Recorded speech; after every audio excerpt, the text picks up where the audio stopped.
How's everybody? Doing okay yourself? Yeah. Doing okay. Hi, Rattles. Shrine is in the bathroom. Yeah, that's okay. Is everybody on roll 20? Just need to open it up Mine is. and in there now. Okay, great. No, I'm home, Riles. I figured. I was like, well, he's getting in call, so either he's calling and driving, or Nah, I'm not that dumb.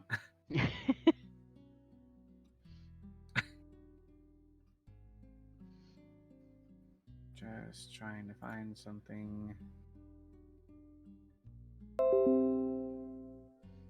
when we were walking up to do voting, I was talking to one of my buddies, and they were like, "Are you texting and driving?" And I'm like, "Bitch, you think I can afford a car?"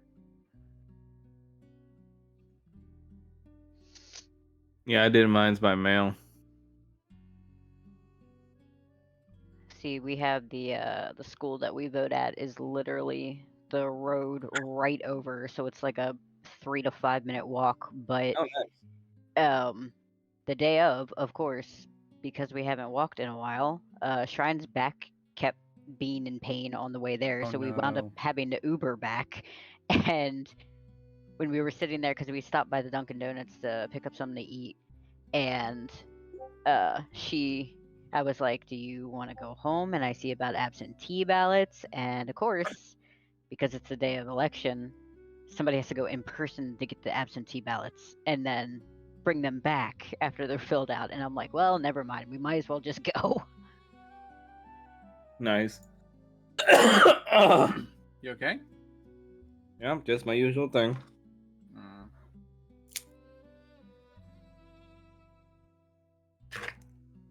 So, Rattles, you should find Jin added to your journal now on roll 20 if you want to take a I look. did. I have not looked at him yet.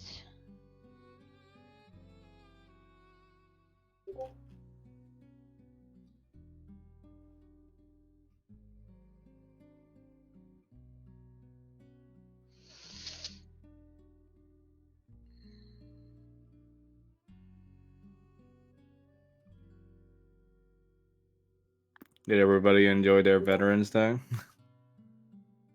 It was peaceful. I didn't know there was a Veterans Day. Yesterday. I knew Oh. because it was a day off. I'm always aware of days off at work. I love them. On the 11th hour of the 11th day of the 11th month is what started with Armistice Day and then became Veterans Day later on.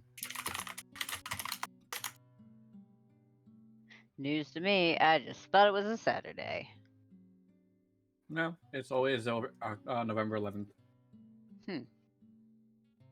It celebrates the armistice signed between the Allies in World War One and Germany in after World War One.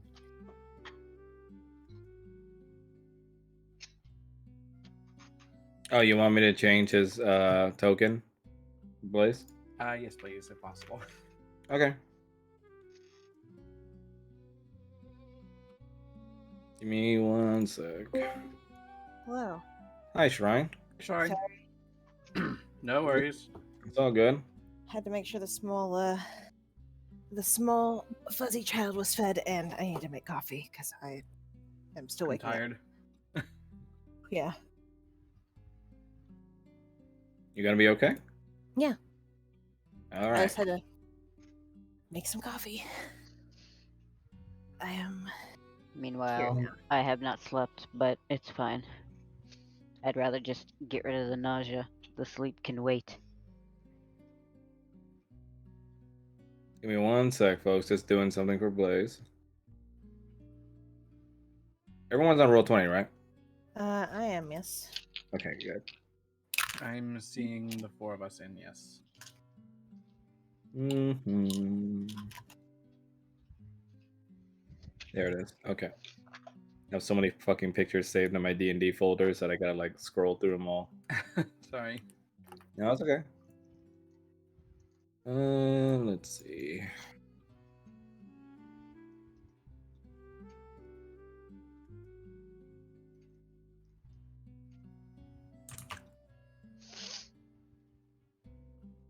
Does this look okay? Yep. Alrighty.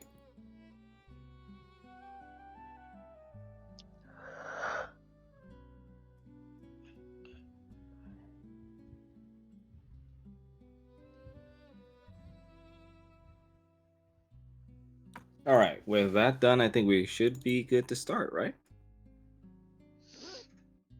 I think so. Okay. So last where we left off, the party had finished defeating Bella, and you guys have freed the town of Orethol, which had been landlocked in snow for God knows how long, and freed them of the collars that had kept them under control.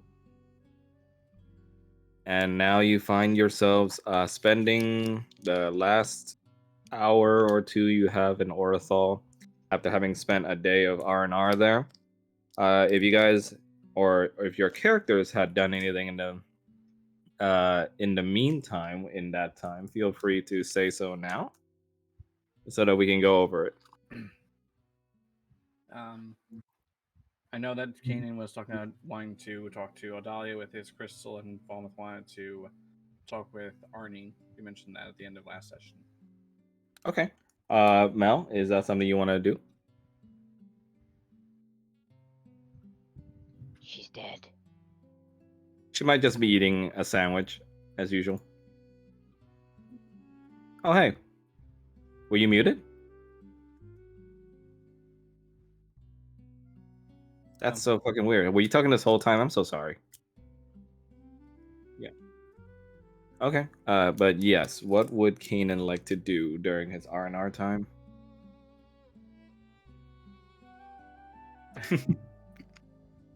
Yeah, you don't have to mention something if you don't know. Okay. What in your mind would Kanan be doing with Kyle?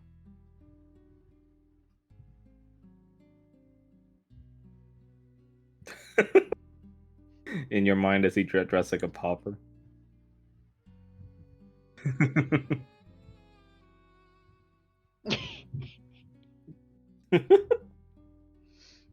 Okay. So you pretty much get new clothing for him. You practically he's able to get out of his thick coat now because of the lack of cold that is now over Orthol. He unfortunately was raised predominantly during the time Bella was reigning, so he doesn't really know a lot about normal clothing other than to protect against the cold. So yeah, I think you guys are gonna have to be able to help him with that. Out here like Winter Tarzan.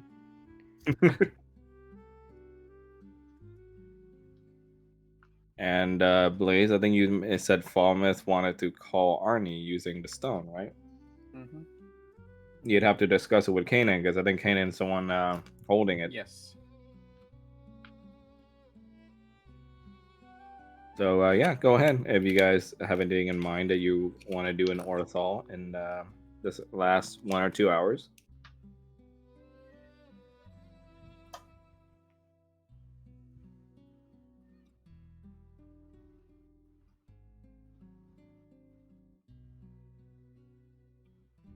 I imagine Roger's just dead ass asleep. Most likely, Roger's also just like kind of he's not doing his best at the moment. Paul's probably asleep too, considering. Yeah. In the meantime, I guess while our Dragonborns think about what they want to do, Roger, in the midst of your nap, you do find that Victor does shake you awake a bit, Mm-hmm. and they shove what looks like a clear white envelope in front of you, and they say, "Yeah, stranger asked me to give this to you. Part of some deal. I don't know.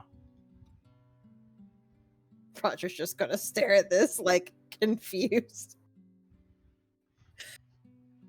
Wait, say what now? Yeah, I don't know either. Just if it's another threat, I guess on paper, just let us know. Okay, Roger's gonna sit up and open this, I guess. All right, I'm gonna send you what the letter says. Okay.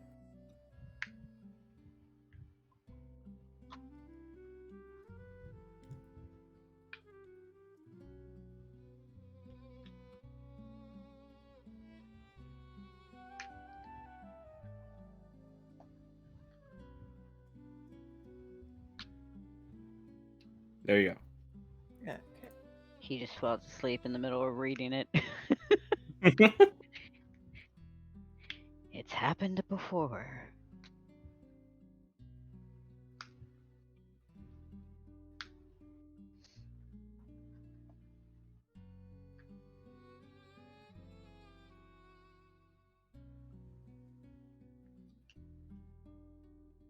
Should I ask why you're grinning? I'm not. What are you doing? You are smiling. I'm grimacing. I'm still waiting for my meds to kick in. Thanks. It is a smile grimace. I'm still trying to read. The grimace of when the DM read your backstory. It's fine. She's carrying the expression of what Roger looks like right now. Probably.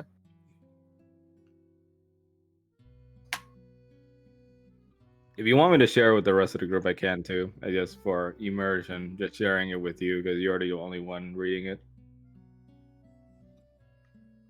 Hold on a second. I'm still finishing the last part here.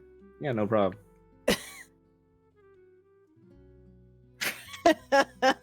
Roger's just going to sit back. He is going to fold this up. He's going to lay on his back and stare up at the ceiling like, God damn it. Meanwhile, unbeknownst to you, you just see a little pair of eyes look up at you slowly from your bedside. And boy. you see a pair of freckles adorning the cheeks that accompany that face as it reveals itself to be Kyle. As he sort of just huffs heavily over your bedside and just says, "What you reading?" Roger's laying there. Aaron? Roger's laying there. He's got his arm Right. like over his face, Yeah. you know. Kanan, Side-eye small child. Kanan, you would just now be catching up to Kyle as he got away from your grasp as you were trying some clothes on him earlier.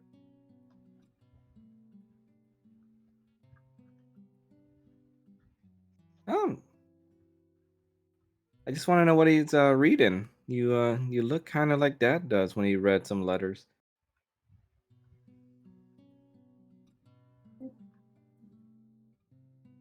Oh, sorry.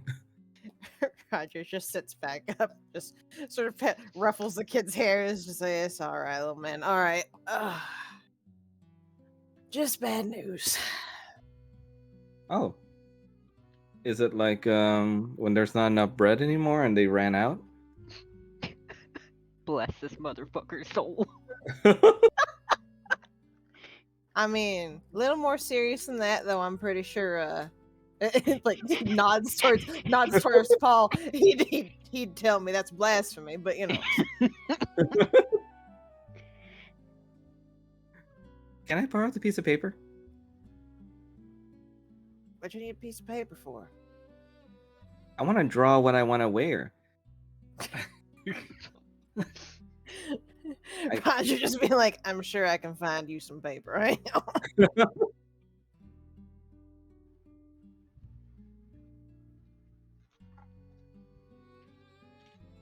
For the Roger love is. of God, babysit him. I know you got I know you got terrifying news about your family, but come baby. He doesn't know that. I know that. I know. Roger is going to be like, hang on a second. He's gonna dig around his bag, and he's gonna pull out that black leather eye patch he got out of one of the places that we were, grabbing things from. I don't remember the house or the other. And he's gonna be like, so how about wearing this? Cool, I can be a pirate. Yeah, exactly. Look, Kanan, look. He's gonna put on the pirate and he's gonna like try and jab you on the leg. Arg!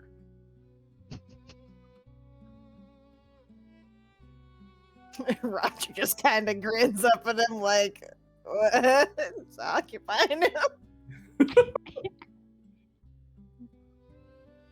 Arg! Yeah, walk the plank. Walk the plank. Roger is just sitting back looking really amused right now, Yeah. not saying anything, just like looking at Kanan like. You see, he pulls out like a little wooden makeshift, like little dagger toy that he seemed to have fashioned out of a spoon, and he starts running out of the room. And the last thing you hear as he echoes through the halls is, "Arg! Walk the plank." The boy suddenly a parrot.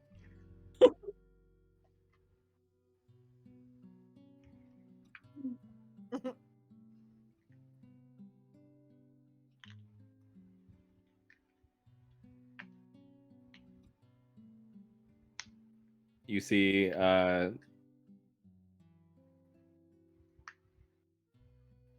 Jake suddenly comes out of your bow, looking as if he's fully healed now from being kicked around by Bella, as he rolls towards your chest and just asks, "Master, is that small child yours?"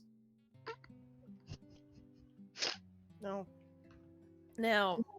Now, Jake, I don't know how much you know about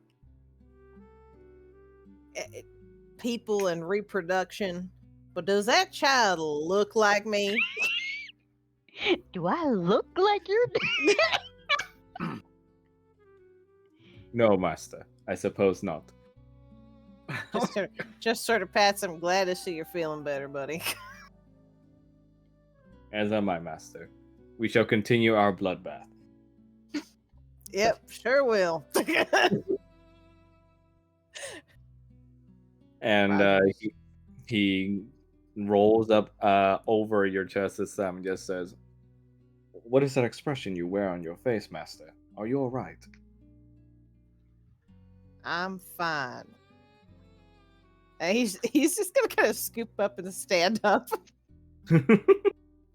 It's just like, I just got some bad news, that's all. Who has delivered these bad news? Do you need me to murder them? You know, that's tempting, but no. I don't need you murdering nobody. He's gonna go join like Kanan and Kyle in I'm gonna guess the main living area. Kanan, you or Roger, you would catch up to the living room of Kyle's house where you guys have sequestered for now, and you see basically Kyle just kind of fidgeting around while Kanan is doing his best to basically get some cleaner clothes on the boy.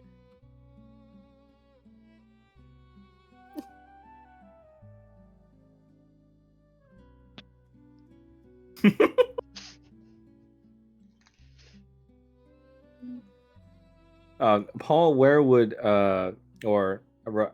Rattle, where would Paul be at this current moment? I imagine wherever Roger is. Yeah, okay. You are basically there with Kanan right now, and Kanan looks over to you and basically just asks you if you could use your prestidigitation. Yep, and he just snaps his fingers. You see Kyle just looks over his clothes and sees that it's all clean now. It's like he purposefully gets some of his spit and like drags it over his shirt. Do it again. Do it again. Paul snaps his fingers again. Okay, do he keeps doing.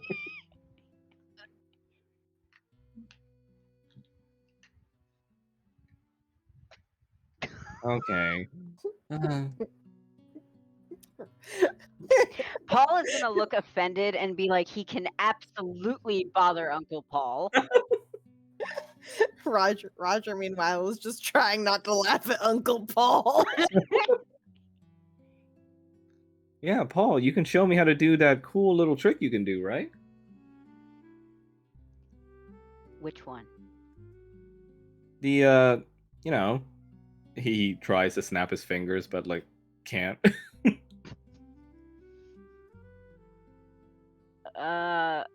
Maybe later. Okay. You gonna end up with How much later? Uranus?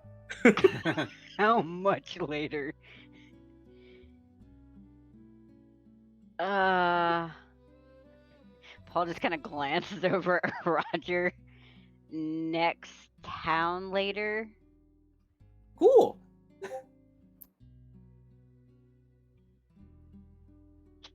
Bowman is just gonna. And during this time, are you gonna call Odalia, or now that Kyle is occupied with Uncle Paul?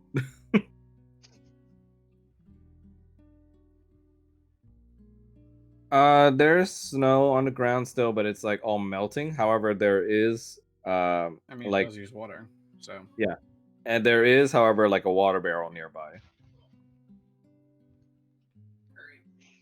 Right over here.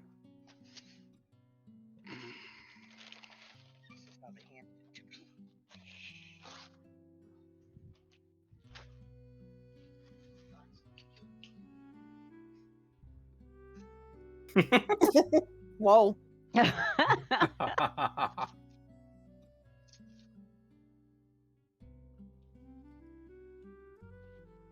It's open. It's filled up with water from snow over time.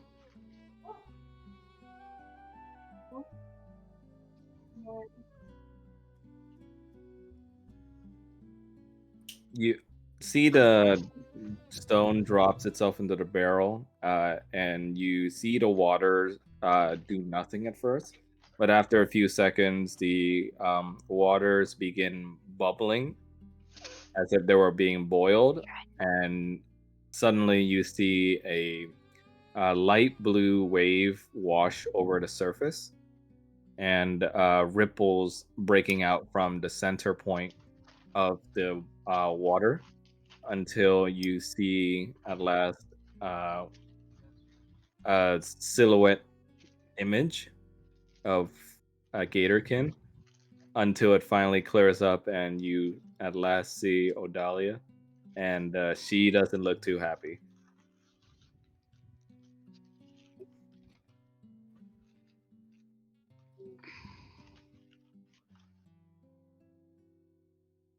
Wow.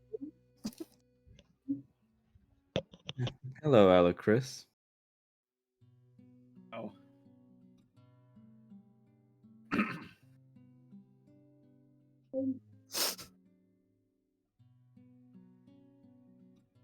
Angry? No.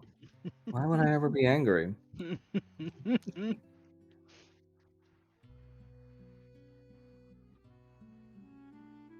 You see, Kanan, being angry would require that I care in the first place. Yikes, yikes, yikes, yikes.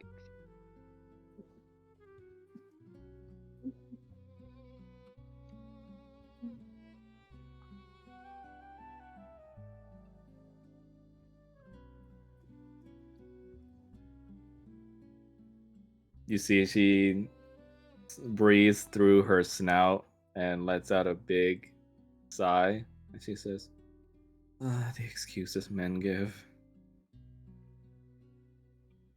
It was me."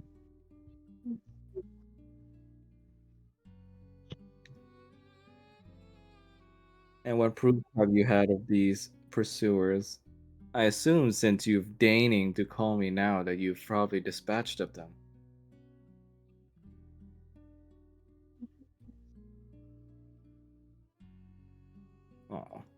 One of my Gatorkin hunters would have brought me their head as a present.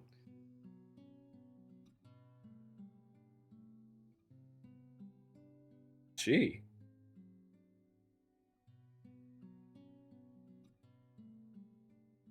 I see. And did you enjoy fighting this, Bella?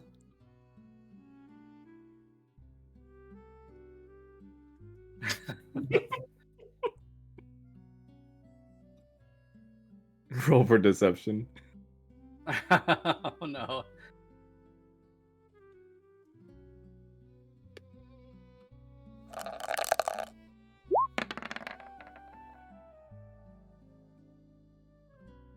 She's gonna take one good look at you and just look at me in the eyes, Kanan, and tell me you did not enjoy fighting that sea wench.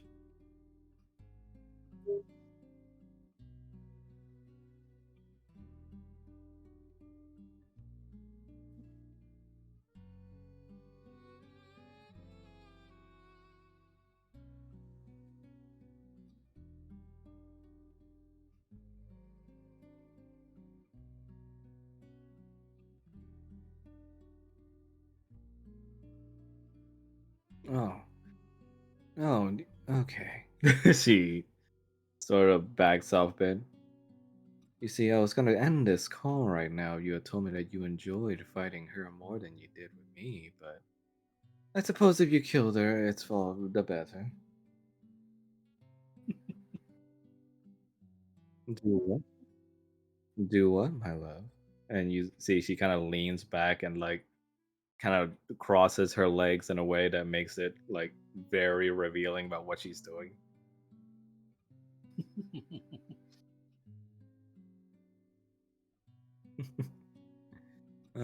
It's cute that you think you can, but Roger in the distance. Roger in the distance. There's a small child present.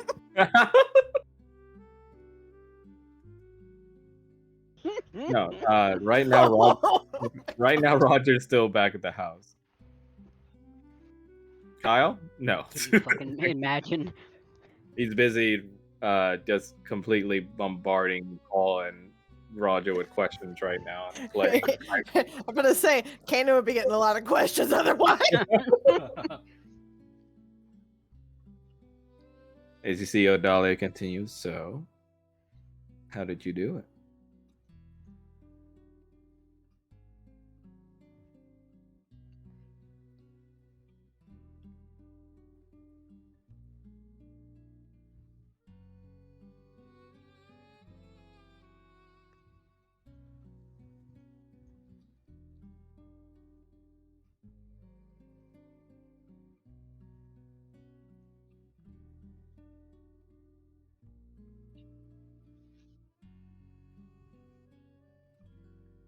So, go on. Oh my god.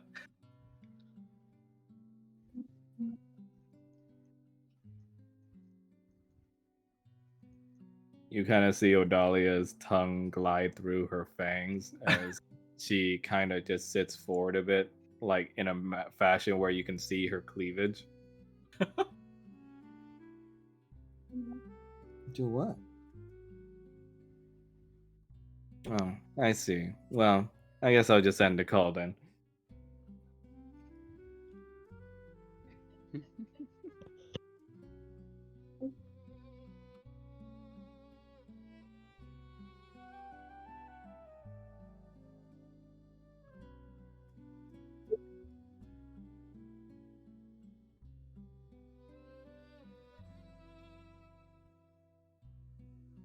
You see, she kind of smiles a little bit, and she says, "Well, I suppose I'd be lying if I said I did not miss you either, my love."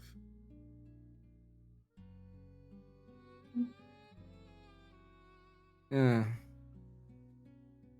I hate what you've done to me, you know? I pulled an entire skeleton's head out the other day, and it didn't feel as good as it usually did. I'll, I'll, I'll tell you the story later.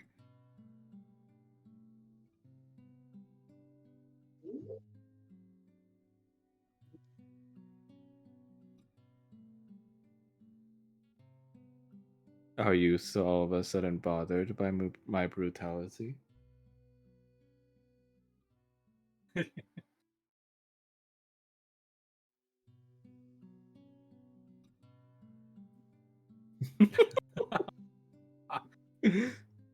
No. I want to bite you too.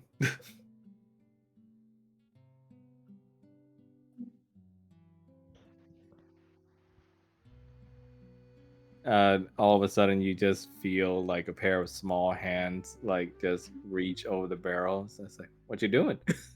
Oh my.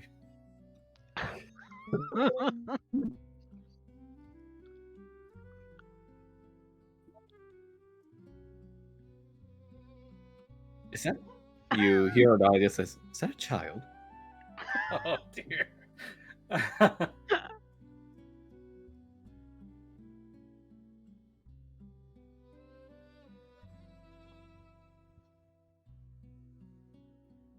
If your sentence ends with "and it is yours," I'm afraid and I'm afraid I might have to do something drastic, Mr. Alecris.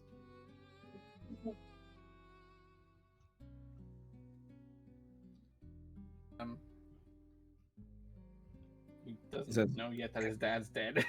You see, Kyle just kind of looks down at the barrel, just says, "Are you like talking to this lady?" Oh, dear.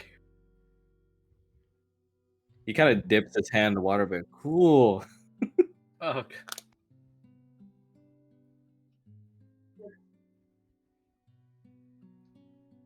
And then you hear Adela just says, "Well, Mr. Alecris, I see you're far busier with more important things than me." Oh no.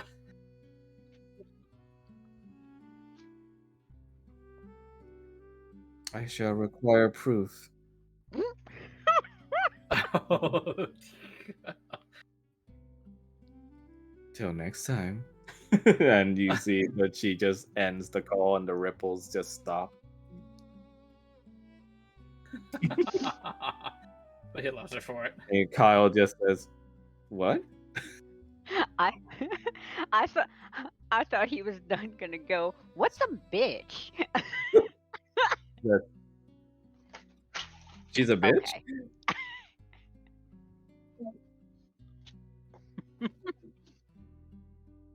What's a bitch?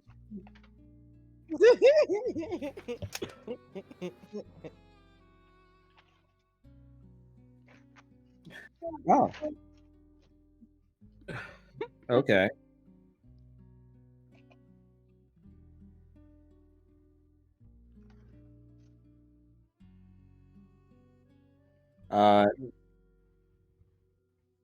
When you return to the house, you see that Paul and Roger are slightly maked up in pirate garb now, thanks to Kyle before he ran away from them. Paul is also a little distracted and perturbed because Roger has given him the letter. And he's sitting there reading it.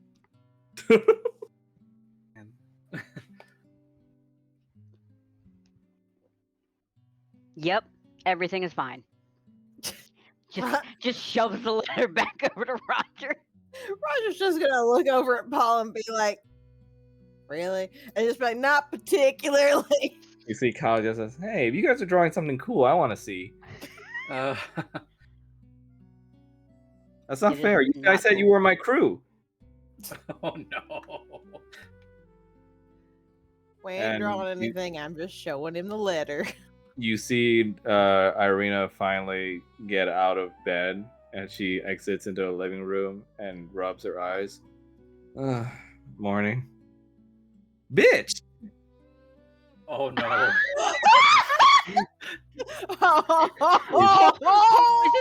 You God. see Irina just kind of flutters her eyes. Says, "What did this child just say to me?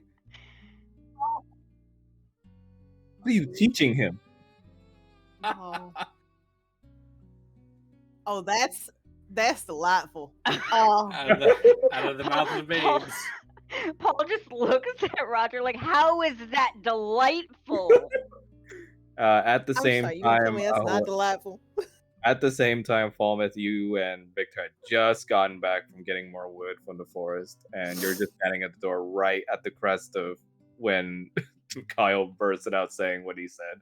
I would like to specify that I didn't teach him that.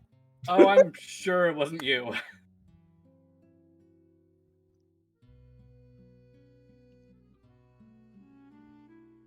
Don't say it again. But you called that cool lady, bitch. Oh no. Paul is just gonna give Kanan a look. Ooh, boy, this is getting spicy. Okay. It's probably like when my dad said I couldn't call someone a turd sniff. Oh, I don't know. It's something one of my friends said. oh goodness.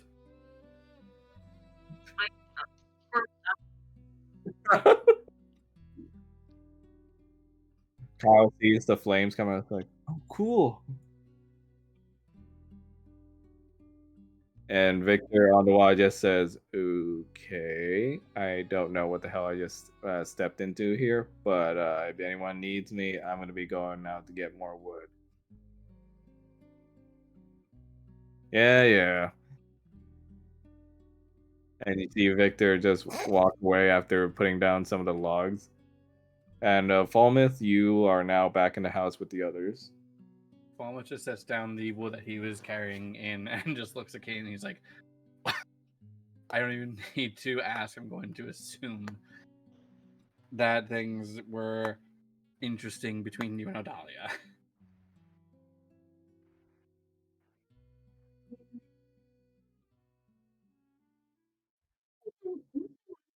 Is she your, Like the you story. see Kyle just kind of looks around and just whispers at your knee, do you like her? Well, you could say that.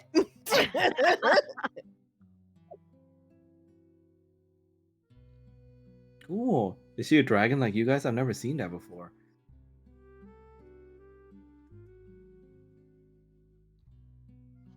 Gatorkin? You see he puts out a blank piece of paper in front of you. Show me.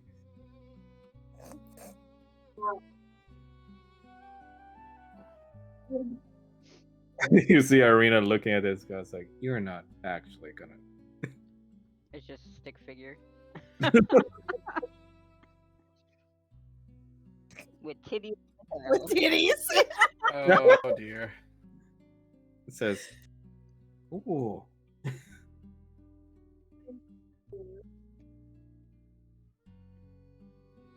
You see Kyle begins adding on to the drawings and he just starts like putting on a crayon and drawing like flames coming out of their mouths. Like this.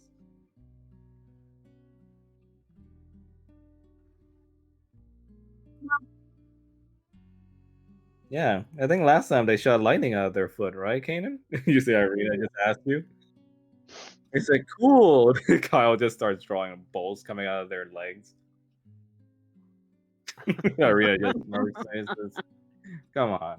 He's a cute kid. Let him play. Yeah.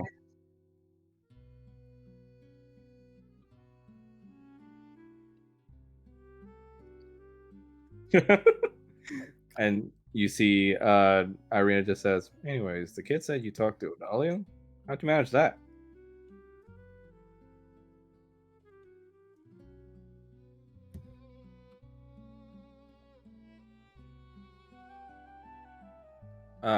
I'm gonna assume it's one of those magic things that I don't know about then.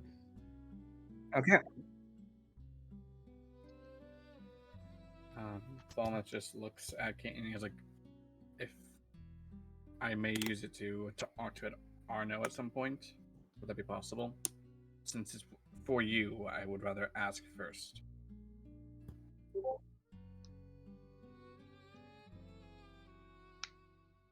Well, of course, it is yours. My thanks. I won't. You have my word. Can I have it next?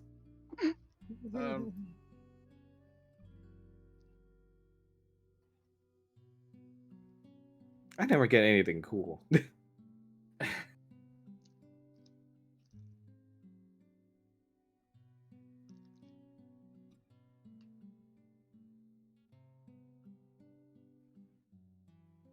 Almost just gonna look through. Okay. Is that what you're doing?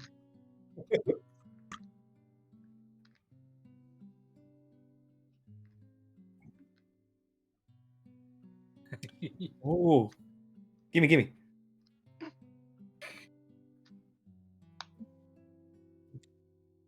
Please, gimme, gimme. I mean, to be fair, he is a pirate.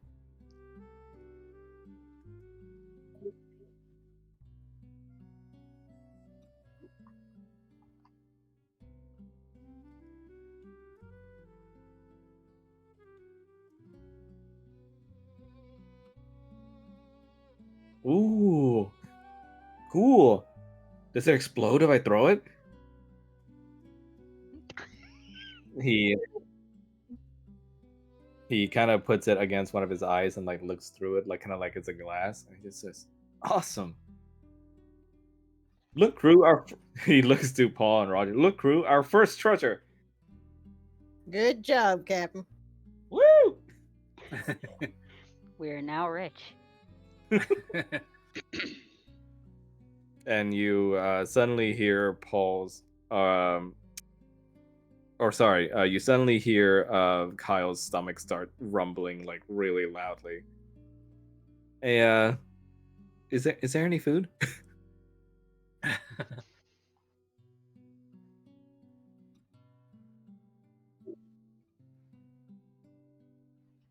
Well, we would. Unfortunately, our captain is extremely hungry all the time, it seems. Oh dear. You see, Kyle just lets out a big burp and says, "Sorry." So I guess we're going hunting.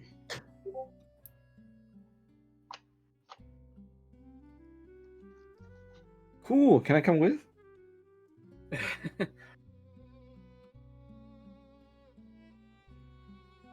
He kind of just looks at you with big puppy eyes. I mean, it wouldn't be a bad idea. Kid's gonna have to learn to get his own food at some point.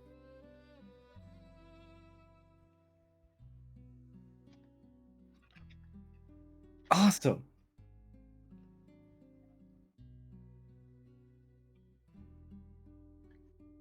You see, he takes out his little like fashioned wooden knife and he says, "Okay." Unfortunately, I do not. Don't want to, Almost just gonna look for a source of water. don't want to scare off the food.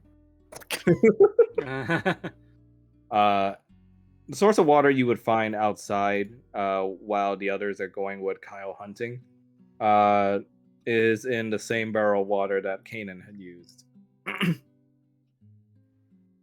He's gonna do essentially the same thing that Kanan did.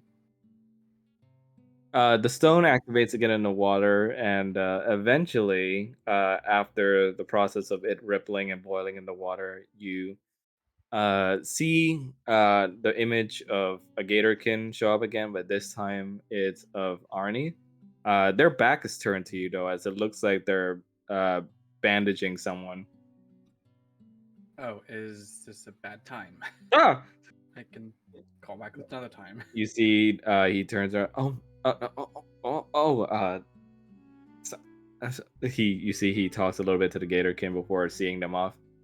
Oh my gosh, I didn't expect a call.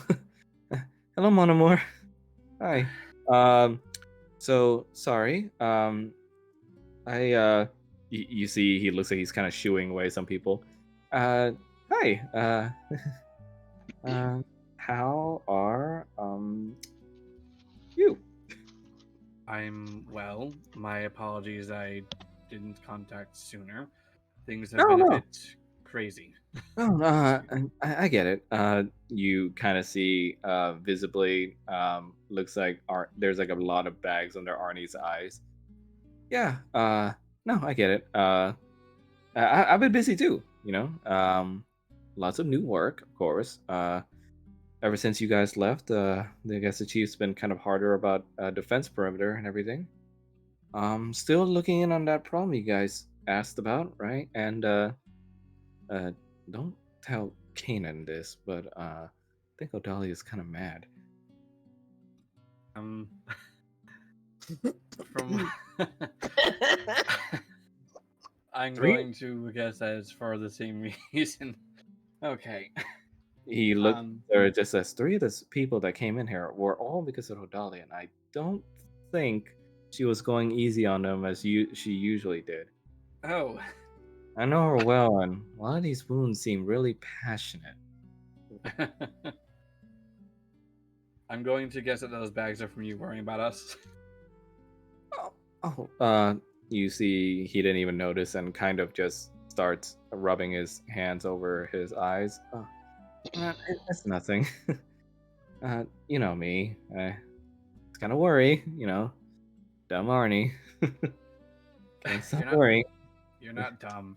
Stop putting yourself down. And yeah, sorry, I'm stupid. This is gonna be a long battle.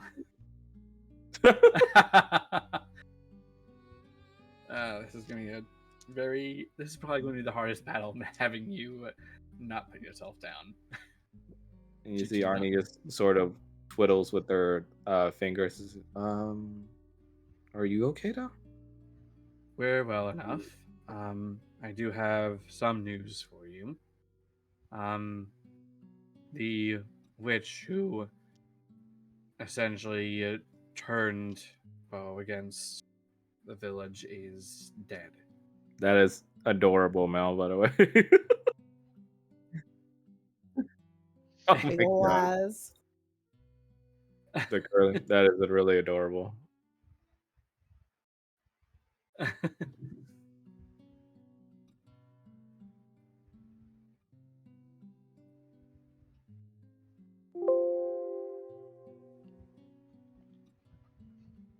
Nice. Is that the new version? Oh, I thought it reposted for some reason. But in the meantime, Arnie just answers, "Oh, is that is that the same person you told me about, Bo?" Yes, she's dead now. Did she So- suffer? Oh, I can certainly tell you that she did. Good. Thank you, Mel. You wow. Thank you. But you, as Arnie said, that you hear kind of a graveness and a solemn tone to their voice that you haven't heard before. Good. You see, she kind of just looks to be grimacing a little bit, but shakes it off and just says, "But that's fine. I'm glad to hear it. I'm just glad you're safe." I'm glad that I can even talk to you again. I've missed you. I miss you too. Do you? This is a dumb question, but you know when you'll be back? I don't know for complete certain. We're on our way to another village being guided by someone who can take us there. Hopefully, with that, we can consider a significant portion of what we need to do complete. Okay. Just call me, okay? Of course. And remember to bandage up the bleeders if you ever get any, okay? Of course. I'll be sure to use what you taught me to the best of my ability. I love you. I love you too. We'll see you later, Twilight. You see, as Arnie's about to continue, a loud sound comes out from the other side of the call. As Arnie looks behind, just And Ari just says, "Oh, no, Dahlia, not another one." And the call just ends. Oh dear. Falma takes the pebble out of the water and dries it off. Meanwhile, I have to put this token in.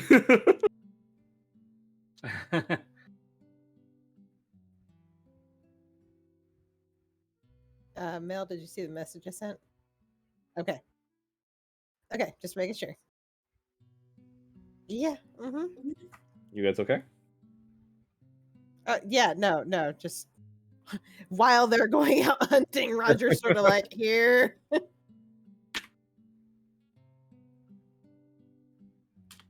Oh, you're giving Yeah, Kanan it's- a letter. Oh, yeah, I I'm see. letting Kaden read the letter.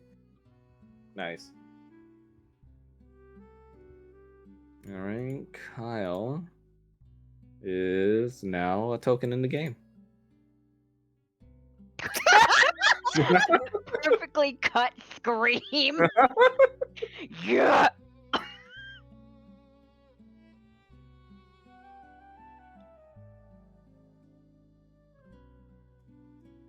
Okay. So who all in all is going on this hunting trip with Kyle?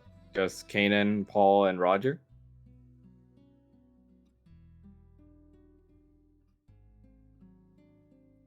Sure, why not?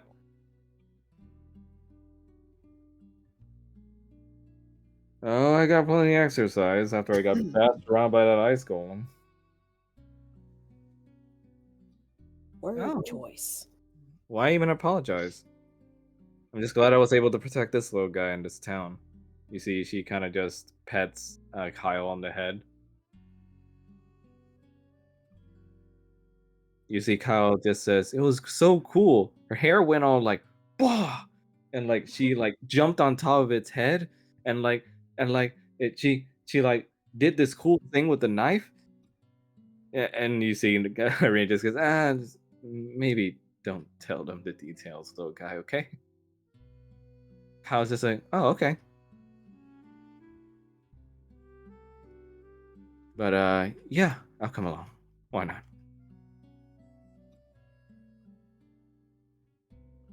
Is Fallman's gonna be joining us then? Falma's gonna be looking to see if anyone needs any healing or anything in the town. Okay. I say Falmouth walks back in, everyone's gone. And off to the hunting trip. I think you guys left before he even got back. I thought. If you didn't, then he's gonna go back to Kanan.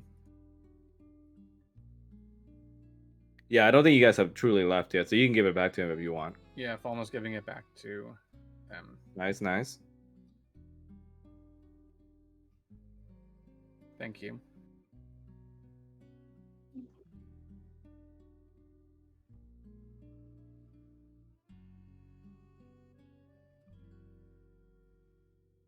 Uh-oh. Give me one sec, guys. Changing maps for a sec.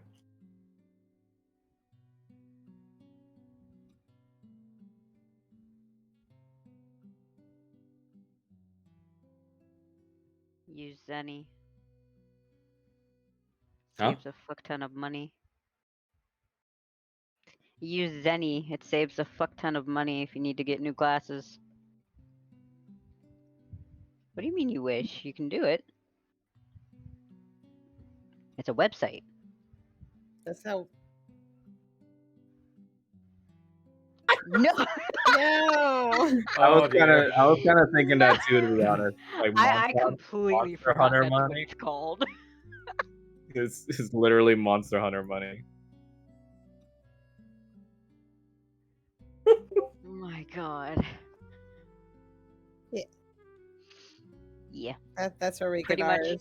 Pretty much, you go in, you to your normal place, you get your eye exam done, get your prescription, tell them you don't need the frames right now, walk out, go to Zenny, buy whatever the fuck you want, put in your prescription, bam, they send it to you. That sounds really convenient. And it's so much cheaper.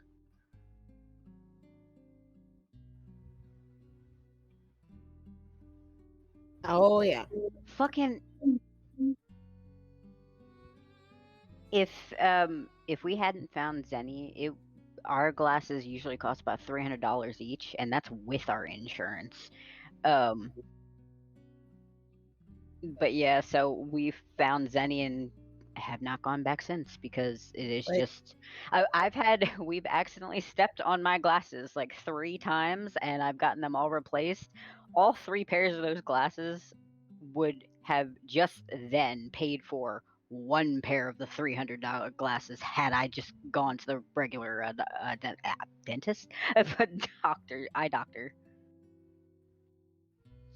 I was looking up a thing for my sister for it, and it's like I think the lowest cost that I got on her pair of glasses was like 60 something. So like, yeah, And they go down as low as $6. what's the frame?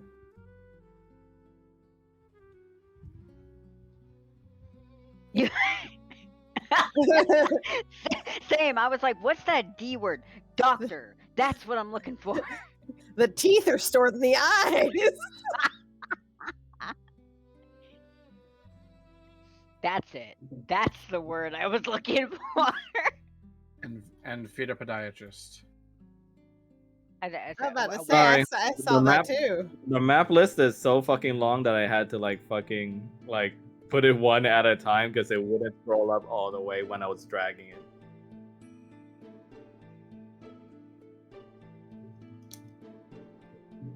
Ignore that. You just look up in the sky, you see Patreon advertising in the stars. I like As how you this, guys go through the nearby forests of Orathol, you see little Kyle perched on top of Kanan's head, and he's sort of just putting his hands on Kanan's horns and looking left and right. The intrepid hunters have entered the forest. I actually know the word intrepid. He's a pirate. They're very smart. He's still wearing the He was eye a quarter- patch, by he the was way. a quartermaster, maybe. He's still wearing the eye patch, by the way. excellent. All right. Irina just kind of pats Kyle on the back as he's on Kanan's head. All right, little Kyle. Probably want to get off Uncle Kanan's head now. All right. Probably get dangerous if you're not too careful. You see Kyle just sort of slides off your back. Kanan just goes, and he just sort of lands on his feet, and he kind of just whips out his little wooden dagger and just kind of looks around. Yeah.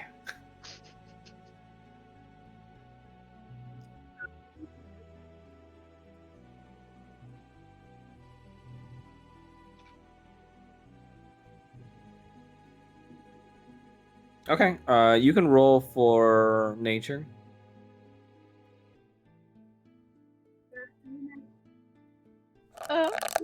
Is that what he's Careful, using wait. to detect traps? Tracks? Oh shit. Damn. Okay, give me a sec. now I gotta adjust for that. Holy crap. Now it's good. What the hell you saying sorry for? Nat 20s are hype. Kanan whip.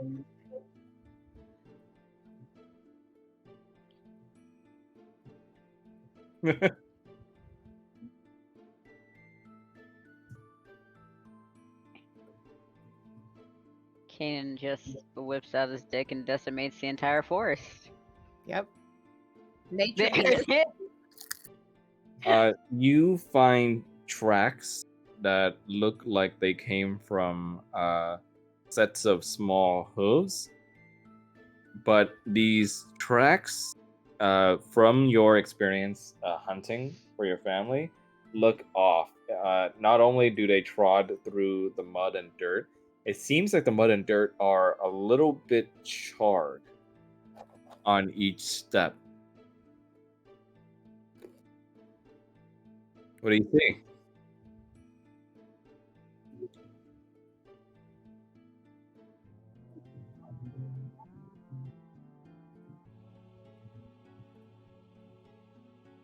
It's a dragon. I don't think dragons have hooves.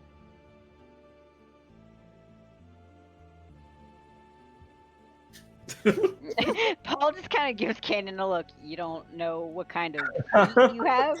Need to check.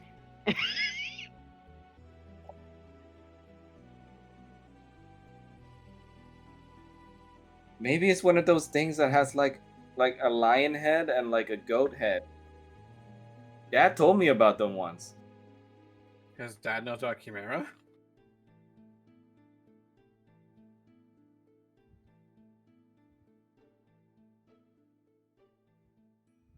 Sure, you can insight check it.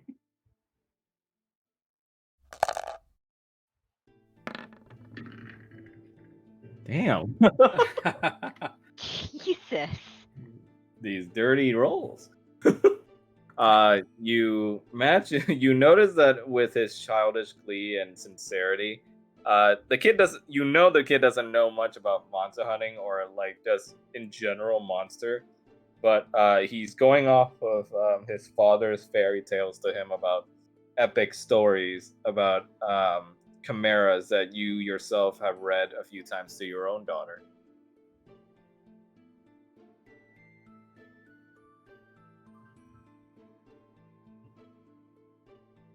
Sorry, say that again.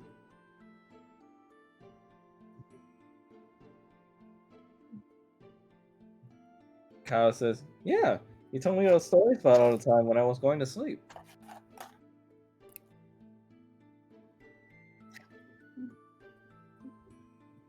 What? They're so fun.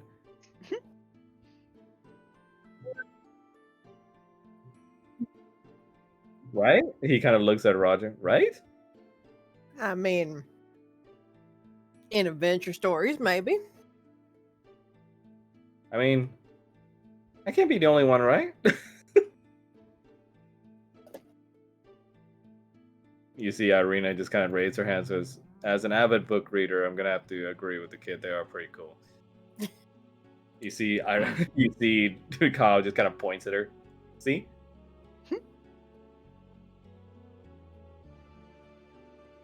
What? They are.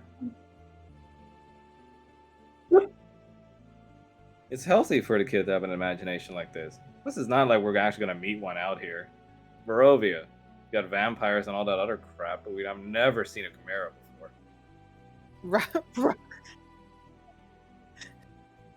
You see, she kind of opens her mouth to speak, and puts up a finger, but she pauses. Shut up. I say Roger's gonna look there and be like, I mean, had you ever seen a gatorkin before? You I'm see, just Irina. saying.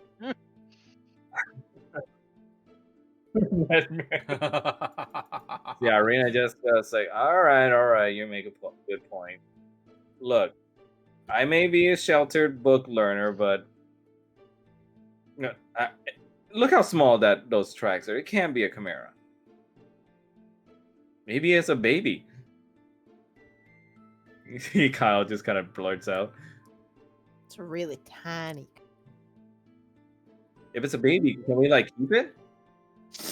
Oh dear. You all of a sudden hear like a large guttural like roar come out through the forests that disturbs some of the ravens in the distance as they fly off.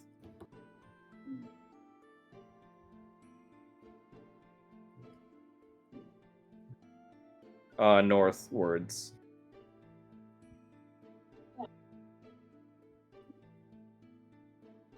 You see Kyle kind of shaking in his legs a little bit. It's like, "Oh, we can do it. I'm just I think I might need two of these." He points at one of his wooden knives.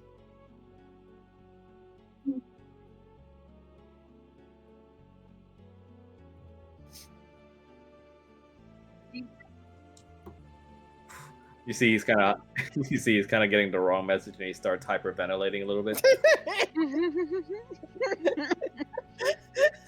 Me as a child.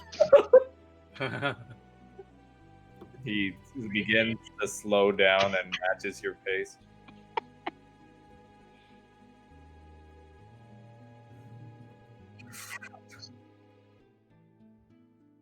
Okay. Can't hunt and never be normal in this place.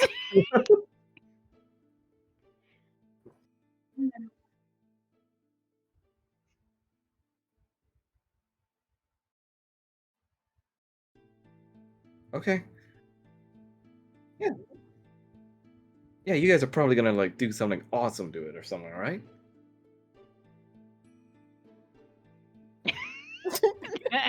Well, jeez, Kanan, thanks for the vote of confidence. Irina just says, yeah, can't promise style points, little kid, but we'll definitely be eating something by the end of the day, I'll tell you that.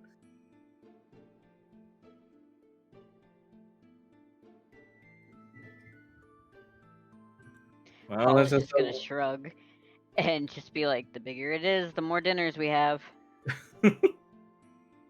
you continue to look at the tracks and you see that they lead northwards. The tracks still becoming or being that of rather small hooves, but charred ones.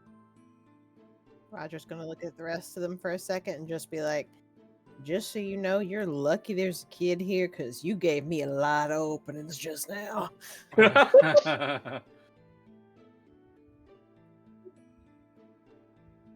No, I don't think No, Falmouth wanted to come No, He went along. he off stayed to- back to heal people and shit. Yeah.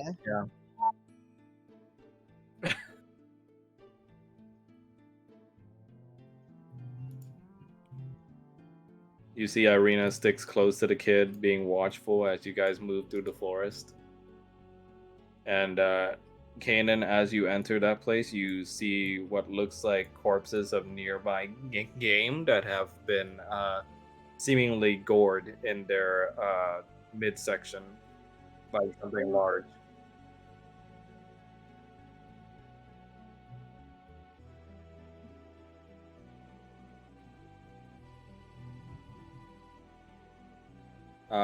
You see one corpse to the left and one to the right. The left one seems like there are trample marks all over its body, along with charred marks upon its fur and flesh, while the right one seems to have just been gored in the midsection by something sharp.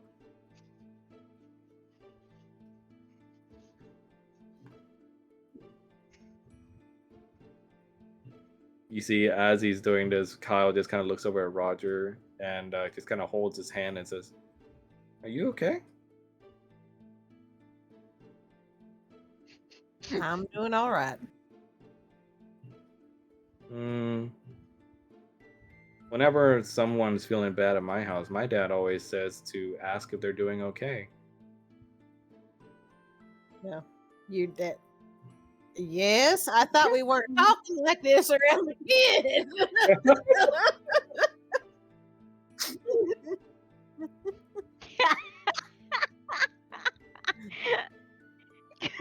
The dick formation.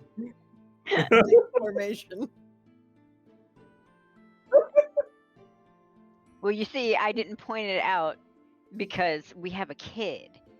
You see Kyle just sort of looks up at Roger and just goes, "I don't know." Yeah, your dad sounds like a smart man. Do you want to throw some snowballs when we get back? I think there's some left. Sure, we can see about doing that. You see, he kind of just puts up a little hand for a high five. Roger gives him a little high five. Yeah.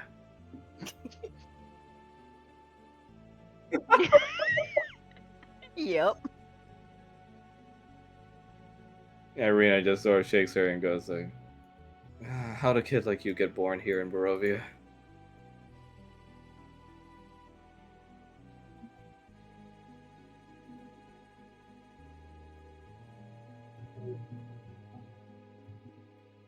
What you got? Oh, it's all right for the kid to be seeing this. Ignore the spread. The child widens. Growth spurt. It's fine.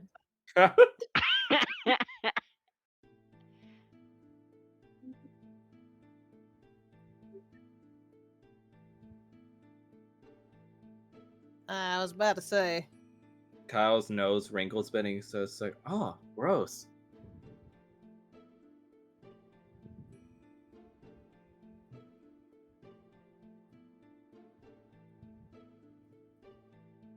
What are these corpses of exactly? Oh, they're like deer, just game in general. Okay.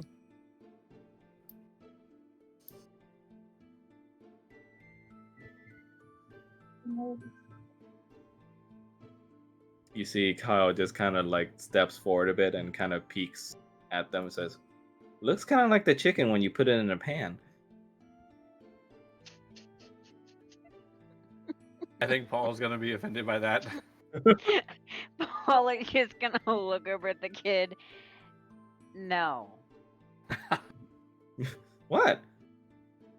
No. So not to be Yeah. gruesome, but how fresh are these? Okay. You can see that the corpses themselves are not too old, but they look like they're fairly recent.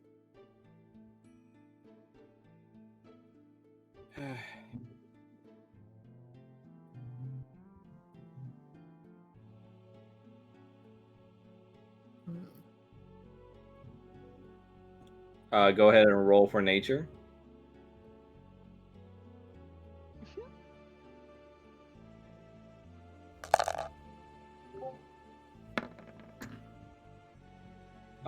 You try to ascertain more tracks, but you start to lose the trail a little bit as it seems like whatever animal had made these fresh kills had used some erratic movements in the area, making it hard to perceive which direction it is they went to next.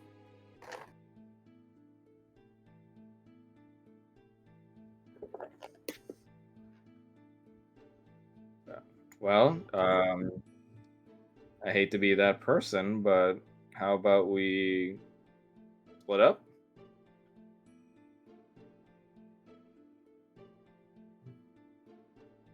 Well, I mean, either way, we can handle ourselves in a way, and whoever finds whatever did this, we can just call out to the other group, right?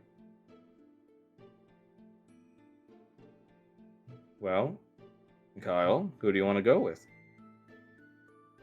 Kyle just says, "Hmm." Oh dear.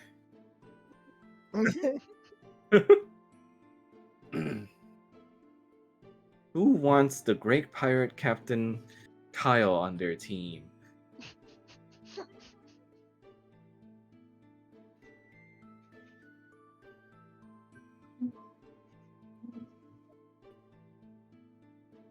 He just looks at him and goes, "Arg!" He just runs towards Kanan and like hops on his back. Come on, we'll go find the thing first.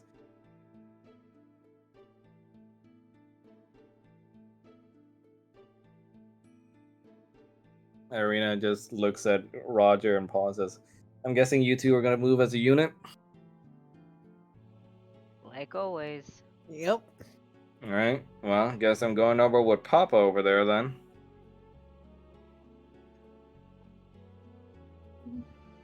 Oh, Come on, old He's just- man. Let's go. He's just collecting kids at this rate, ain't he?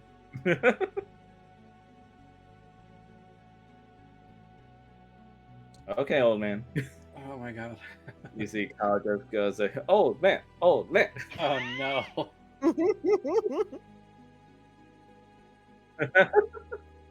Oh, now you're gonna suffocate the kid.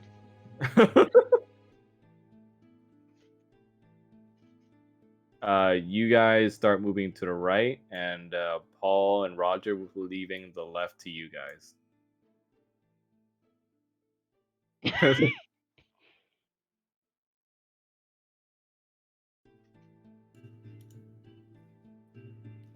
As you guys progress through, you have some private time to yourselves. Left alone to your own devices, Paul and Roger, you guys have some privacy now to discuss whatever it is you want.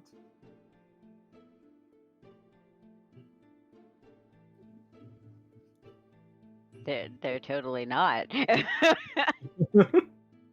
Give me 1 second.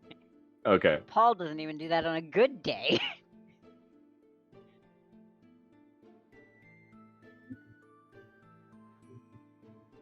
Your spell slots? Yeah. Long rest, pretty sure. Yeah. Okay. You got me right in the middle of a bite of my food. So Roger is going to be walking alongside Paul, and it's just like, yeah. So that ain't great news. Not really. Your sister seems to think Barovia is a brothel. Yeah. I mean, Faye ain't never been too bright.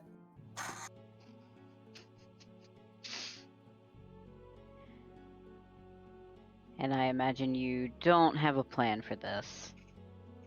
I mean, what the hell am I supposed to do? We can't just walk out of this place. I don't even know how that fucker got in here.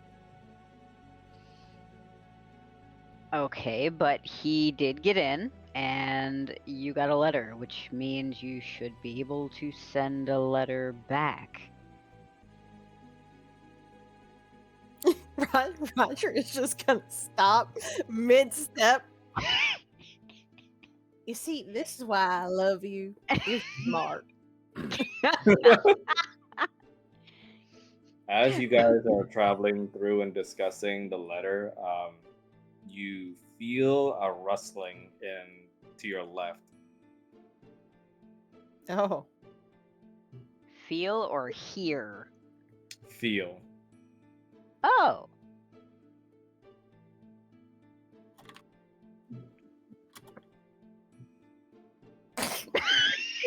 Oh dear.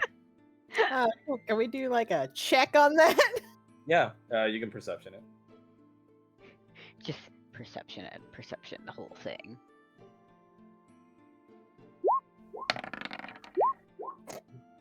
No. Jesus!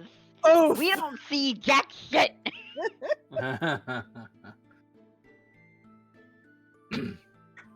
You guys try to perceive what it is that's going on to your left, but because you weren't able to perceive it in time, because of that, you guys suddenly see what looks like a gun being held right at your guys' faces. And little embarrassingly, you see inside the bush what looks like to be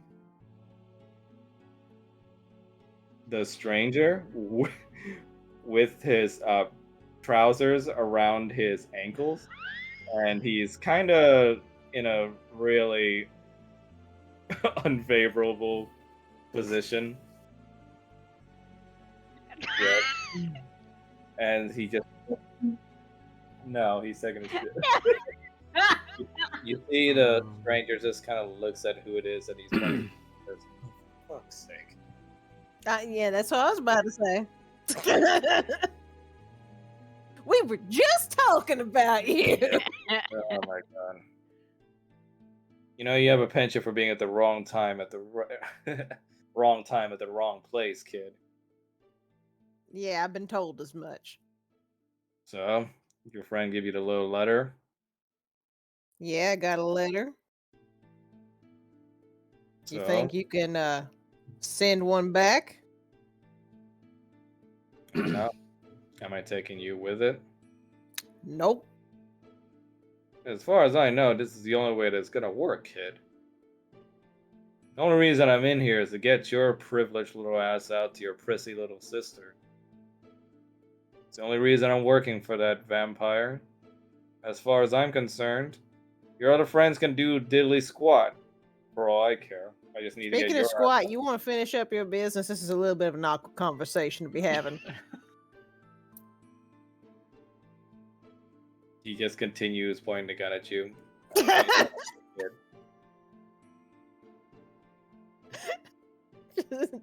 Doesn't.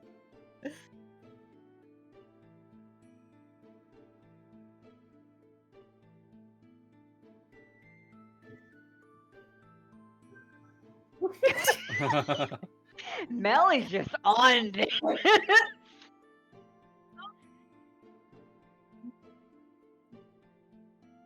Look, even when my trousers are on my ankles and shitting out one, I'm pretty sure I can still knock one over your head and knock you out before you even know anything happened.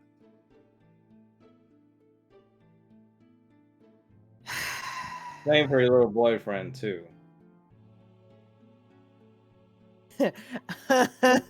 Roger's just gonna look at him and be like, "You touch him, and the shit ain't gonna be the only thing coming out of your backside."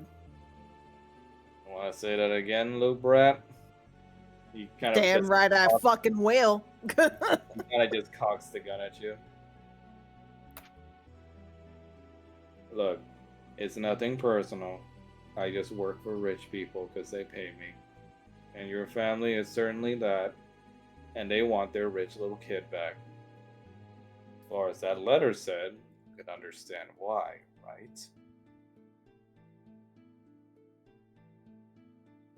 Paul's just Wow. gonna turn around, just being like, "Didn't they disown you?"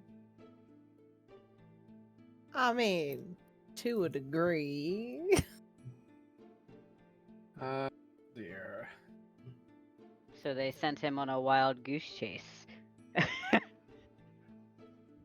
Kid, I got mean- one more good swat and squeeze out of me before I pull this trigger.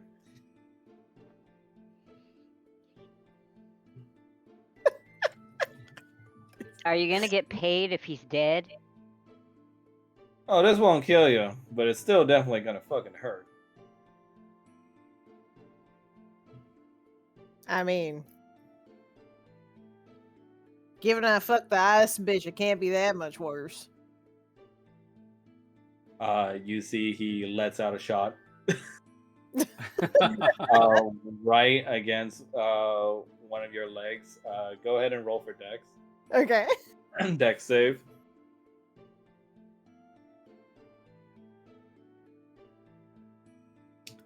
Let's see what this Dex save says first. Oh, Nice.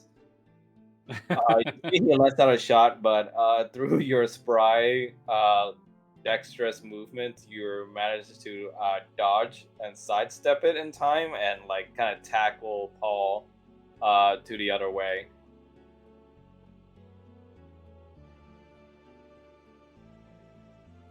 He's just gonna give the guy a look and be like, "Good job, numbnuts." And this gives you guys an opening. yeah. Paul's gonna take that opening and vortex warp this guy. Go ahead and roll for it. Oh, wait, it's a con save, right? I think yeah. Yeah. All right, let me roll for it. Oh my god. Oh my god. Oh my My god! You rolled a 9. Oh, this is beautiful. Where are you warping him? Let's see. How far can I see technically? You can see pretty far. Each square is like 5 feet. So in this little intersection, you can see pretty far to your northwest, northeast, and to your south, technically. Well, southeast, technically, but yeah. Okay, Paul's gonna throw him as far northwest as possible. Okay. What's the range on that warp? 90 feet. Oh my god. Okay. Give me one Should sec. aim at a tree. Just just drop him in the top of a tree. Jesus Christ, that's so far.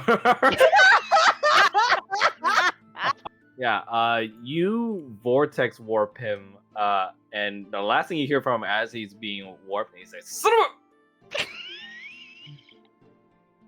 And just like that, in a little warp of space, he's just gone. Roger's gonna look over at And- Paul and just be like, "I love you." And in the distance, in the very far distance, you just see some more ravens fly out, and the sound of a big crash. Sounds like a tree branch fell off. What do you say?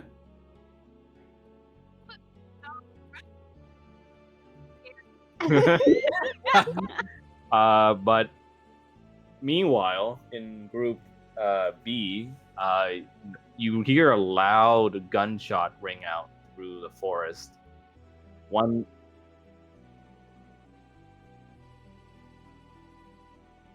Kyle, who's never heard this kind of sound before, and kind of turns around and just goes like, maybe it's the thing.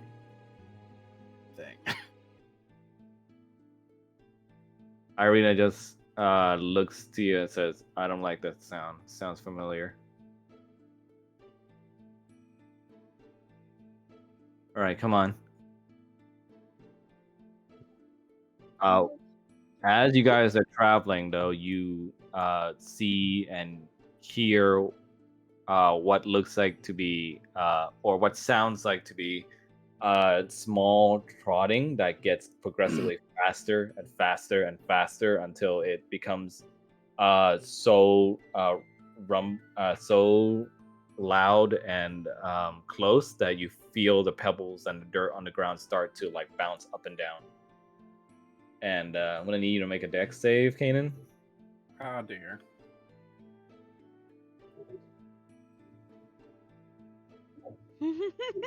Oh, Kyle's not on top of you right now. He's like standing while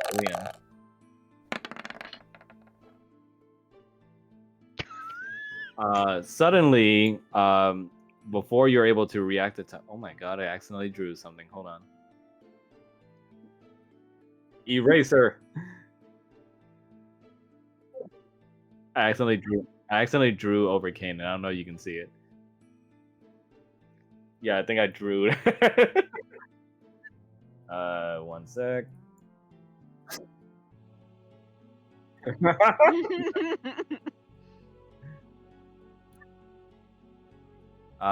Suddenly, almost like a flash of lightning, you see what looks like a boar wrapped in mossy ancient colors and encased in lightning bolts suddenly ram you from the side.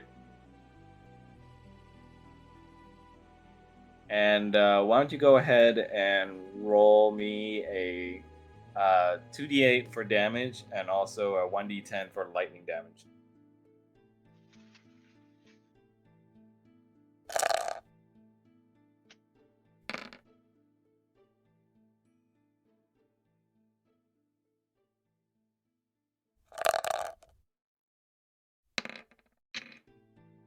Nice, not too much damage. You get rammed though and knocked all the way here by the creature as it roars into the sky, having basically ran you over, dealing you 7 total damage.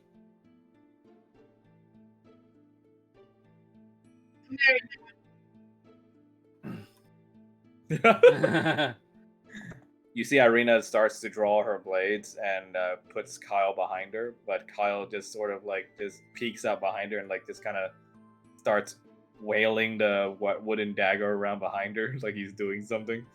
Oh dear. Kanan, you alright? Shit. I don't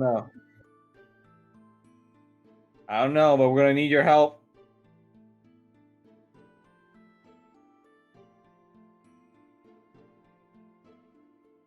You don't need to roll initiative for this one. This one's just free combat.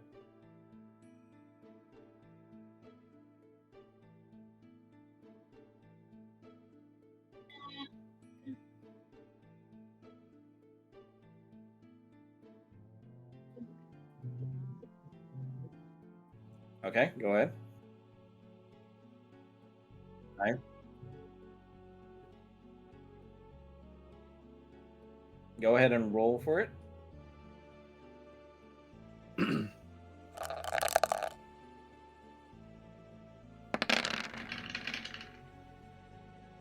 Sweet, that does hit. Nice. So many dice. 21 damage.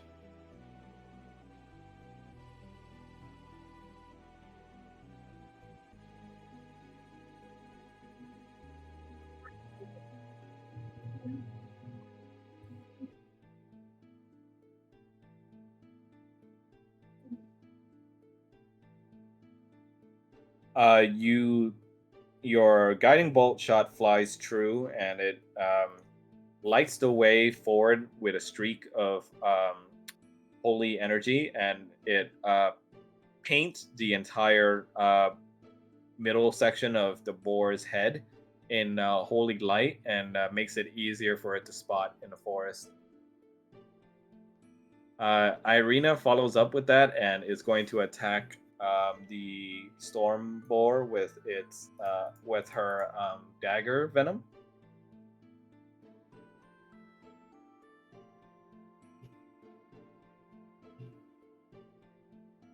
I swear to God, every time I have Irina's sheet out, it always disappears somehow.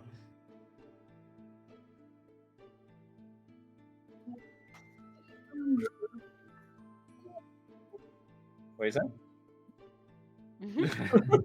She's just being silly.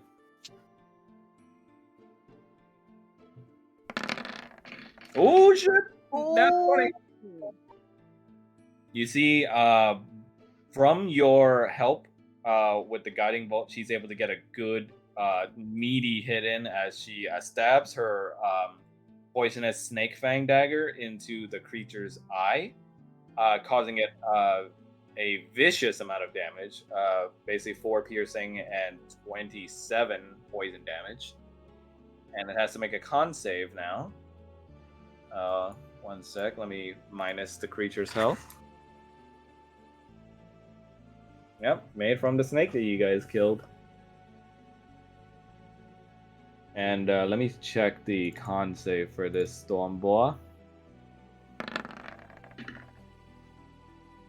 Oh. 14. It definitely failed. So it is now poisoned. Oh wait, no. It's because that it's poisoned that it takes the poison damage. So yeah, it takes the full damage because of that. Yep. Irina, after making her hit, backs off a little bit and calls out to Kaden. Do it now! Follow up!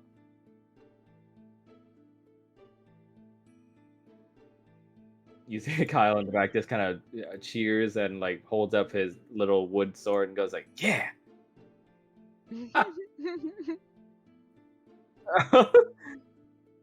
Meanwhile, that's happening. Roger and Paul, you guys hear a disturbance going on in the forest as you see a little streak of lightning having flashed out in the eastern side towards where Kanan and Irina went. And we can't do anything about it because now Roger's in the bathroom. Oh, Shrine went to the bathroom? Yes.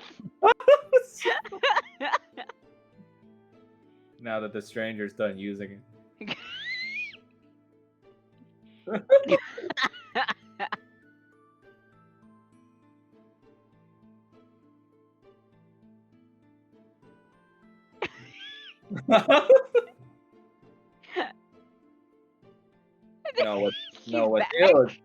What's ill is the fact that Paul basically warped the stranger mid last poo.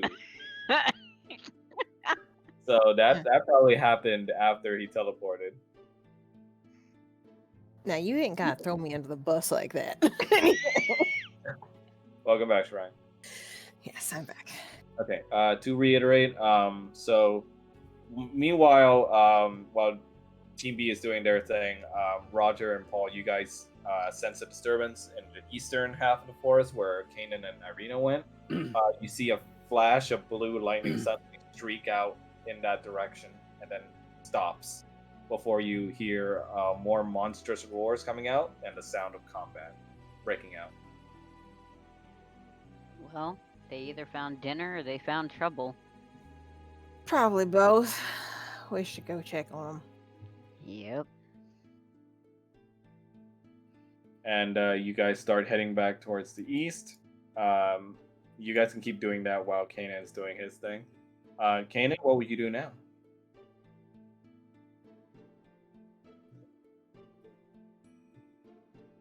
There is a feat for that. Yes.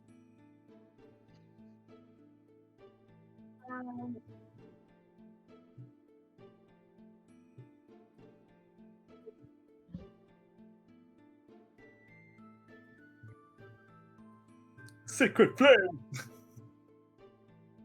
Okay, go ahead.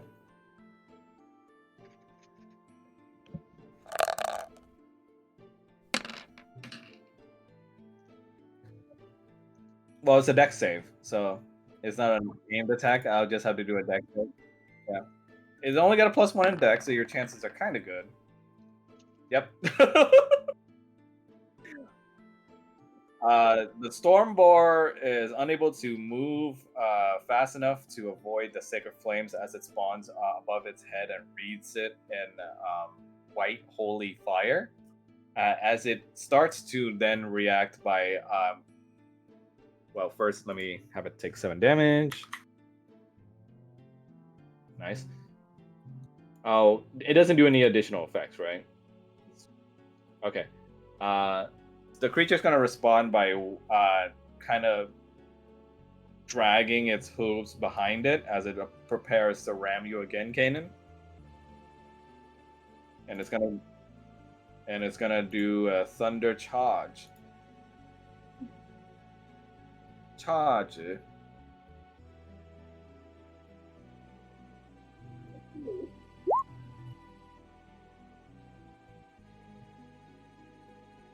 One sec. Why is it not rolling? God damn.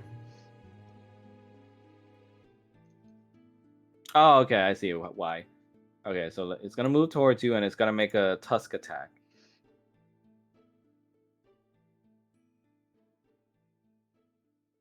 Why is it not asking me for advantage? There we go. Oh, ignore. Oof. Oh, good thing it's not with advantage. So it doesn't hit. It doesn't hit. So thankfully, this time you're able to learn from your earlier mishap, and you're able to dodge just in time before the Stormboar manages to gore you. And in fact, you managed to get yourself on top of it.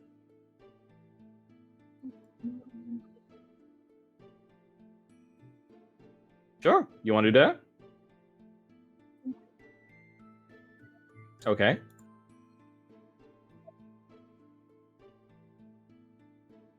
Sure. You want to do a contested strength check? Rule of coup. Go ahead. The rule that Kyle lives by. Oh no.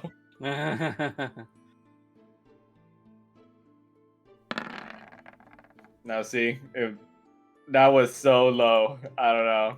Am I kind enough to just give it to you? It's so close. I'm gonna say this is a point where you guys are at a standstill. Kanan, you stand your ground and you hold the creature back by the tusks. You see the lightning on its body sparks and flares up as its eyes glow blue as it intends to run you over fully, but you're holding it back with your sheer strength. Meanwhile, Roger and Paul, you come onto the scene. What would you like to do? Can't leave y'all for 2 minutes. Like you should talk. Yeah. 'Cause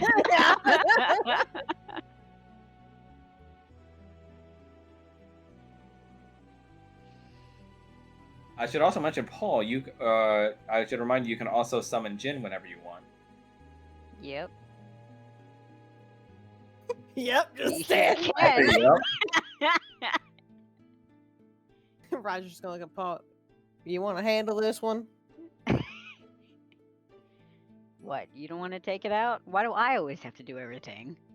You're the one with the magic fingers. Meanwhile, you guys are Well. talking. While you guys are talking, Kanan is like still struggling to hold it back.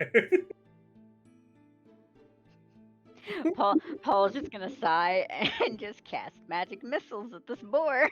I mean, Roger. I mean, I'm sure Roger knows just how magical Paul's fingers are. It's true. Oh yeah, I almost forgot. This thing is supposed to be poisoned as well, so let me mark that as well. It's Roger. So go ahead and roll for your magic missiles. Let's see. Yeah. Yeah.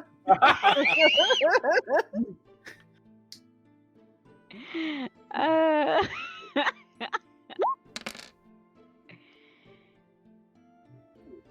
Nice. Your magic missiles fly out and damage the beast further, dealing it 18 damage. Kanan, this gives you enough of an opening to push against the beast further. You can do another strength check if you want. This time with advantage.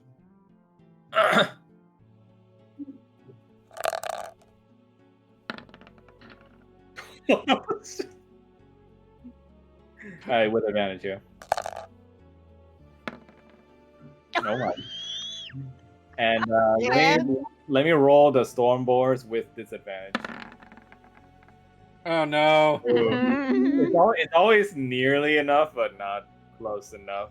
But it's close enough to where I say it's still a standoff. It's like even being hit by the missiles, the storm boar is like persistent and it keeps pushing back against your pushes. Meanwhile, Kyle starts running off towards the creature, and Serena says, "Wait, kid, no!" You see he throws the wooden dagger that's sharp enough at the creature, and you see that it actually manages to like cut the creature a little bit on the leg, as it distracts the Stormborn enough to where you can yet again do a strength check.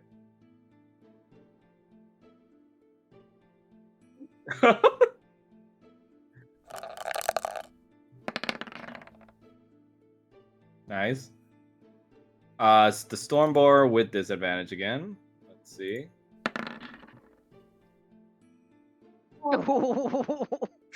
Canonically accurate roll. This time you're able to overpower the beast thanks to a last bit of distraction from Kyle, as you roar out as you manage to wrestle the beast up and over to its side as you slam it down by its tusks. Yep. Yep. And with the creature being helpless now, what would you like to do? Smash it with his hammer. Smash it with the hammer!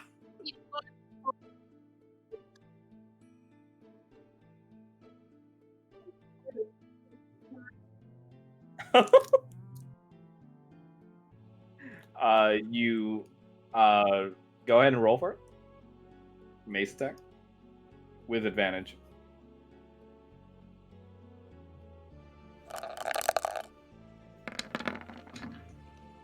Nice. With one fell swoop, you smash down against the boar's face, and with a pulpy sound, you see the light in its eyes go limp as the creature dies.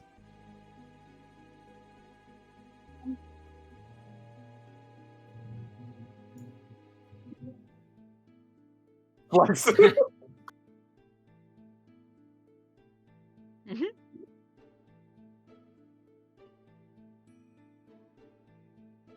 The creature lets out a low rumble in its throat as it dies, and Kyle, having seen that act of brutality, just kind of looks with his jaw dropped and just kind of just stares. I'm glad, Irina- I'm glad you specified because the first thing that came to mind for some reason was Hulk Hogan when you said flex. Irina catches up to the kid and like covers his eyes. Hey, Kanan, maybe chill out with that, huh?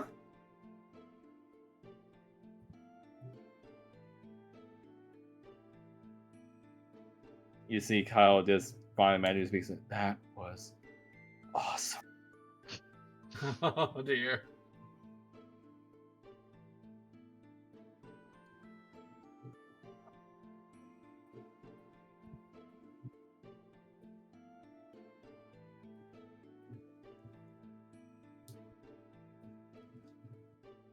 Yeah. Did you see? I helped.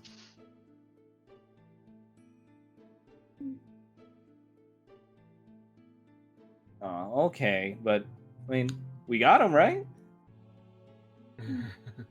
He puts both of his arms up. Whoop.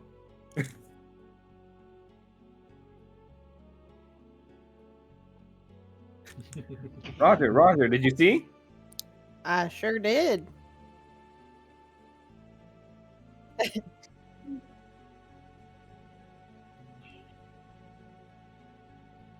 Paul, you got the thing, right?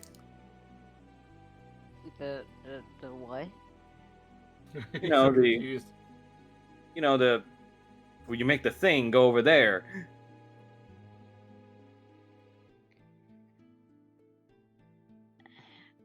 I would have He to says- be able to see the town.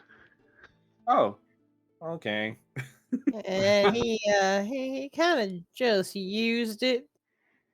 Yeah, we ran into our own trouble. Oh, what happened? Roger's gonna look at Kanan. Hey, remember that fella with a gun?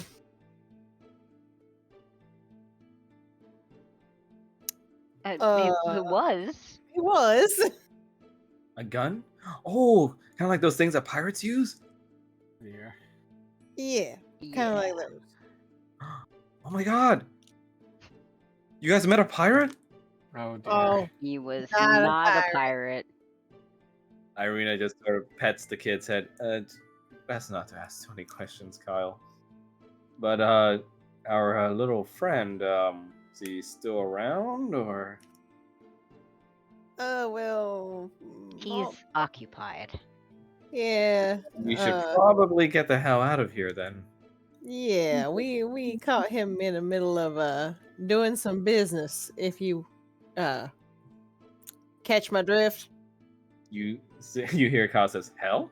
That, you think Irina just goes, "Oh my, I'm."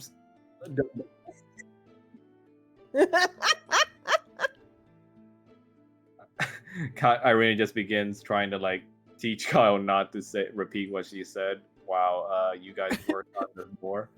About to say Roger's gonna pull out some rope for him.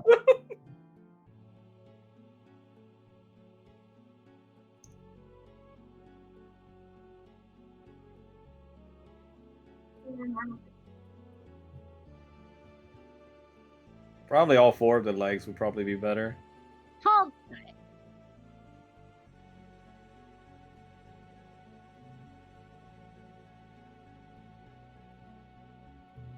You see Kyle just kind of gets on top of the corpse, just sits there, kind of like a ride.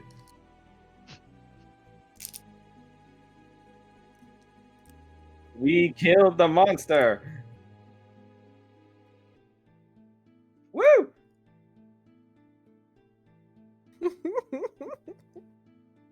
Oh, Paul, come on.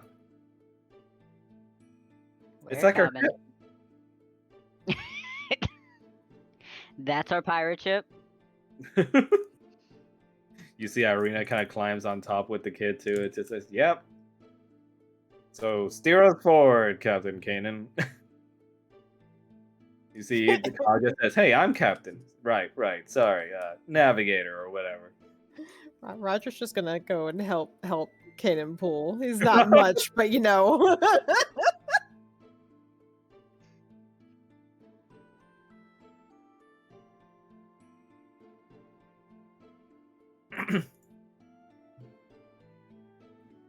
Yep.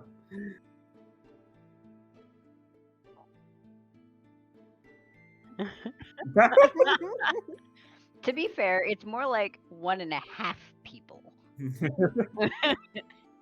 Very small kid. All right.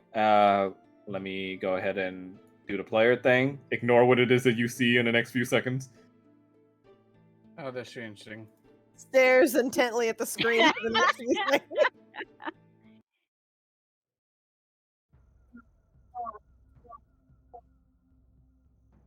I'm about to say, Dahlia shut up for half a second there. Ooh, gator! They were like dogs seeing a squirrel. God damn. We know what Kanan's thinking about. It's all right. We know what Mel's thinking about. Uh-huh. Almost in Yeah. the time that transpired while the others were away, you had some private time to yourself as you went around helping the villagers do their work, but also tending to the remaining wounded and sick, mostly the slaves and workers that were forced to serve Orbella while they were collared. And interestingly, you hear from them reports that not all the children have returned.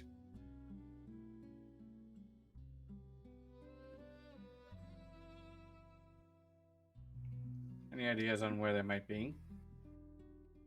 You hear from one of the citizens, a concerned mother says, I do not know. When they took the children from us, they always said that they were holding them as collateral, as hostages to keep us working, but I haven't seen my Timmy return home yet. Please, tell me that you were able to find them. I wasn't, but thinking logically, if they were holding you in the castle, then they likely would have kept them somewhere else to prevent the possibility of you crossing paths. If they were holding them as collateral. I just want to know that my child will be saved. Please, sir.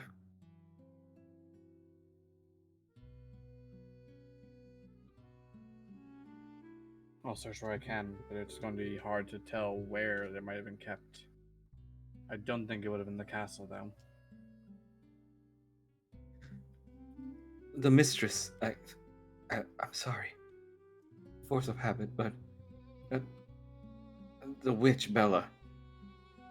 Whenever they told us that there would be more children delivered to the castle, more and more of them were being fed out from the prisoners to some other place. I couldn't tell what she was talking about, but it looked like the children were being sent somewhere. Do you know what direction they might have been heading in? We do not know. They were taken to one particular room of the castle and then never seen again.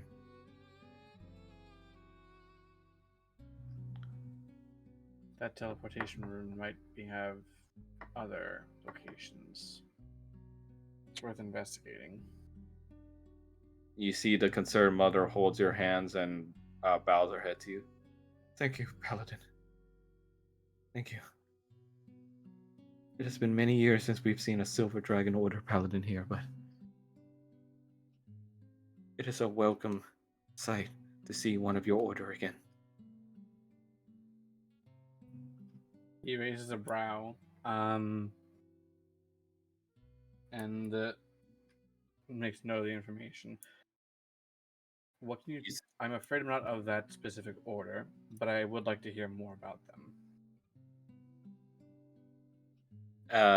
All of a sudden, you hear the woman shriek as she seems to be looking to next to you. As when you look, you see what looks Brutus. like no. You look to see a completely naked white dragonborn sitting next to you at the table. as you see the figure looking as resplendent as they do, but completely stone-faced, says, "I believe I can tell you something about that." Who is this?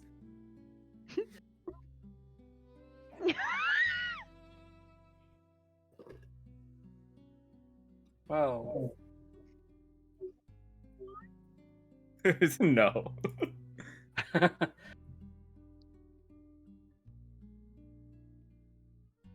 well, just from the picture, he certainly looks fabulous with that hair. You see the woman starts running out of the building as the mysterious white dragonborn stranger simply greets you with a small head nod. Hello there, my contracted master. You must be the spirit of the dragon who Bella initially had, but who now resides in the sword. Oh, fish bosh, don't call me that. All that serious stuff was all part of the corruption that woman brought upon me. But enough time has come to where I'm able to clean myself off.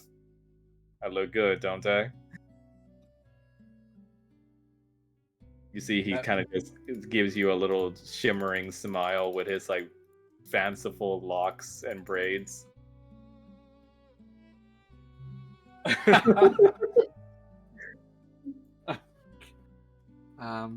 Let me give a full picture of what he looks like.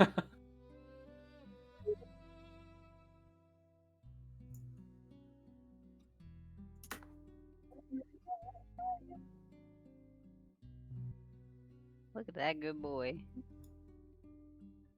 Okay then.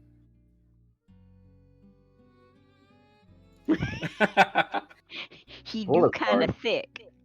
Coolest part is you can see the similarities between him and Yexarchon.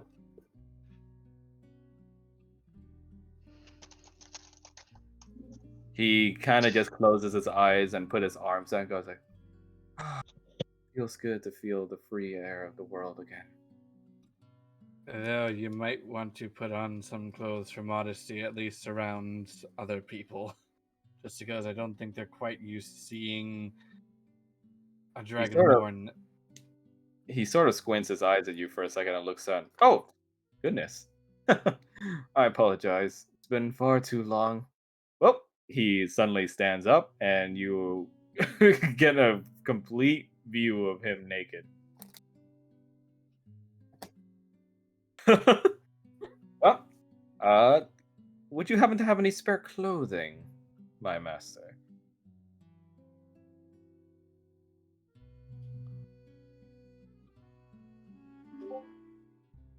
Oh, Blaze looks like he lost power.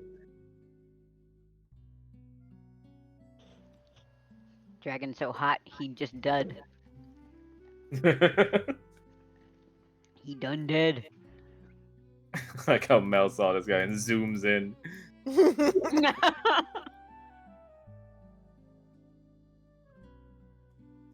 Yexarchon, yeah. Is Yexarchon yassified?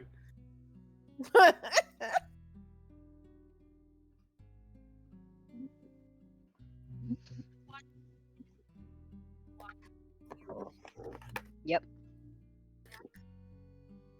Okay, but did you hear Yeah. about the Halloween event?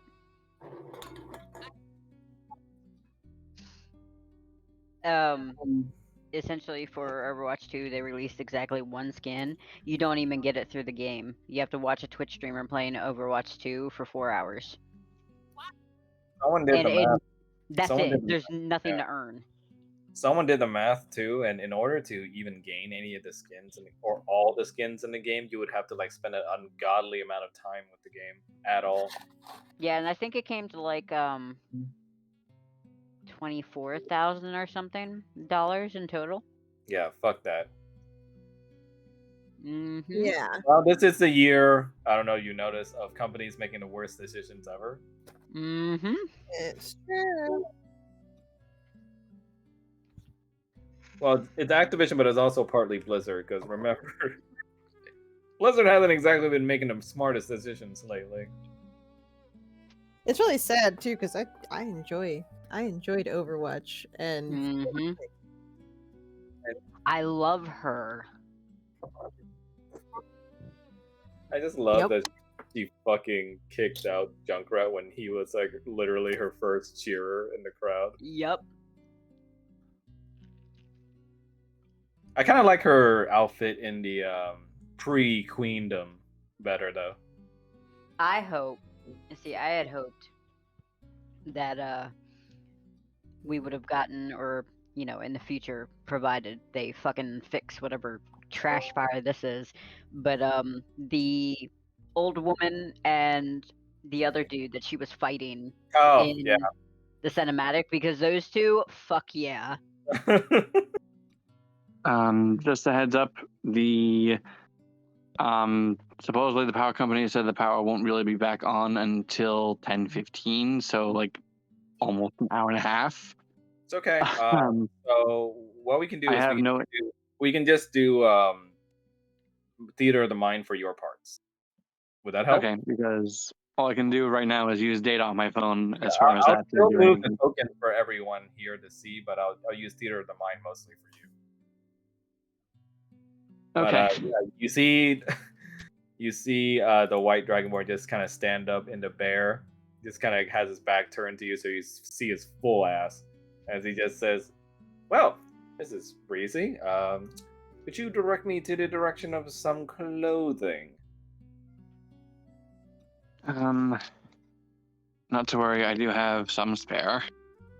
Tell me, Congrats. where's the feasting hall too? Well, this village is a bit scarce on some food, considering Bella's tyranny recently. My compatriots have gone to hunt, but I can't really say there'll be much of a feast. Such a shame. They have a little flight of mead right now.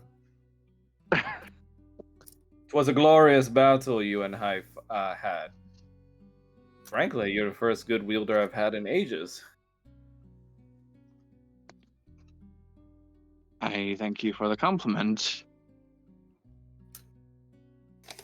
Now, he turns to you again and says, like, clothes. Palma takes out the traveler's clothes that he has in his pack and just gives them to Yexicon. Falmouth has acquired his very own himbo.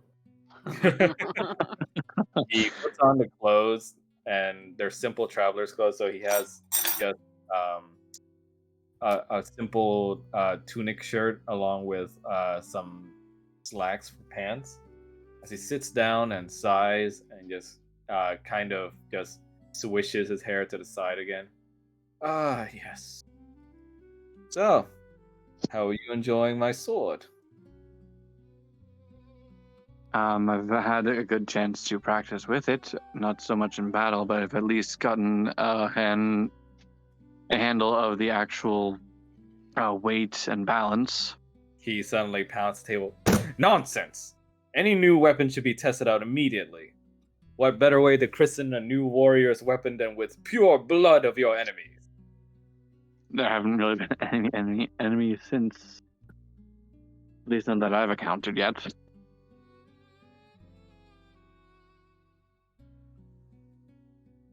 Silver and Jake are gonna have a field day.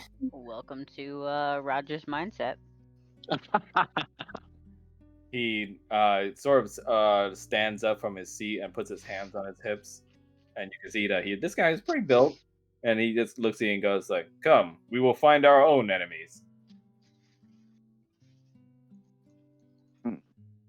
Well, I was asked to try and find children who are still missing, Perfect. and there's a good chance that there will be servants of Bella unaware of their master's demise wherever the children were taken. Time to fight some children. No. Sweat the details later. Sweat the details later, friend. Where there is battle, we will join. And as you see, he kind of walks forward, and when he gets a little bit too far from you, he suddenly dissipates and looks like a trail of his soul returns to your sword. Oh! Well, blast it. I forgot about that. Well, it looks like I can't maintain corporeal form for long without your presence, and even then, that's about the most I can do. Seems my powers have been a little bit reduced. Fascinating. You see, he suddenly appears from the sword again. This time, still wearing the tunic and pants. And it's at this very moment that you guys return from your hunting trip. And you guys witness Falmouth there with a white dragonborn that you've certainly never seen in Barovia before and don't see very often at all. Remember, we're doing yeah, for Blaze. Yeah.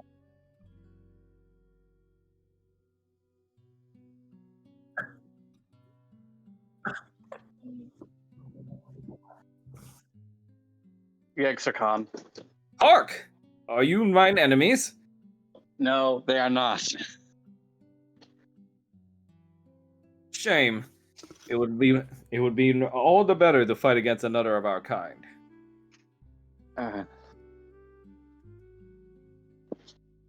Where'd This you would be pick up this Yexicon. one? What do you say? So this was Yexicon. He was.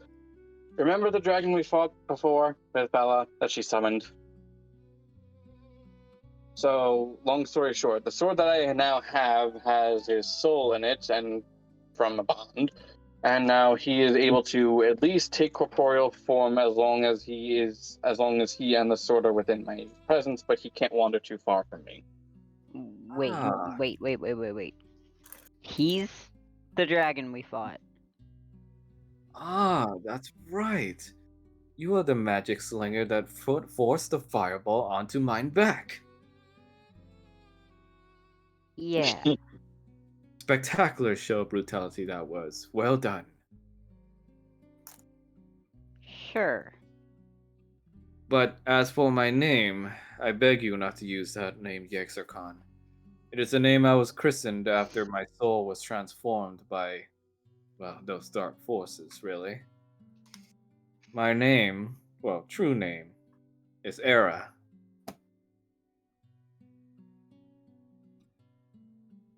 Mind spelling it? Spelling? Oh, I don't bother with that sort of stuff. Okay, good to know. I'll spell it in the Discord, though. Roger just sort of clasps his hands together. Falmouth, you have acquired yourself a pocket himbo. Oh, Himbo. I For don't whatever think- you mean. Is that a new classification of weapon in your era? not quite. Yep. We'll say it means a very attractive man. Oh. Well, thank you. No problem. Gives him a wink.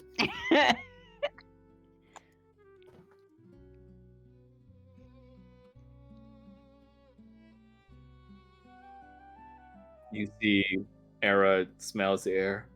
Ah, you've brought back some food, I see. Some recent game you've hunted?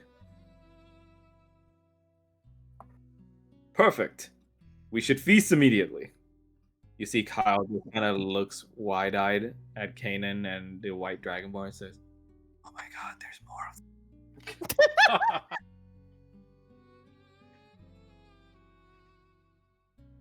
Just gonna be popping out of the woodwork these days. You see Flubber and Jake say in unison, "Wait, that voice." As Oh, they no. both appear in their cube and sphere form. Oh no. Master Era, is that you? Oh no. You see Era looks down at the little elemental beings.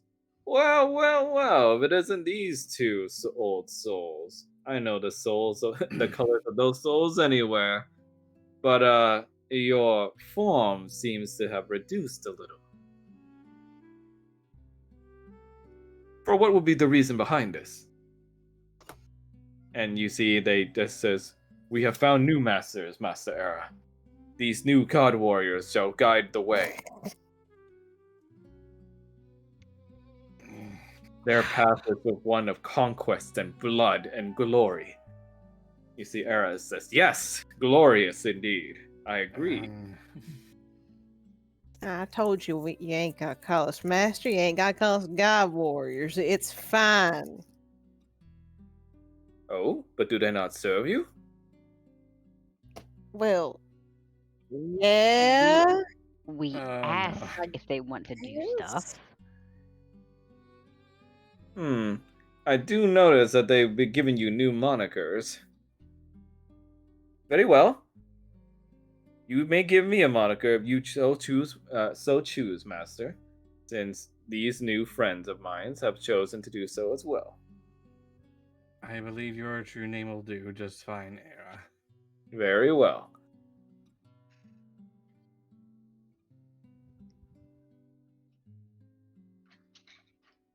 Era. Kane You just see gives no Kyle fucks. just goes up and tugs on the dude's shirt and just says, "You talk really cool."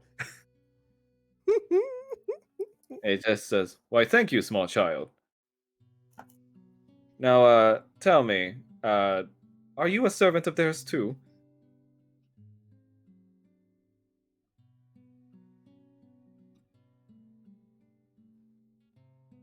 "Ah, you must be the father. I've seen many a glare of that from the maidens that I've de-virgined." Oh no. Era. He just goes, "What? It is a simple fact. But very, Era. but very well. If my wielder so wishes, I shall comply. Until next time, new companions." And he dissipates and goes back into the sword. Paul is just gonna look at the sword and just be like, I am really glad my frying pan doesn't talk. I mean, flubber dogs. He's He- not a frying pan. But Flubber he's just in it looks- sometimes. Just saying. Flubber just looks at you, Paul, and just says, "Do you not wish me to converse, master?" You are not a frying pan. I was talking about a frying pan. "I can be if you so wish." No. Oh yes, please do so. No. He starts really trying, and you see him slowly forming into what looks like a handle. And it looks like he's really going to take a while to form into like a frying pan using what body of water he has in him. "I got this. I will do it for you, master." Proud of you.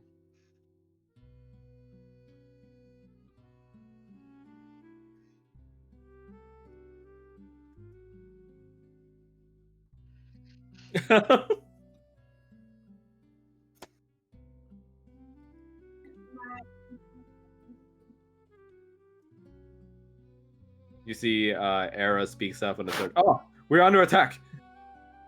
No, Era, it's fine. "Ah, very well. Call me when there is battle to be had."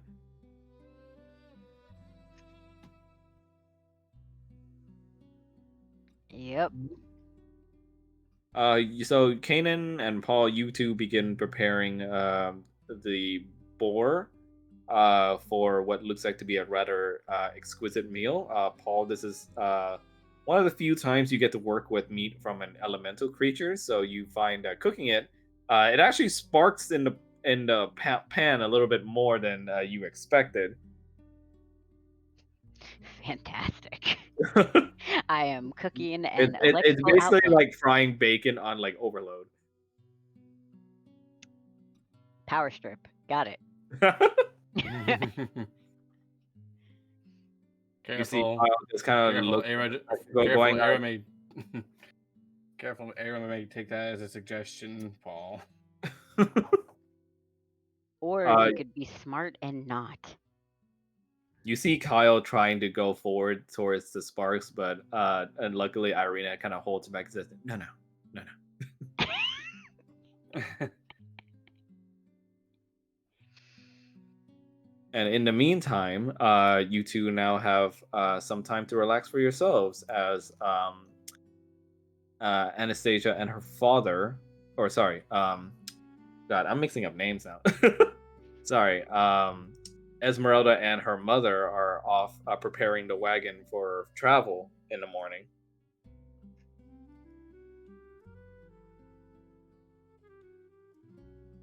And Irina just happily taps the table with all of you around while Paul and Kanan are busy with the cooking. And she speaks aloud and says, "It's good to see some actual change that happened here that someone is actually happy with."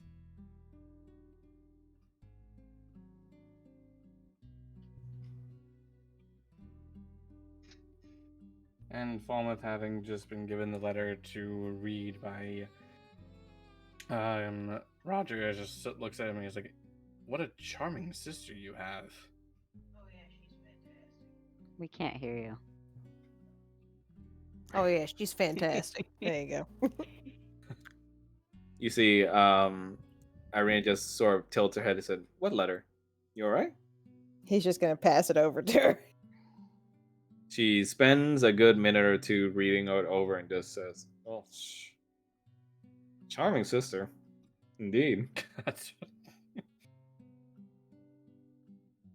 Yeah, and she's the favorite.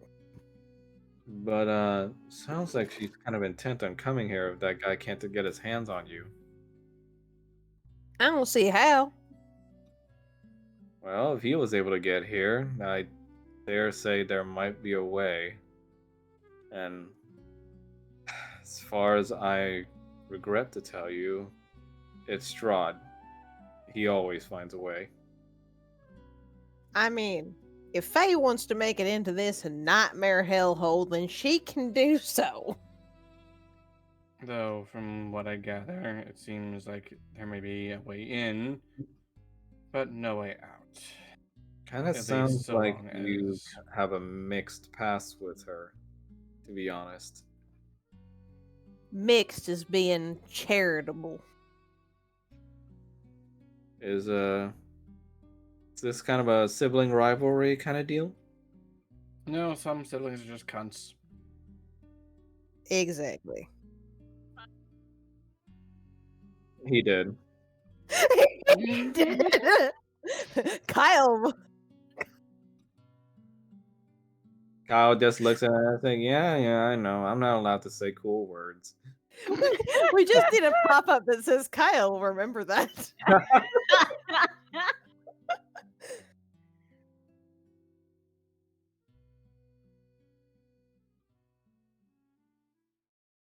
Unfortunately, from the town, there's no matches present. Paul's gonna lean around the door frame. Hey, can I Falmouth- borrow Jake? I was Falmouth about literally- to say. Falmouth literally has a tinderbox in Flint. You can use that. You see, Well, it's Jake explorer's just hack. forms out of the bow and just goes, "I am on it, master." Thank you. See, we could use the tinderbox, but they are so happy when they get to do something. We definitely are.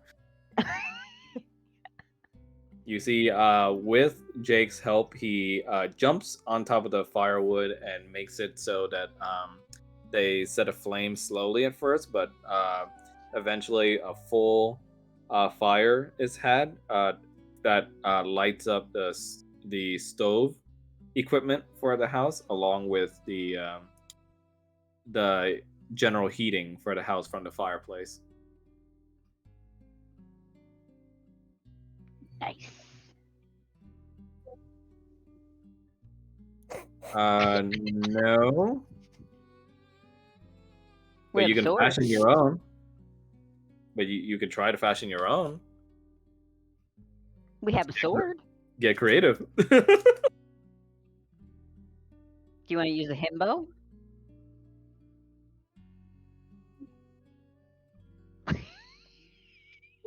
Now that's a little bit strong.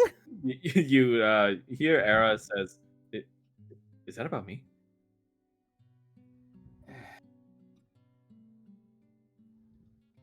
I'm gonna have to teach you some tact about.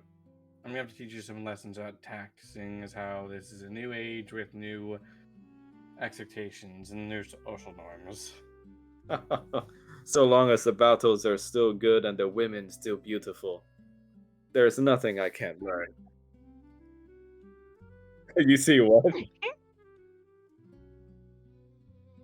I mean, it would be on fire, so I think you'll burn whatever it is you're cooking. In the meantime, you see Victor come back finally after his trip, and he does come back with more than an armful of logs. Yep, got some wolf pelts too. You see he takes out some pelts from behind him and fashion some coats out of these.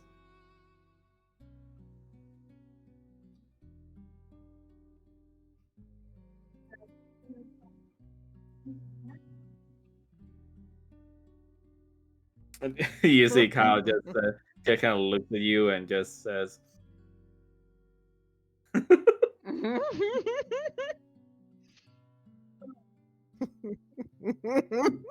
"You know, if you don't want me to say it, why you gotta make it look so cool?" I mean, he had to learn my name at some point.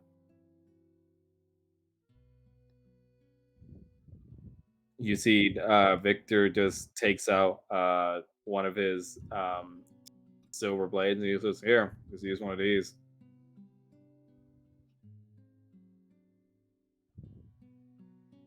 Just don't ruin it.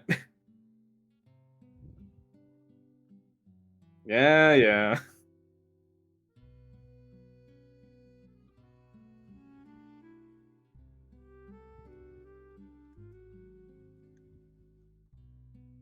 You see Irina just kind of tells her how to use it. Carefully.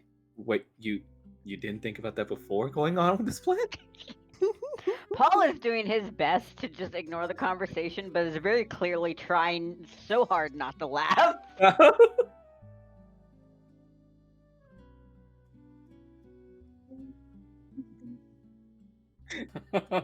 thought you were doing the Stolas thing for a second. Don't we all? When I'm hungry. You see Irina just sighs and just goes like, "Why not just use one of my daggers instead? It's smaller. Should be able to fit in there." You see Kyle just says, "Ooh, ooh." He takes out one of his wooden little knives. Can this work? I mean, it'll cook. It'll cook, right?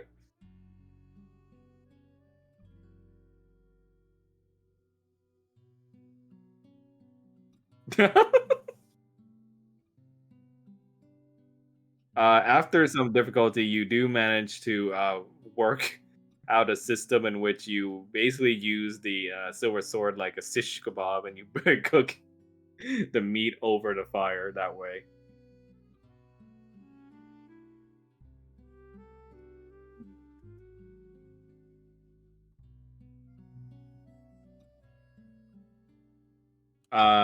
Well, for that, you're definitely gonna have no luck. You're gonna have to ask Paul because he still has those spices that were given to He's him by got mama's Juju. spices. Yeah, Mama Juju spice.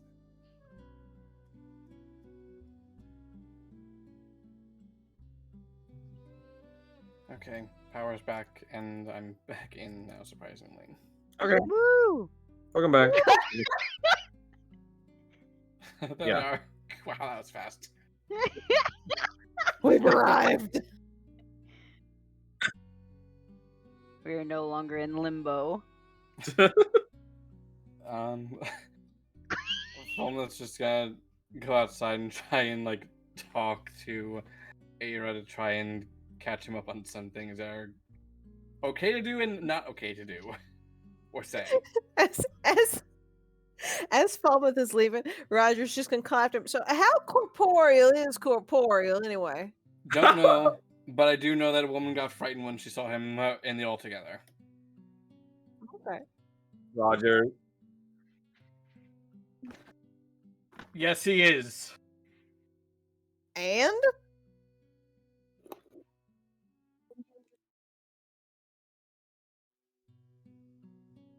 Oh, You see- darling, you hear- you think anybody looks at me with anything else? you I mean, Here, considering error you and response. that. I mean, considering you and error. that one Gatorkin egg. Considering you and that one Gatorkin egg. You're not exactly in the place to be judging. You hear Kyle says, "I like eggs."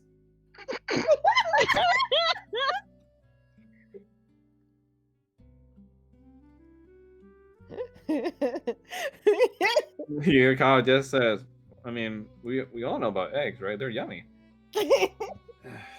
Roger's like, I sure are. Irina just says, "Oh my god." I don't have time for your bullshit. I'm going.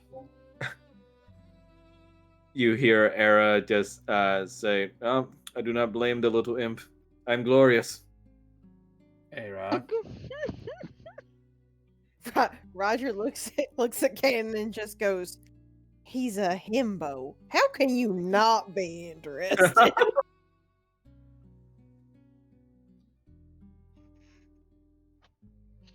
Paul's gonna lean back and just kind of being like, Kanan likes being the himbo.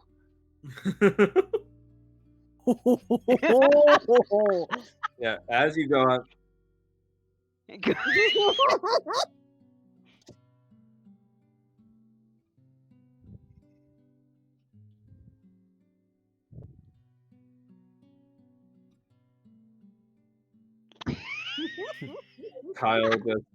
Kyle just kind of looks at you, vomits at you. They say, "Are you mad?" I just like hypocrites. I'm not gonna deal with this crap. Aw, but hippos are pretty cool. That's not exactly what I meant. He gives you like a little wooden dagger that looks like he just freshly made out of another spoon. Here. Paul just takes the dagger and smiles at Kyle. Thank you. Yeah. Now we can sword fight next time. And Paul just makes a mental note to make sure that he holds back if that ever happens. Because he does not want to hurt Kyle at all. Yeah. In the meantime, Era and you go outside as Era says, "Yes. Some breath of fresh air again, indeed." Though I will say, I do miss the cold a little.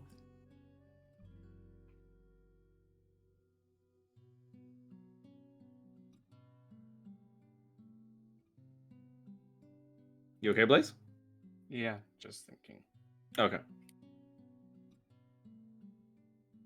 Fola just takes the blade out of the sheath and just sticks it into the ground for a second. He's like, you and I, we need to talk. Ah, yes, of course. Battle strategies. Not exactly what I had in mind. Now, what I usually like is I like to gore them from the side, under the armpit. That usually gets the Era. heart. Fastest. That's not what I meant. Era says, "Yes." There are, as I said, there are social norms that have changed since you were last in a physical form that wasn't being bound by the dark powers, and as such, it's probably best that you're made aware of them just to avoid causing any difficulties, whether it's with the compatriots that we have or with other civilians. You hear Era just says, "Oh, pish posh. I know social norms just fine. Dowries and marriage and also Valkyries and all that." Things have changed quite a bit, I think. Oh, how much changed? Well, many of the people in this country, this kingdom, are soulless because of the Strahd. Mel, what are you doing?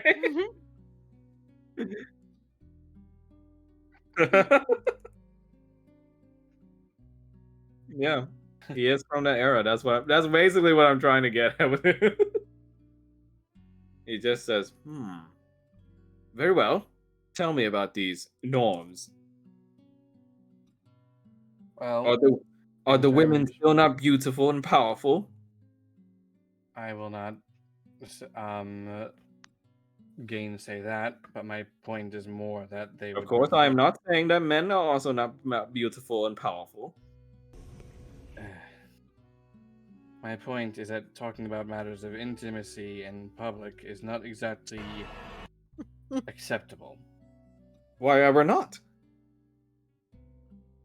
Things such as that are considered more private affairs, and people would prefer that they stay private affairs, which is why Kanan was not so pleased when you spoke of your past dealings in that theater. Ah, was it sheer jealousy? I assure you, he is a good-looking fellow himself. I'm sure he will do just as well.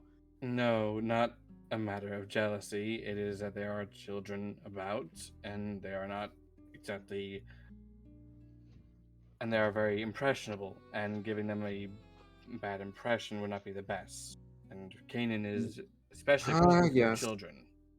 Children. Yes, yes, very well. I shall acquiesce.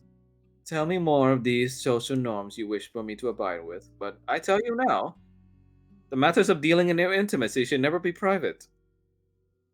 For love is a great and powerful thing, almost as good as bloodshed and slaughter. It can be a great thing, and it can also be a terrible thing. No, with me it's not. But yes, go By Bahamut, you are testing even my patience.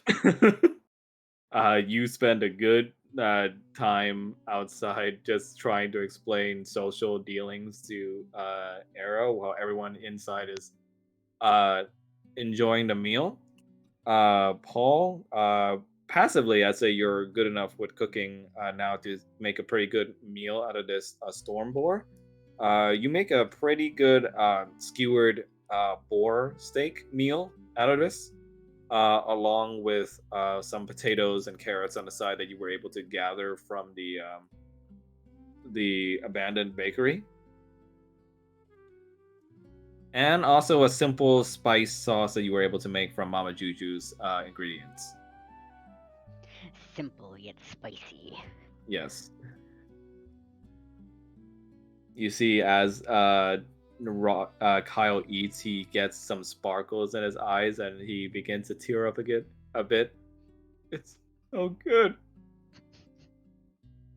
I've never had food this good. Paul just gestures to Kyle and looks around. This is a perfect child. Nothing can happen to him.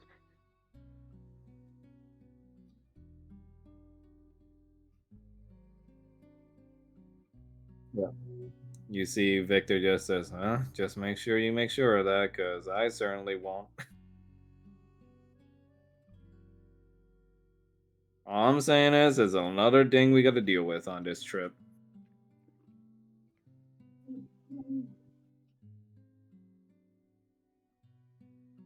Well, I can say it mentally if you want.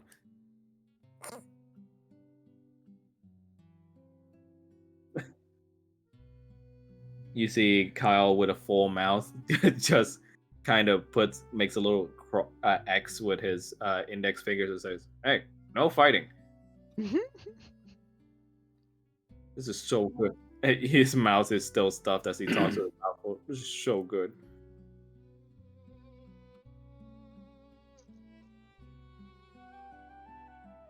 Irina just sighs and says,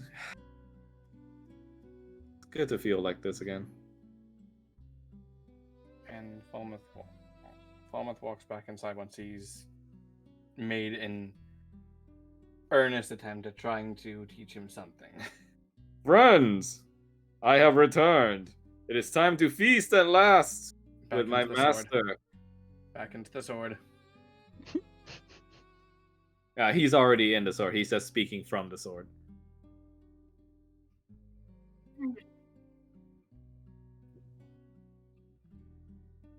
My crimson compatriot, I sense doubt from you.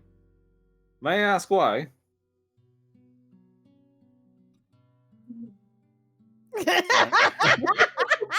Did you just You're read that? attracted to dumbasses and dumbasses exclusively. For example, Odalia is a morosexual. Wow, just throwing Kane under the bus. Well, in Odalia's eye, in Odalia's eye, she's that meme where it's just like, I like men that are a little stupid. They're Wait, I just sent that to Rattles. There you go. This one. yeah, That's that's stupid. I like Odalia. that in a man. I like that in a man.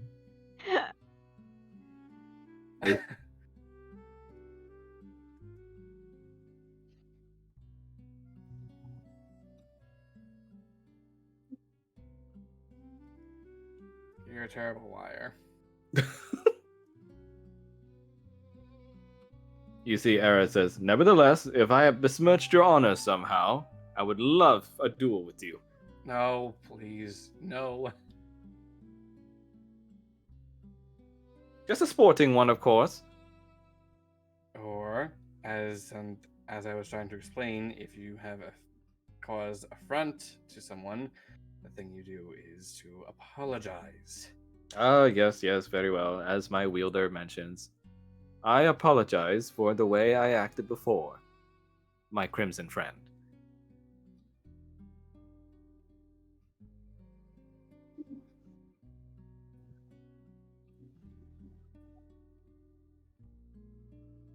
What is your name, my friend?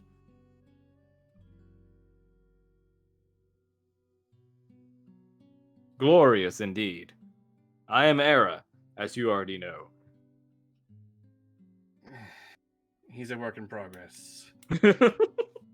Roger's just over here like, I mean, how can you not?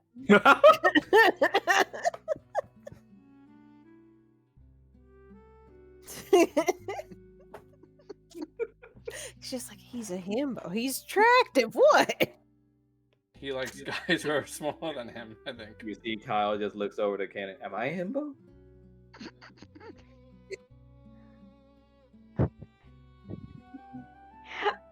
So I'm ugly? Maybe when you're older, kiddo. He kind of blushed. Okay. Roger, am I a himbo? Sometimes, but not always. Irina just says,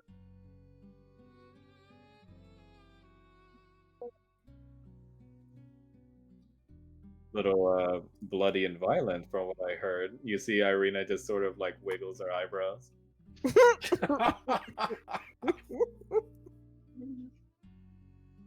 Well, it just chokes on his drink at that. You see Irina just shakes her. No, it's nice seeing you a little bit more honest about it. I mean, I remember watching y'all fight. I wasn't there for that, but those Gator can tell stories.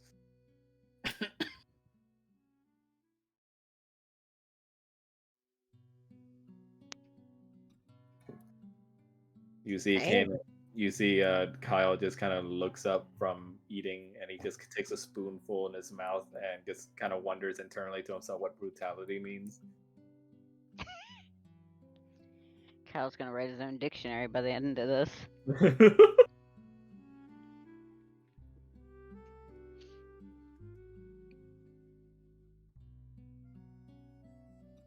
Cool, awesome.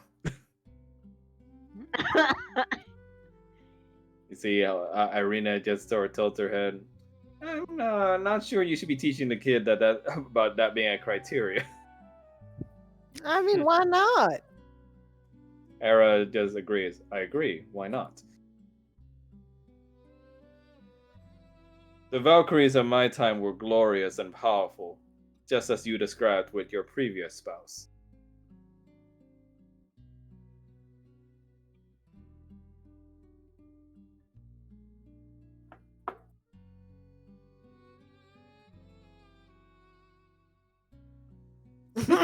Charge. It's the first moment of calm that they've ever had. I think it's pretty nice. He's You see, quite Ar- quite literally a man out of time. So you a bit see of Irina patience may just be sort of needed. shrugs and just says, "Well, at least you all have someone." Well, I don't think Victor has anyone. Victor just sort of shrugs, just says, just kind of slows the work down. If it happens, it happens.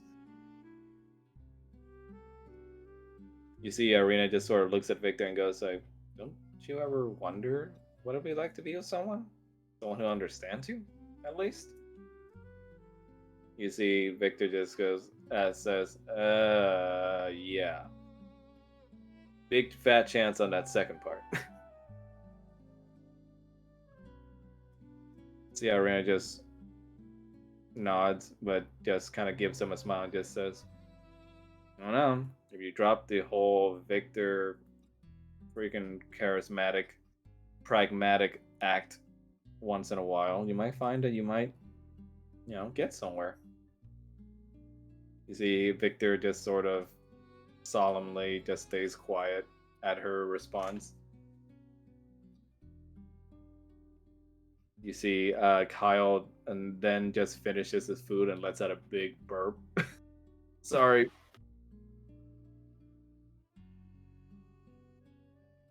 You see, he kind of pushes his bowl towards Paul's direction and just kind of holds it up towards him. Can I have a second?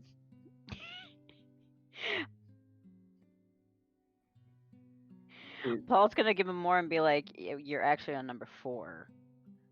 He just licks his lips and goes like, I'm gonna say he's got some time to make up for. In any case, I'm kind of curious about your new friend, Falmouth.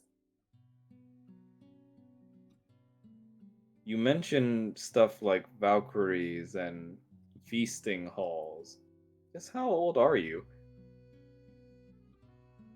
You see, Era just goes, I've lost count.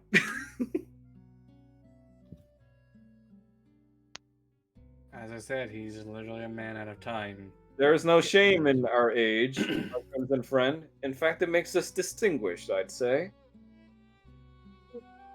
It just means more experience. Just saying.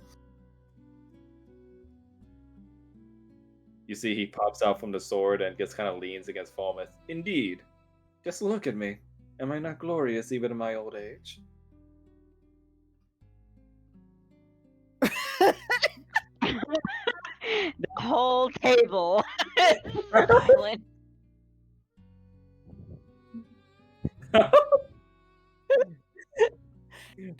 Go ahead and go ahead and roll for man. What kind of roll can I make this? Ranged attack. Yeah, dude, make it a dex check. Why not? Yeah, we'll go ahead. Yeah, go ahead.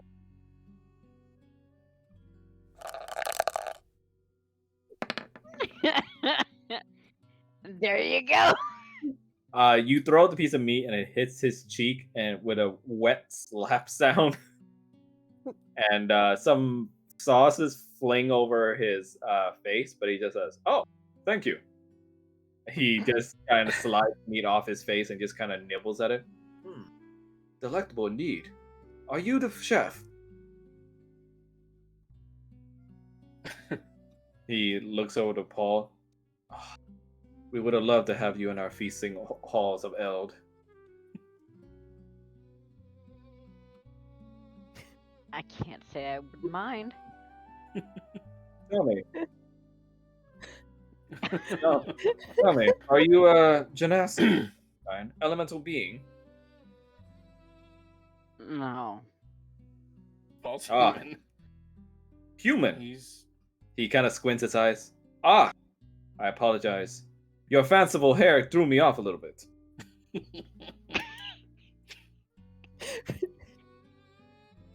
If you want, I can teach you how to do a warrior's braid. No. Very well. No. It might look nice on you. No. No. Very well. The offer remains on the table as per usual. He begins to nibble more of his piece of meat. Roger just looks around the table and is like, "Really? Nobody? Just me."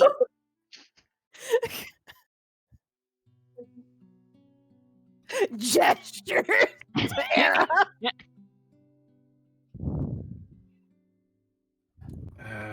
He means that he's He's questioning why none of us seems to have the interest in him that Roger does.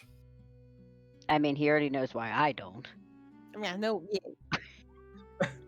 Well, my small friend, if you find interest in me, you know where to find me. If my wielder so approves, of course. I don't. You need permission? Well, I mean, you did hit him with some meat. It wasn't even a joke.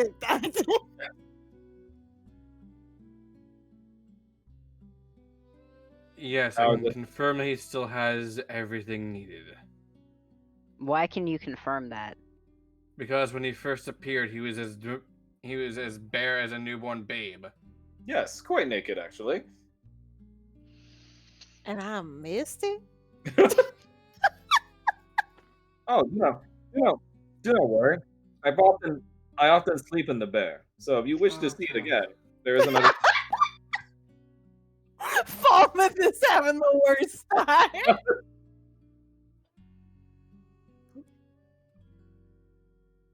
In any case, Roger, my just- friend. Trust me, I am trying to have him understand that social norms are different.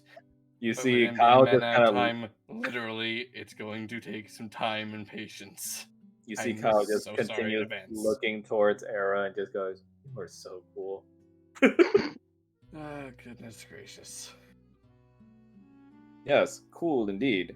Ice cool. Roger just looks over at them. It's just like, really. In any case, Look, I'll freely admit that he is a looker, but it's just where it doesn't feel appropriate. He's Oh. literally a spirit inhabiting the sword I wield. thank you, my master. I had nothing to do with that. Yes, but sadly, there are some limitations to my corporeal being. Being as bound to the sword as I gave up my soul to be an elder spirit of this land, I can move no longer, no farther than where my master and the sword is, unfortunately, and I can only perform actions at his command and with his permission. So, what you're interested in is quite. I would have to witness it, and I'm not exactly comfortable with that.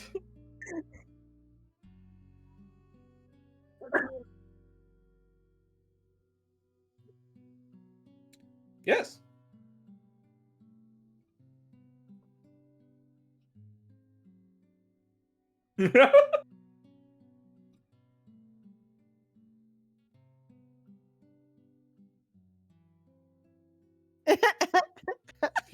No. Kyle just looks at Cannon and goes like, "Do what?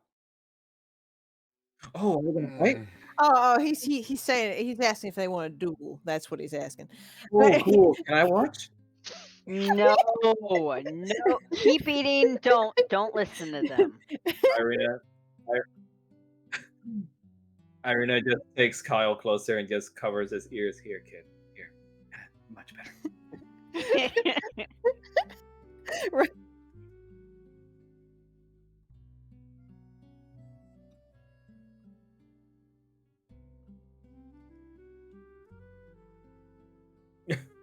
Ooh, smells good.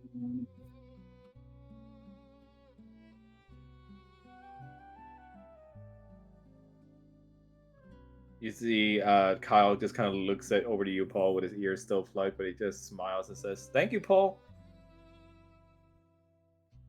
Paul just gestures.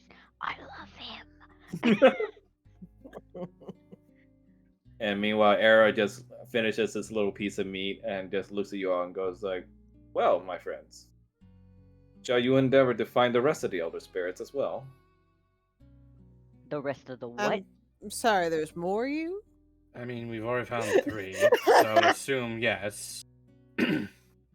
Oh, you do not know. Very well. I will do my best to mention. He takes up a chair and kind of sits with his legs crossed. Well, I'm not the best historian out of all of us, but I said I'd do my best anyway. Long ago, when this land was still barren, before the time of creation itself, and to combat against the dark spirits that would claim this land as their own, certain individuals were asked to give up their soul to become forever guardian spirits of the land itself. As you can see, a mighty warrior as splendorous and as beautiful as me gave up my soul to be the warden of the cold and the snow itself.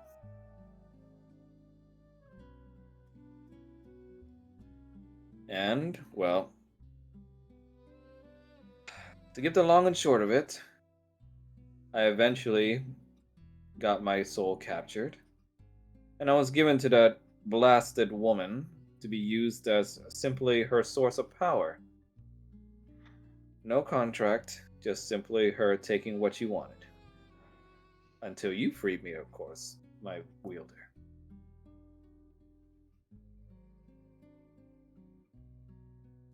But yes, there are those other than me who gave themselves up to be elder spirits. And, considering the enemy you are facing against, I would not be surprised if you could find more of us through them as well. I hate to interrupt, but there was something that I recall that you were going to mention before there was this impromptu thing going on. A woman who shrieked when she saw you and ran out had mistaken me for a paladin of the Order of the Silver Dragon. You said you could explain more of that? Oh, yes, of course. What, are you not a member? No, I am of the Platinum Cadre from my own home. No. Shocking. You look the part. You're even wearing their emblem and a uniform. Well, the Order of the Silver Dragon, nonetheless, is an order of paladins who safeguarded Barovia in times past. Around my generations, they were even around. In fact, they were the very people that helped some of my duties as well as Warden of the Cold. Unfortunately, I haven't heard from them ever since. They've become just urban legend, as far as I know. I can assume that can only be due to the Dark Powers and their top servant. I believe you all know him by now. Strahd von Zarovich. Yes. Though, from what you say, that means that he is just a smaller force in service to an even greater force. So that's concerning. Well, that's about the far of it as I know, when I was tasked with duty of Warden of the Cold. I'm sure the rest of my companions will be able to tell you more if you were able to find them. Just warn me if you happen to find a particular woman amongst them. You have to be a bit more specific. You have to be a bit more specific about that. She's, let's just say we have a history. But she can be a little bit more than eccentric, and she tests her wielders partially.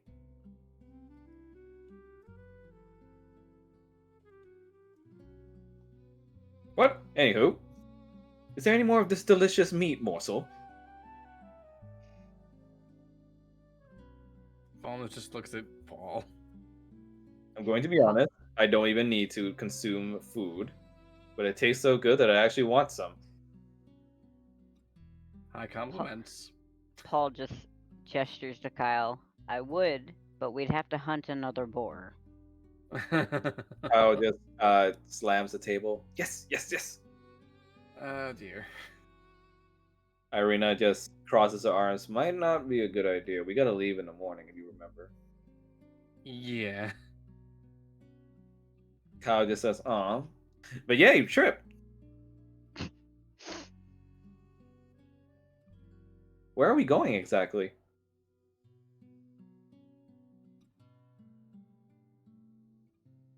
Valaki. Valaki. Huh. I think I've heard of a place like that. I think mom and dad told me something about that place. I don't think I ever paid attention though. But cool. Maybe we'll find something about my dad there too. Yeah.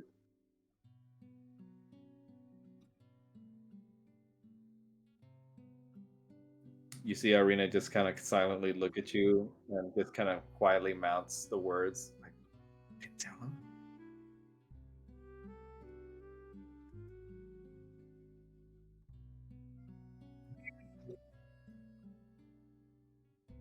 Okay. Well, I'm gonna head off to bed. Oh, I'm sorry about what happened.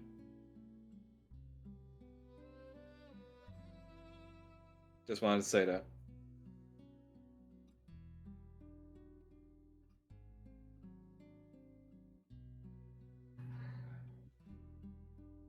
You okay, Rattle? Wait, what? Shrine was writing something. You just from... let I just fucking zoned. Irina was apologizing to Paul. Oh, well, no, because you had sent me shit as Roger, and I'm like, what the hell? I only have one audio channel in my brain here. You have one brain cell.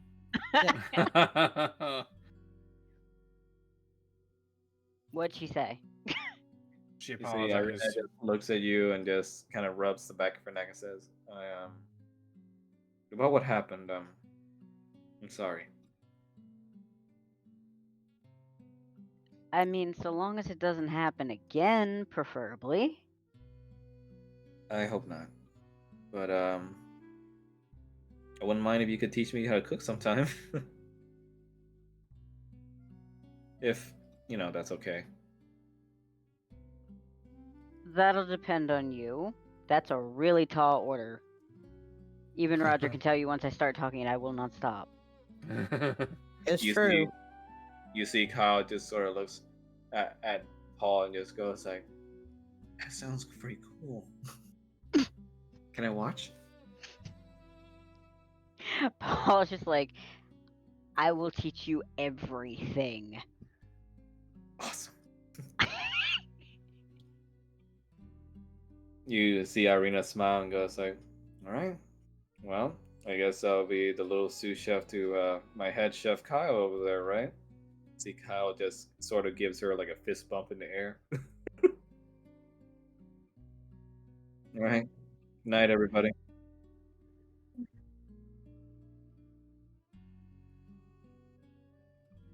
Good night.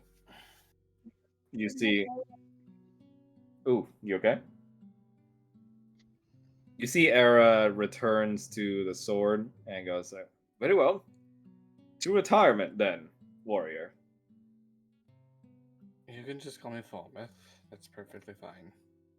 To retirement then, Falmouth.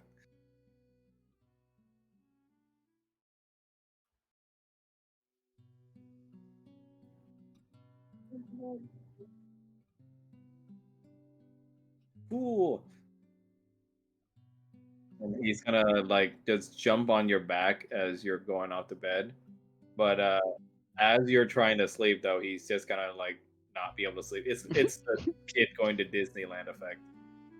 And in the middle of the night, because all of you are like kind of sequestered in the same big room. Some of you are sleeping on the floor. Some of you like sleeping, beds for once. You just in the middle of the night just hear a tiny little kid whispers of like, "Lucky,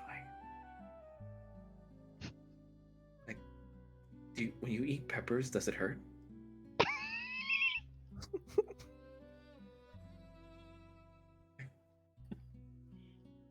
Who's that? Like, if I like jump really high and spin at the same time, am I gonna like be able to like do what Paul does? You think Paul's a magical girl? You think Paul's a magical girl?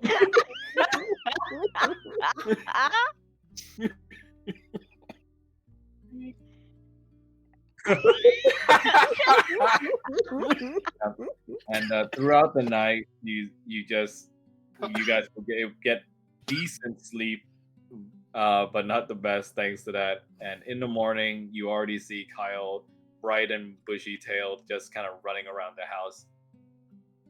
How in the bloody hells is he so energetic when he barely even slept? I mean, how much did you eat yesterday?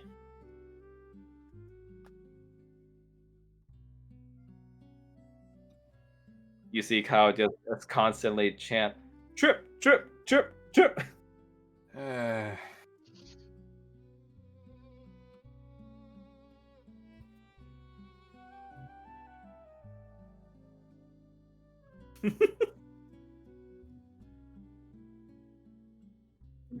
Trip. You managed to finally get him to settle down as you guys say your final goodbyes to Orthol, having made sure that the town is at least stable enough to recover and rebuild on their own. And now with your new little companion, Kyle. You travel for a while on the road, and eventually making a pit stop. Give me a sec. Pretend you see nothing. Where the hell did it go? Oh my god. Just disappeared on me. And now we're at the Vistani camp again. That is not the music that should be playing. Whoop. There we go.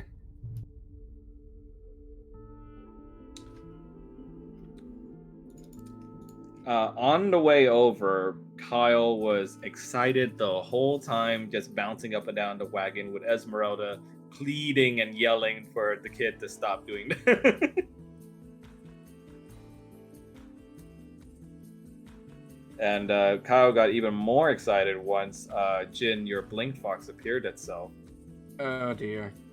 Yeah, from the wagon, you just hear a big.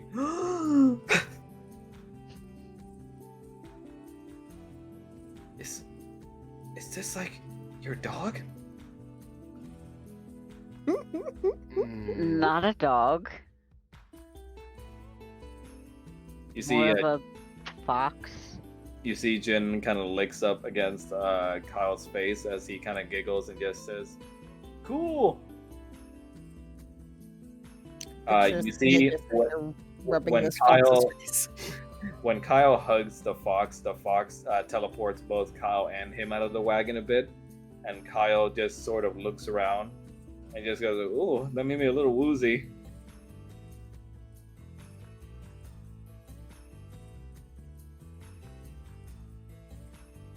Yeah, oof, oof, oof. You see, with the boy not being used to teleportation magic, he looks kind of queasy.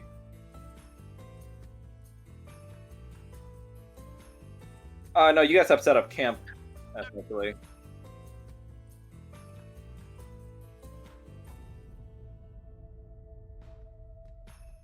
I'm okay. I'm okay. Can I ride the Foxy again?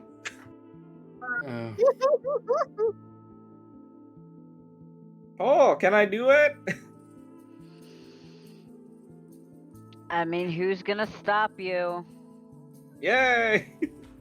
Paul just looks at the others. Kanan's What? gonna be giving- He's a dad. It's perfect. You just hear the sound of a blink going off again, and then just the subsequent sound of. Falma just looks at Kanan knowing. Falma just looks at Kanan knowing he's gonna be giving Paul a death stare for that.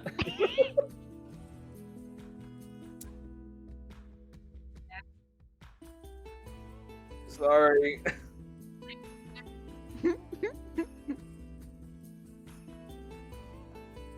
Just see Roger sitting there being like, I mean, if he's a dad, would it be disrespectful to suggest that the kid play fetch? Or is that like tossing a ball around? Like, Paul just looks at Roger. Where do you come up with this stuff? it's a legitimate question. He comes up with them when he's busy fantasizing about Era. No, I do that in my off time. In So all the meantime, while you guys are camped out, you see what looks like a landmark in the distance. What looks like a giant windmill tower.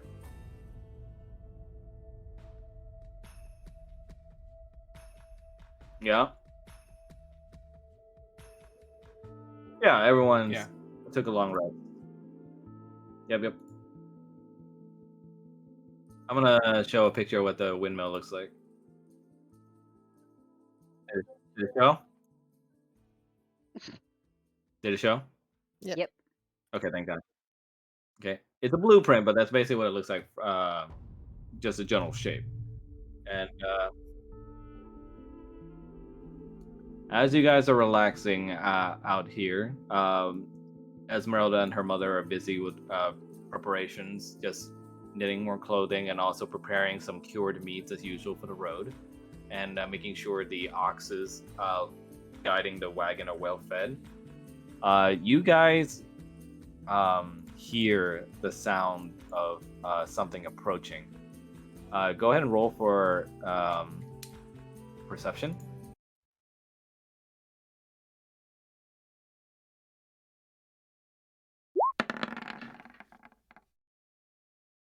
Nice. 19 on both.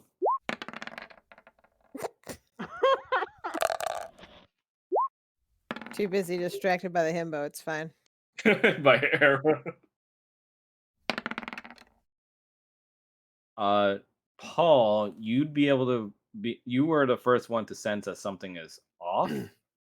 Oh, hold on. I'll roll for Victor as well. Give me a sec. Kinda, yeah. But give me a sec. Victor, there you are. Perception. Disgrace. Evil pain has its summer on its Oof, nat one. face. So Paul, you'd be the first one to notice that something off in the air, and you sense the approach of something uh, that feels like a violation of the weave coming towards you. Okay, that's not good. Oh, that's not good. You don't feel that. You guys don't hear that. What's up? Mm. Oh my god. Yeah, go ahead.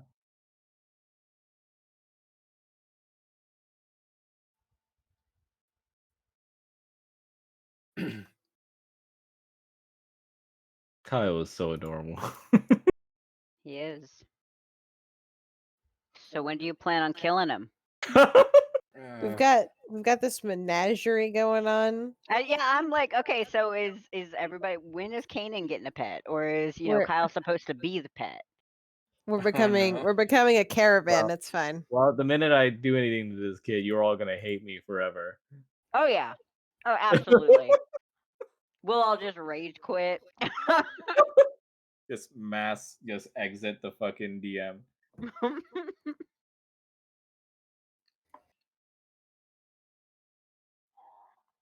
Welcome back. Right, but yes, you start to feel this off energy in the air. uh, start to become stronger as you now start to hear that sound closer to you. Do you guys seriously not hear that or feel that or anything?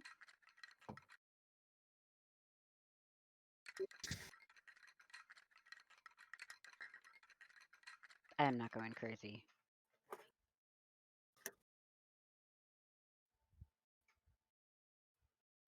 That's not what I'm hearing. If you don't hear anything else, With Paul alerting us to it, can we like do another check? Yep, go ahead.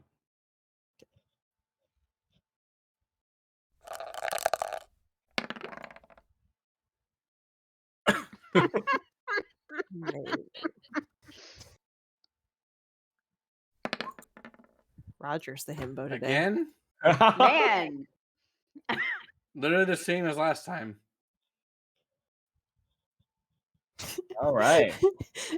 Roger and Falmouth both thinking about Era for different reasons.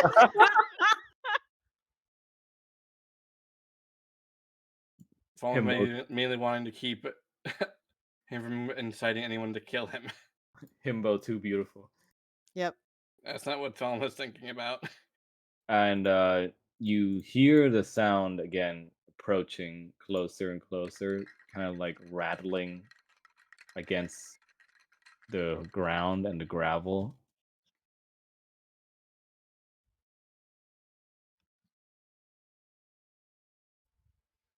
thank you.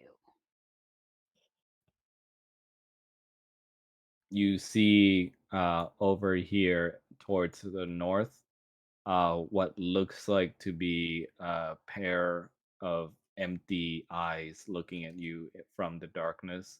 The thin outline of this figure looking menacing uh, as they walk towards you.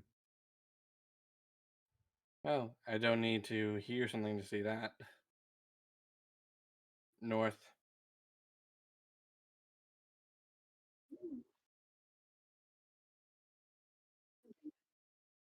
You Kyle would hide near Irina as she takes out her blade to protect the kid, while at last the figure finally shows its menacing appearance from the darkness.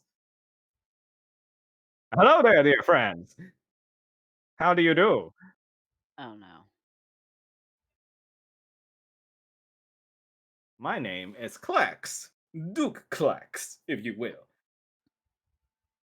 And you see what before you a talking skeleton dressed in what looks like to be fine nobleman robes and a top hat with some jewelry hanging off one of his fingers. I'll post the picture too. And whom do you serve?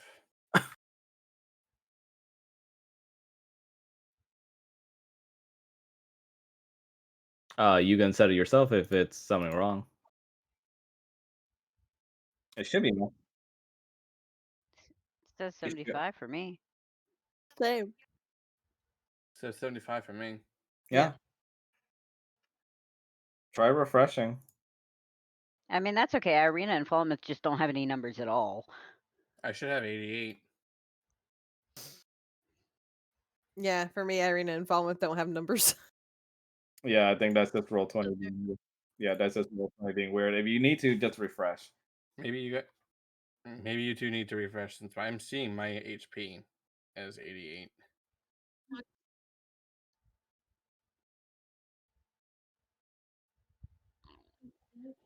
That's weird.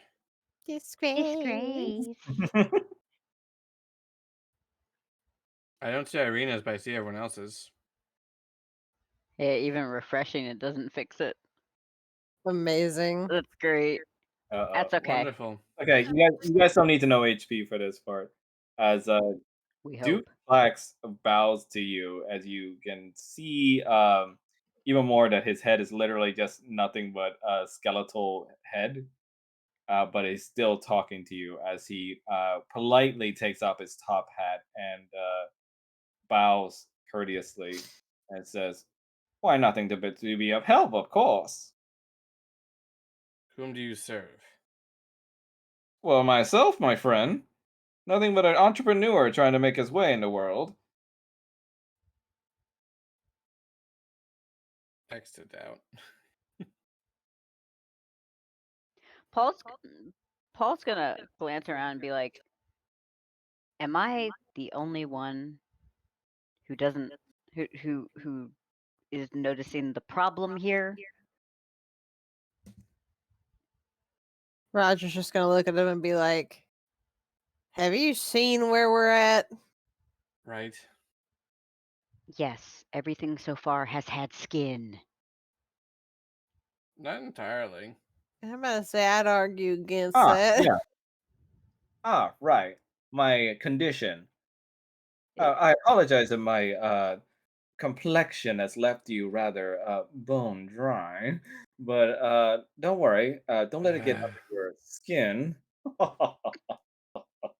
You see more of his bones start rattling as he begins chattering his teeth and laughing.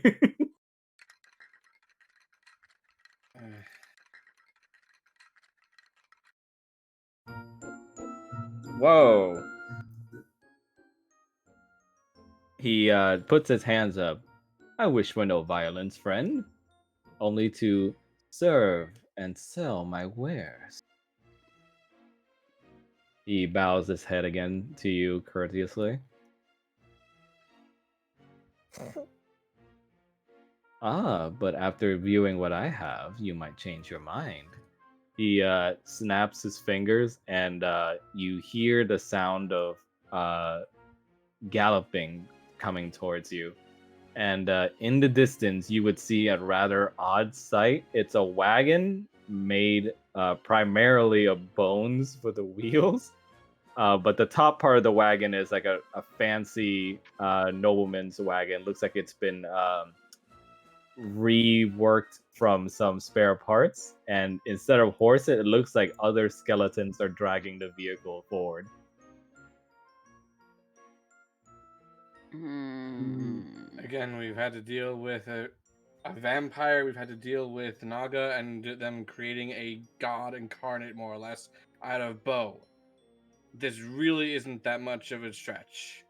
Oh, fine adventurers you are then to have such tales. And I would like nothing more than to sell my wares to you. Okay, Would so you why not- are they naked? Oh, them? Please don't worry about my associates. I assure you, they're getting the minimum wage.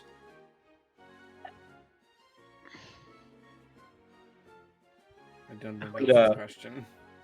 But to be honest, I think they wish I could be paid more.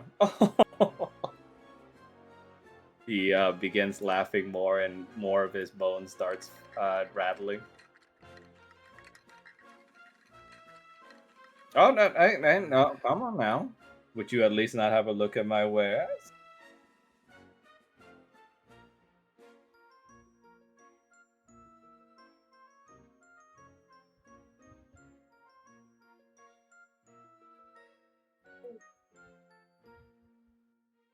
He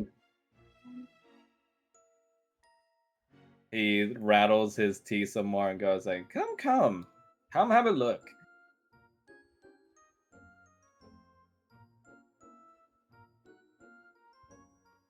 For such fearsome adventurers as yourselves, and with such monumental enemies you must be facing, I'm sure you would like to have a look at my curiosities.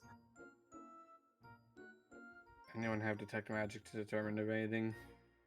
You hear Kyle goes like, "Who is that guy?" Don't know, but stay in the wagon. Stranger danger. See, like a see a skeleton? Looks like it.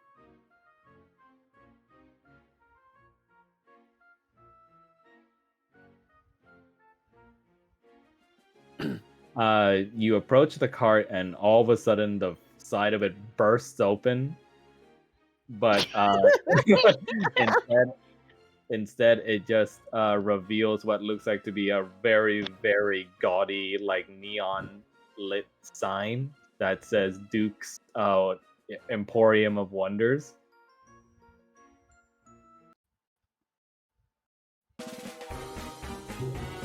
Basically. Welcome to my Emporium of Wonders, friends.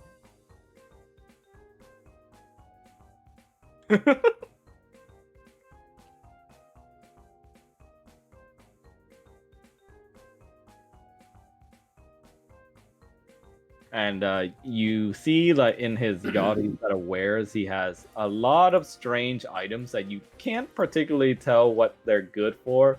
But he looks to, even though he's a skeleton, you can almost feel like a smirk from his face, almost as anticipating and wanting to explain what each of his curiosities do. Oh, you have detect magic, right? Yeah. Nope. Amongst the items, the ones that catch your eyes first is a can, a rock, a smoking pipe, and a mirror.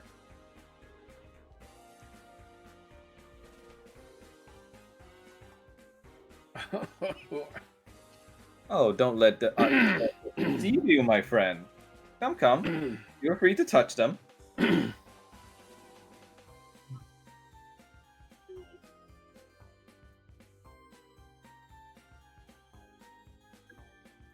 Kanan, what is the rule?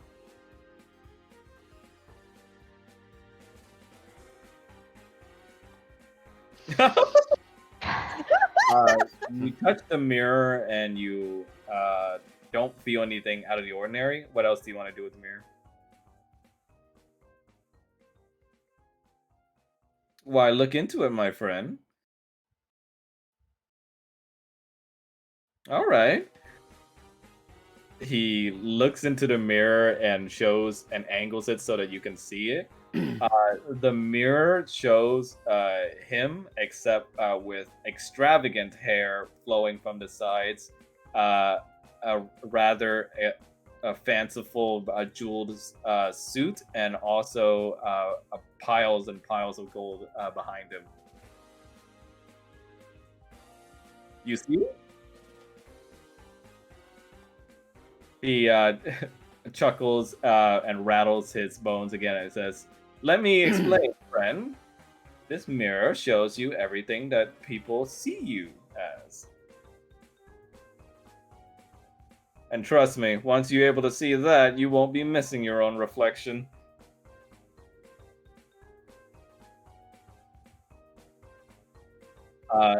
You look into the mirror and you just see yourself with tons of little dragonborn children just crawling around your arm.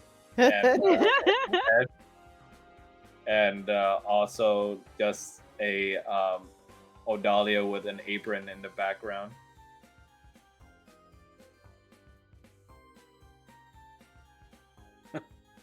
Why not? Why?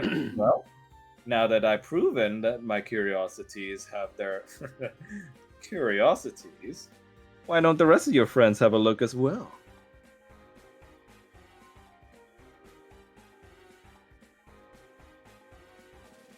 It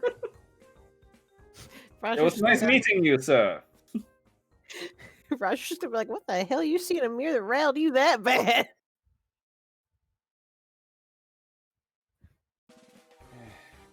You Falmouth see, cautiously moves Falmouth cautiously moves towards it. Want to take a look, my big strapping lad? To humor Kanan, sure. You see he holds the mirror in front of you, and you see in the mirror yourself, except you are bare chested with tons of muscles, and you are flexing. Falmouth just raises a brow. It's like, not that vain, but I can already do that, so. Whoa. He looks in the mirror and says, like, astounding indeed. I bet you're capable of an insurmountable amount of violence. I prefer to do it to defend, but that's besides the point.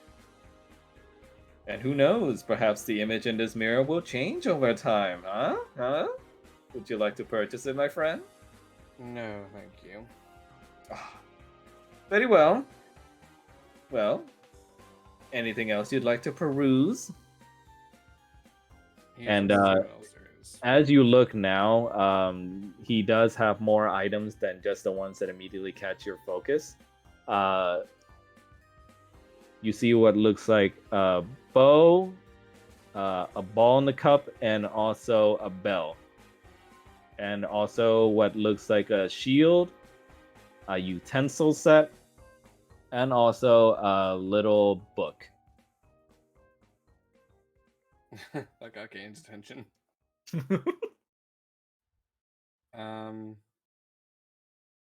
Oh, I see our previously nervous friend has found his courage. Come. In terms of bow, what do you mean by bow? Do you mean like the martial bow, or do you mean like something else bow? It looks like, from appearance, a small wooden bow.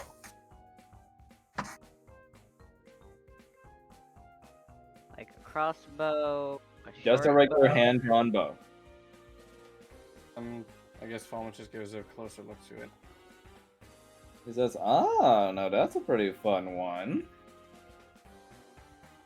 Would you like to take a shot with it, sir? He takes out a little arrow from the side, little baggie he has. Granted, longbows are more my thing than a short bow, but I'll humor you. Go on. Here, feel free. He stands in front and takes his arms out. Take a shot if you'd like. I assure you, it won't hurt me in the slightest. Well, except if you hit my funny bone, of course.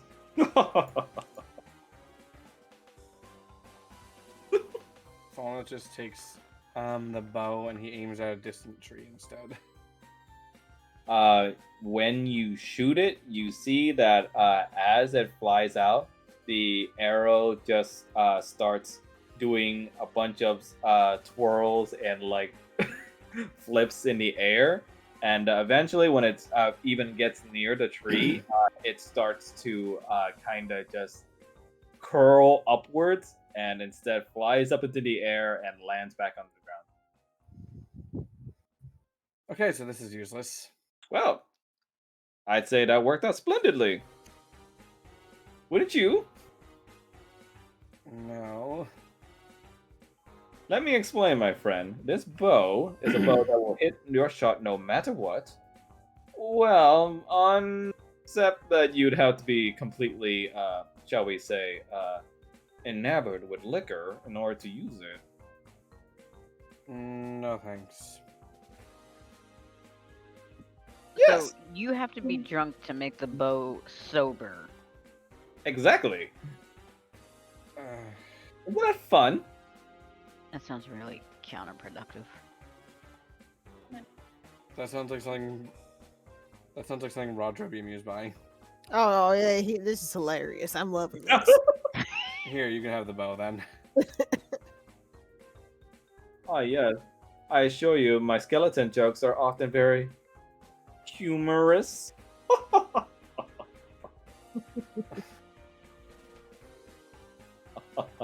Oh, very well, very well. I will stop for now. But as you look at the shield, he goes over behind your shoulder and peeks over your shoulder and goes like, yes, that's also a good one. Want to give that a try? I suppose it would be better if you tried it out first before I explain it.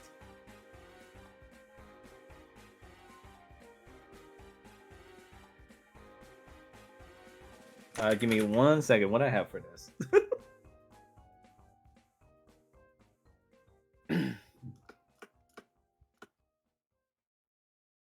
Ow! Okay. Yeah. And when you're wielding the shield, you don't feel anything different. Here, let me explain. You see, for doing a demo,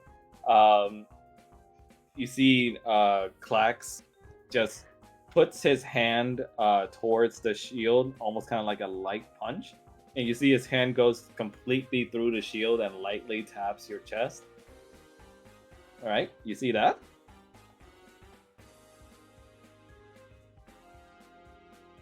You see that, right? You okay, Mel? You're cutting out. He puts his he stands like right up against you and like puts his hand through the shield, kind of like doing a fake punch, and it goes completely through the shield, like just phases through it, and then just like taps you on the chest. All right. Now hold on 1 second, please. He gets away from you for a few feet. I want to say like 25 feet first.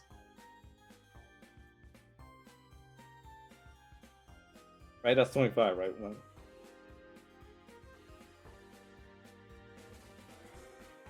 And he throws a rock at you from this angle, and the shield suddenly detaches from your arm and floats up in front of your face and blocks the pebble.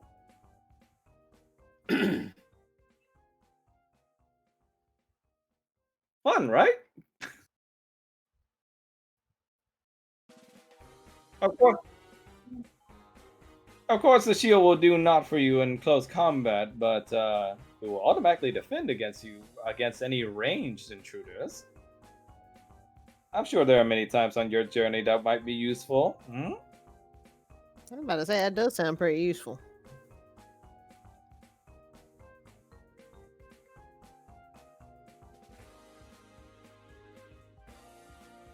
For that little trinket, I'd be able to let it go for about... He says, 70 gold. But, if you can tell me a joke that'll make me laugh, I'll give you a discount. Then there's 70 gold then, my friend.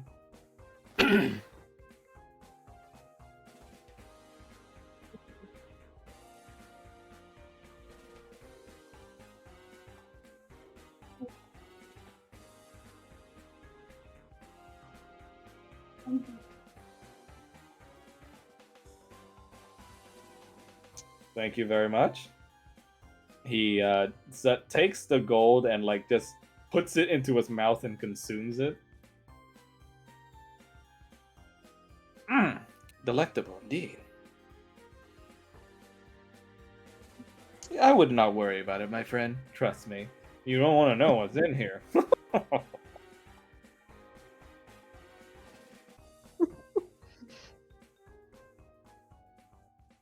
Now, I have.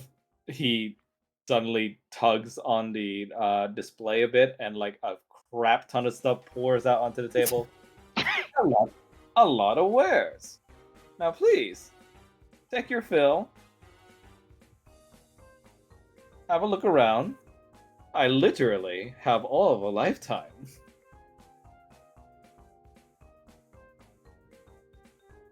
I thought we were splitting money as if we were. Yeah.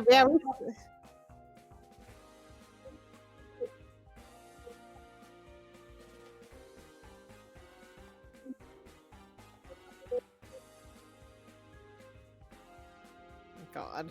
I thought we'd already split it though. I thought we did too. I thought it was the like ice place that we hadn't split. Like I remember having 110 gold and 4,008 silver and 10 copper. So Yeah, you I've get got split 4,000 stuff? silver and 100 gold. Okay, I think you could adjust it then, Mel, since everyone split it.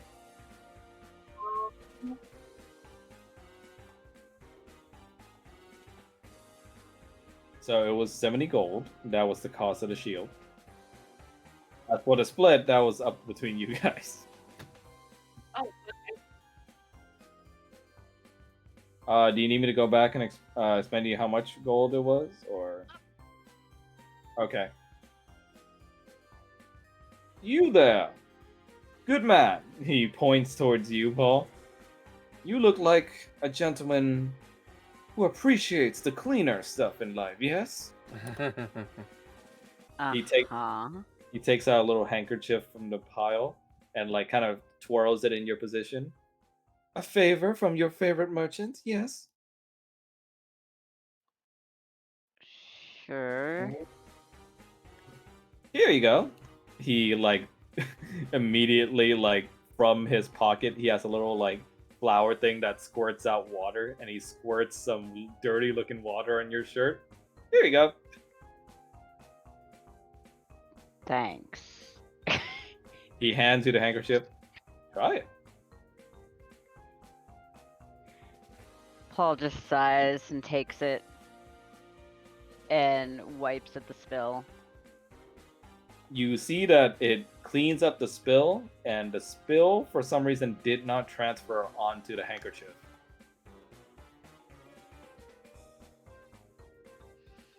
Paul's gonna look at him and just be like, so let me guess, this is just gonna show up later, it's just a temporary thing? Not exactly. The stain, it truly is gone. It's just appeared somewhere else. Where it goes and where it ends up, I have no idea. Great. I don't see- like that. You see Flubber just appears. I do not like this, master. It is taking my duties. Good. I'm not crazy. Thank you. Aw. Very well, very well. I tried.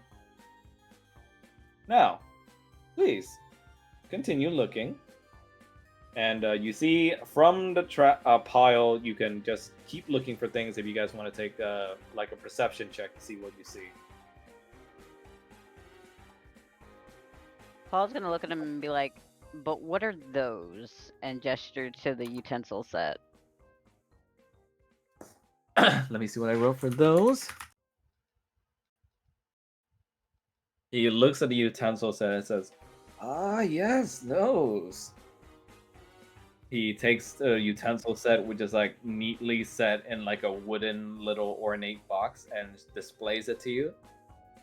And he blows on it, and a lining of dust like just dissipates from it. And as he continues, they're very special indeed. Why don't you take a hand on one of these, sir? He hands you one of the spoons.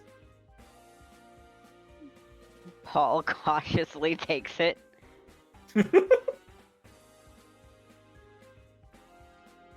Go on.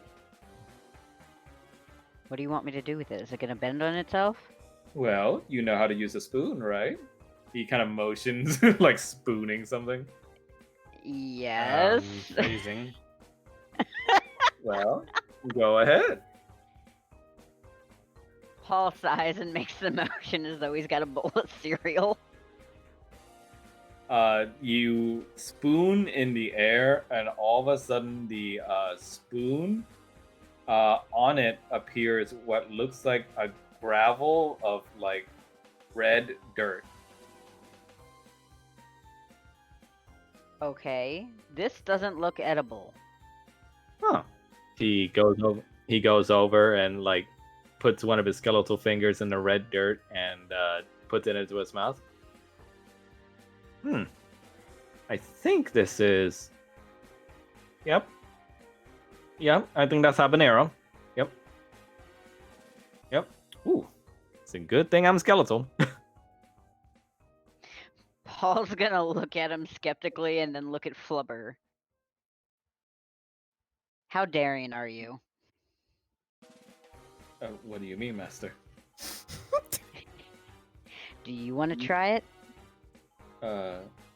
Sure, my master. He extends out his little cube corner as like a hand and takes the spoon, and he kind of plunges it into himself and starts stirring. And inside, you see the liquid in him starts to become a little bit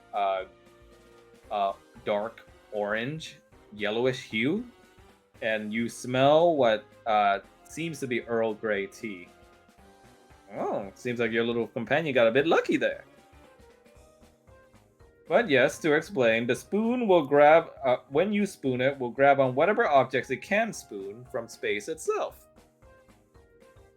Same concept as the previous one, where it grabs it from and where it goes. I have no idea.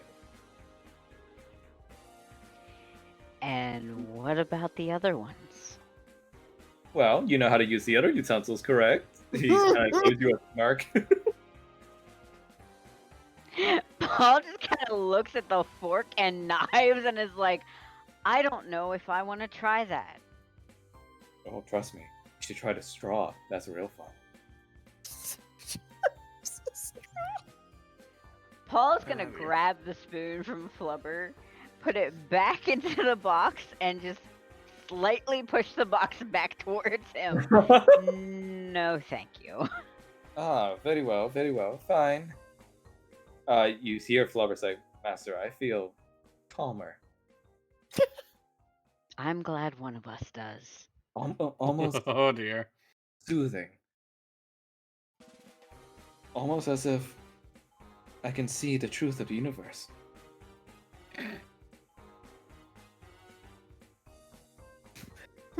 Roger's just gonna look over and be like, "Are you sure that was Earl Grey?" And you Paul's see just the like, I am skeleton- pretty sure it wasn't. and you see the skeleton claps his hands together. Anyways, how about it, friends? Any other curious knickknacks you'd like? Roger's gonna step up and just be like, all right. Now, give me the information on that mirror again." Oh, yes. He takes the mirror. This displays not your reflection, but rather what people perceive of you. Would you like to have a look? Sure, why not? Honestly, you all should be paying me for such free demos. Paul's just gonna give Roger a look. Roger's just gonna shrug.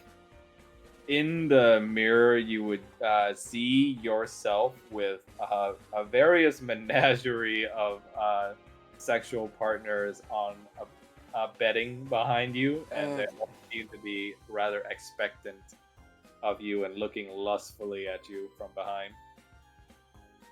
That doesn't surprise me one bit. Roger's just like, seems about right. So, Now, if I were to say, point this at you and look in the mirror, I can see what someone would expect from you, right? of course, as I demoed it to your friend here earlier, How much? I can let this curious knickknack go for just 20 gold. But of course, the deal still applies. If you make me laugh with a joke, I will give you a discount. An old skeleton soul as myself always appreciates new jokes of the ages. It tickles my funny bone.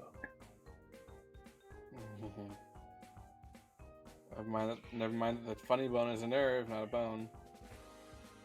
I've got a joke, but I'm not sure whether or not it'd make you laugh. Hit me. Sure. Paul's gonna walk up to him, gestures to Roger. Roger works at a brothel. I'm a cook. Mm-hmm. We're together. So what does that make Roger? What? A pansexual.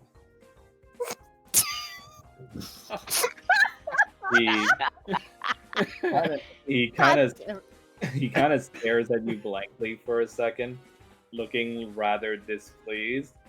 But eventually, he just out loud starts rattling his teeth and chattering them again. Ah! Excellent, very excellent, my friend. Very well. I will give you for 15 gold instead. That's a deal. Thank you very much. He takes the gold from you, God. and as you can see, I he swear he reminds me of Brooke from One Piece. With and as dull he jokes. takes the gold from you, he just kind of dumps the gold in his mouth to God knows where inside his body.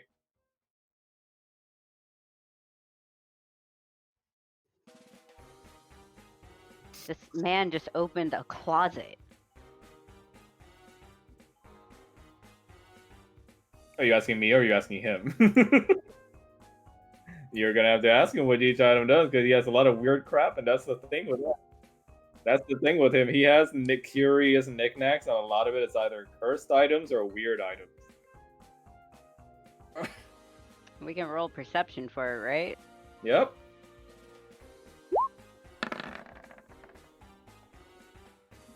Okay. You see what looks like a wooden spoon, a bar of soap, a dagger, a scabbard, a pair of plain steel rings, the handkerchief from earlier that Paul didn't want, a wooden figurine, coin purse, a pipe, and a small little circular box.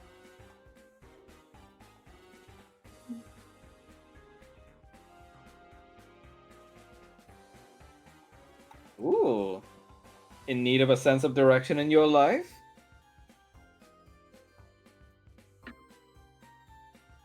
He takes it from your hand and spins it on his spindly little skeletal fingers, and you see that instead of spinning normally, it automatically points towards a certain direction. Just like a compass. See?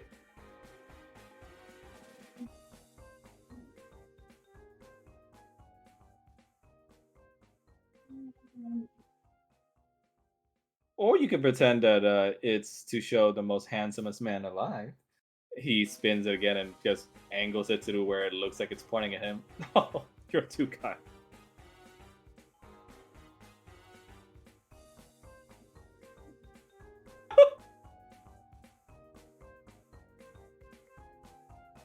Very well. What else would you like to look at? Ah, yes, the figurine. You see that it looks like a little 6-inch wooden figurine of a wolf. Now, I'm going to be honest by you, my dear little customer. Not a lot of people have bought that, and honestly, I'm going to say I have no idea what this thing does, but I'm sure it has cultural significance to some tribe somewhere.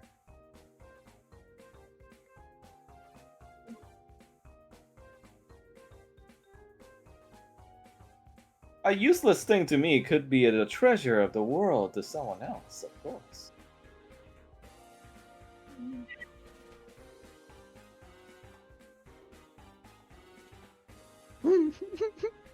Oh, Interesting theory indeed.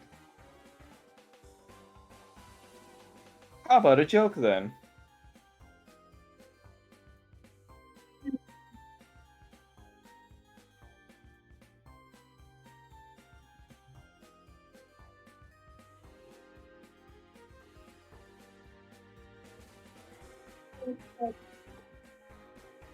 Why? He kind of just smirks at you.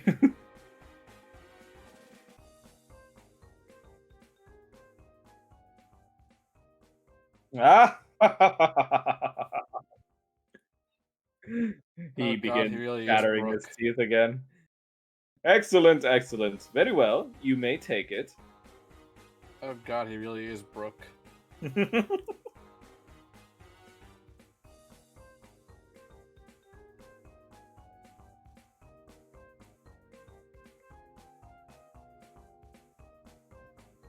It was an excellent joke indeed. I'll be sure to remember that one for my other customer. Now, let me see what else in here I can find for you folks. Let's see. He pulls out a little coin purse that he accidentally opens it, and it just lets out a blood-curdling scream. Ah! And when he closes it, it just shuts. When he shuts it, he goes, "Oh, not that one." could And you he- maybe explain that? Oh, you wouldn't. Oh, you wouldn't possibly be interested in that, would you? He's He less interested and more curious as to what the hell that was. he takes the coin purse and opens it, and takes out something, a little coin inside it, and another scream goes, But when he places a coin back in, you say, Oh God. Hmm. really displays the pleasures and displeasures of losing money, don't you think?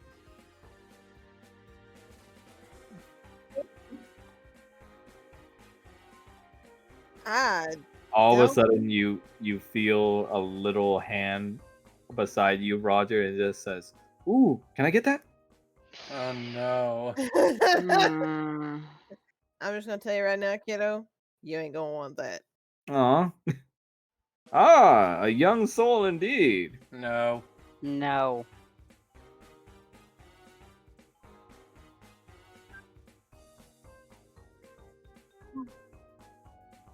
Oh, very well. Spoil sports. He takes out more items from the list. What looks like a pair of white gloves. What looks like to be a mask, and he takes out what looks like a genie lamp. Huh? Did I already make the wishes on this thing? Oh well, whatever. He throws it to the side, and until his very last, he pulls out what looks like to be a. Well, hold on. What did I write for this? No.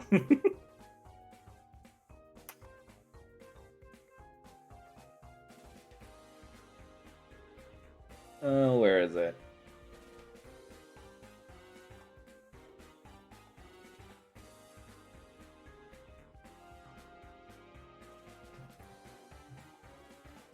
God, I wrote so much crap for this. I'm trying to find a specific one.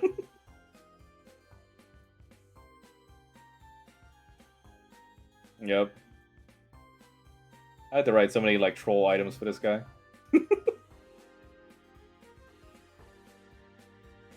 You gotta admit the guy is funny.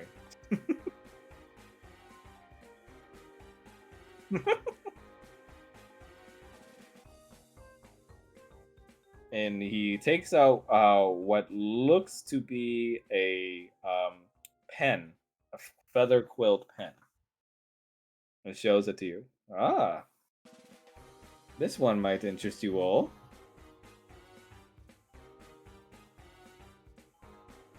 Well, does anyone have a parchment I can use? I mean, you have a book sitting there. Trust me, you don't want me to open that. Roger's gonna pull out a piece of paper from his journal he's got in his bag. Why, thank you, handsome little fellow. Roger's just gonna give him a wink. He takes a piece of paper and puts the pen on top of it, and the pen suddenly comes to life and stands upright against the piece of paper and starts writing, even though the skeleton is simply holding the paper up.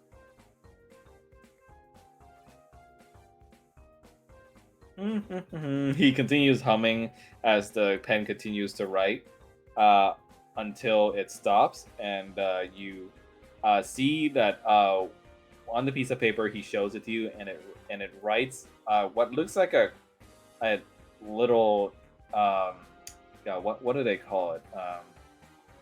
A little minutes sheet of just random information from his mind.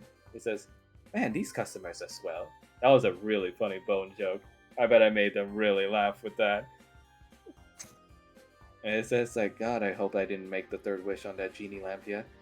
And on the last one, it just says, "Man, I probably could have sold this entire wagon to the kid if I tried."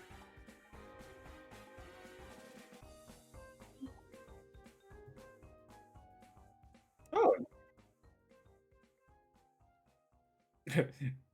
Do you want to find out? And I like how you just ignored the fucking pen thing, by the way. he, he looks at you all and just says, "Oh, does this not interest you, friend? How about you Roger. all?" Roger's just gonna look over at Kanan and be like, all right, but it showed us what he was thinking. You can't think of a single way you could apply that."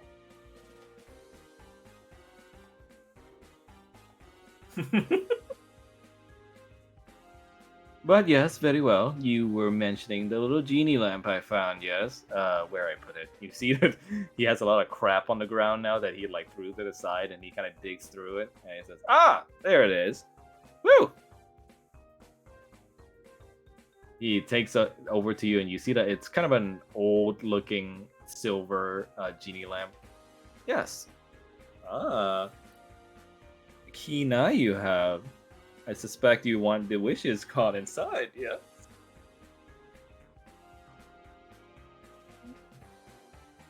Well, I'm going to be honest with you, customer. I have no freaking idea if I used up all the wishes in here or not. However, for a curious price, I can let you find out.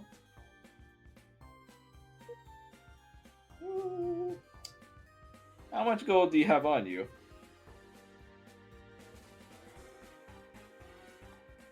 How much do you have on you, my friend? Well, then I suppose we don't have a deal quite yet if I can't have that information.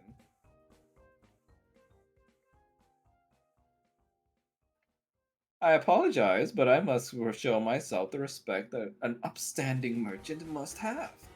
This was not easy to acquire after all.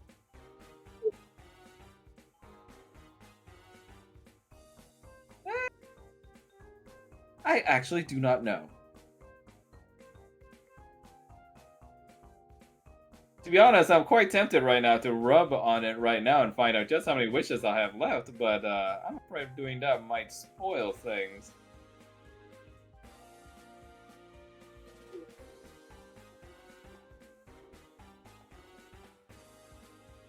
Oh, you can always have uses for wishes, my friend.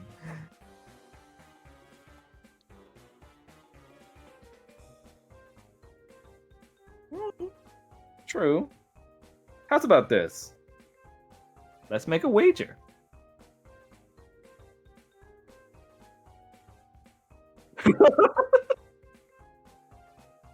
If you are correct in ascertaining how many wishes I have remaining in this lamp, then the lamp is yours, along with I'll throw in some extras.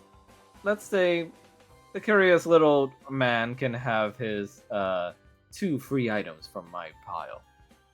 You hear Kyle just goes, "Do it, do it, do it!" But if you don't guess correctly, I keep the lamp, and you have to give back 2 of the items you have for me. If- Paul's gonna raise his hand. Do you mind if I take a look at it? Tempting as I may be, I'm afraid there might be a chance at being outsmarted there, friend, so I'm afraid I will not have to acquiesce. Outsmarted? How?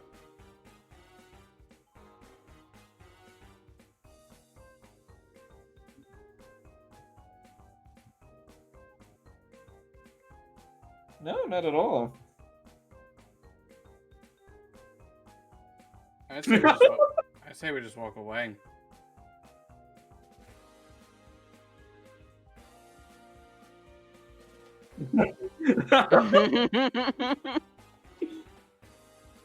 Well, Kanan, remember, would you ever, as a merchant, as a foreign merchant, would you ever go with caveat emptor?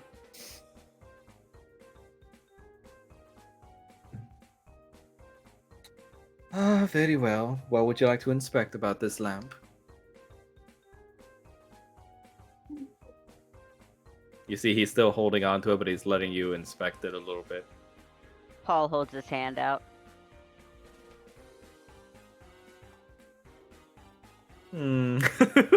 He puts the lamp right on top, but he's still holding on to the handle. Paul's gonna try to tug from him. Try what? I'm gonna try tugging it away from him. Do a contested strength check. I'm probably gonna fail this. Oh, I'm definitely gonna fail that. Ooh, 15. That's not bad. This guy has no extras to strength, by the way, so this is just gonna be a flat roll. 15, that's a tie. You two begin tugging right at the lamp at each other, and he says, "Oh, hey now!" And like an ongoing struggle for the lamp is being had right now. And as you see, Kyle just gets in the middle and goes like, "Me too, me too." And he begins trying to tug at it a third way. It's just like, "Oh, what?"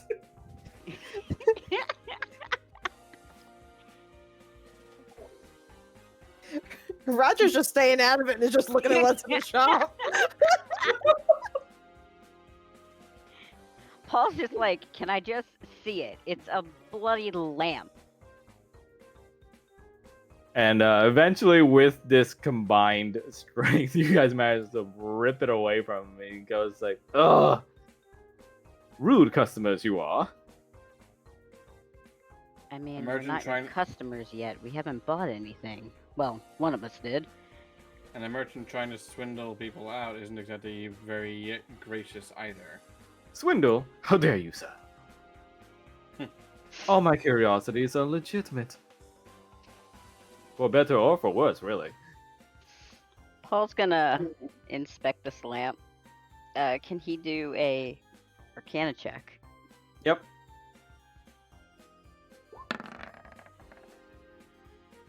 Swear to God, if it was a nat 20. Dirty 20 though is still fucking good. You inspect the lamp for any residual kind of magical energy you might be able to find in it, and you sense a very minuscule amount left in it. It's faint, but from your expertise in magic, you're able to still sense it.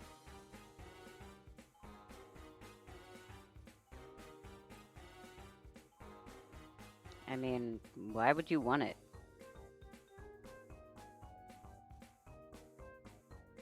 It's fucking red dragon.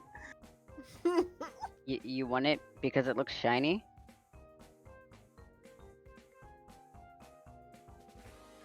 Paul shrugs.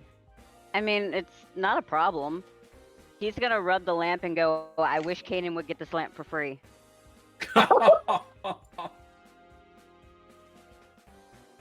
Did you just do the whole Solomon splitting the baby thing with a fucking lamp? I don't even know what that is, but sure. So, I forgot you don't know Bible stories. reference of that is two women came up to King Solomon wanting to, each claiming that they were the mother of a child.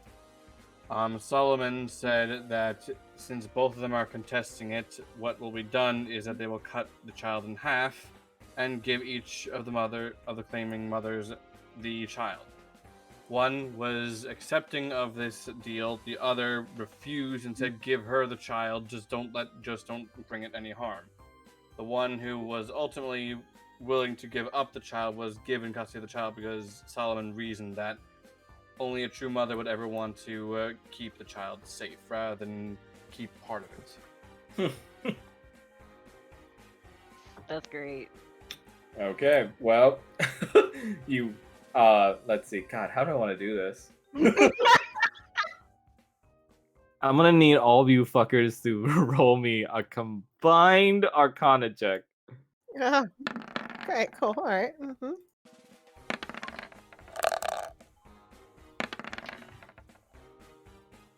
Well, this is looking great already.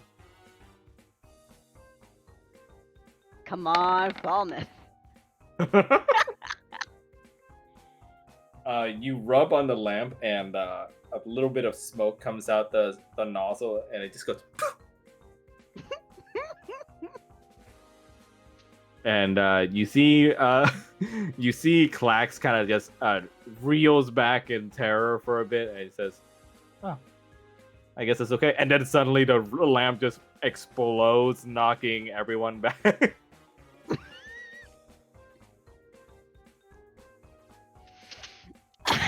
And all of a sudden, from inside the lamp, you see what looks like to be a giant cosmological being come out that looked to be shaped like a man. He has a small little goatee and wavy hair, but he has some bindings on his wrist and on his chest that are tied together by chains. And in a big voice, he goes like, "Who dares rub my lamp?"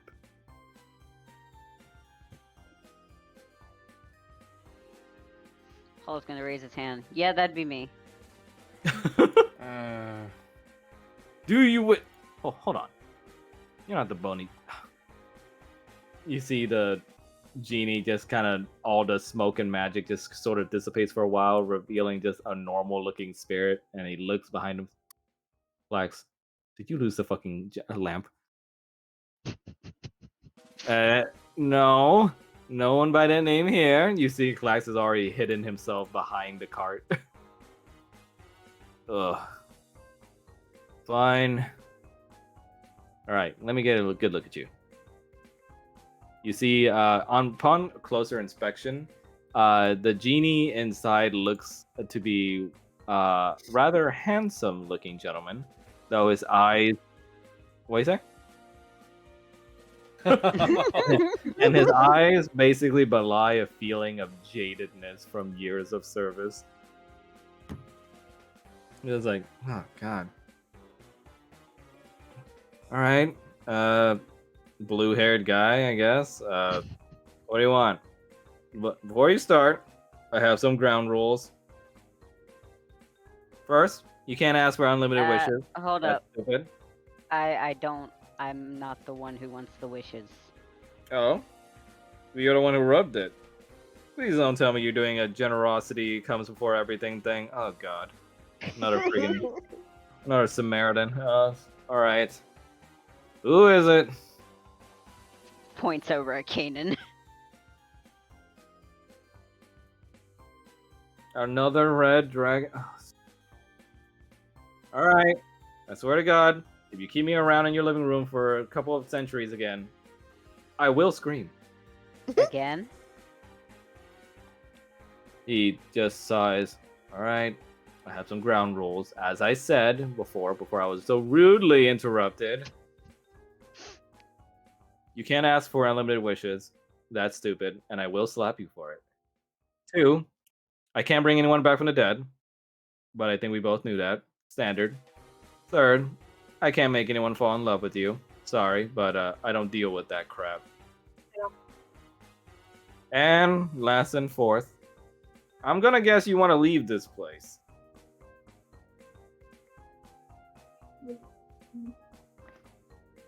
Yeah. The Jinn intuition, part of the whole part and parcel curse thing. Don't ask. Anyways, that's not gonna work. So I'm gonna save you some time, save me some time, most importantly. Don't ask for that. Whatever the hell's happening to you all here, something that even I'm not ready to fuck with. Alright? Paul's gonna. I suppose I can try. But that's depending if you really want to spend your wish on that, because let me tell you, even the wrong wish will be counted. Isn't that right, Klax? You see Klax's hand. Paul's gonna glance at the others and just be like, you know, I didn't even think of wishing to get out of here. You're welcome.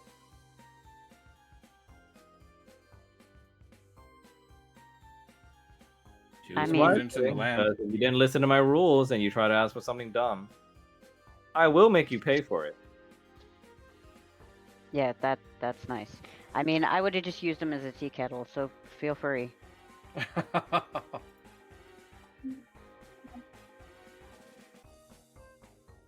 Whatever consequences come of said wish is also yours to deal with. Make it specific. Klax, this counts as your 3rd damn wish. And it's gonna carry over to this goddamn guy too, alright?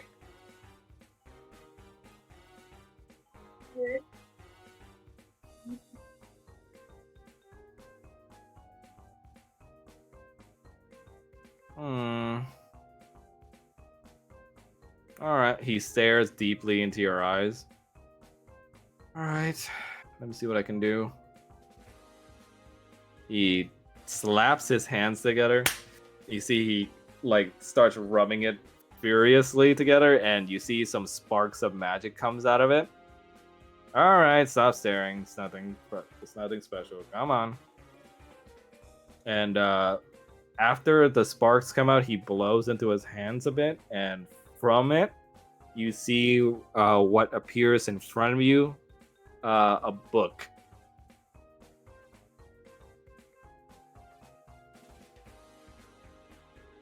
Well, as I said, the consequences of whatever your wish is are on you. But what I'm guessing, whatever the hell you wish for can't be done too well. So what you received is something to help you on the way to getting what you want.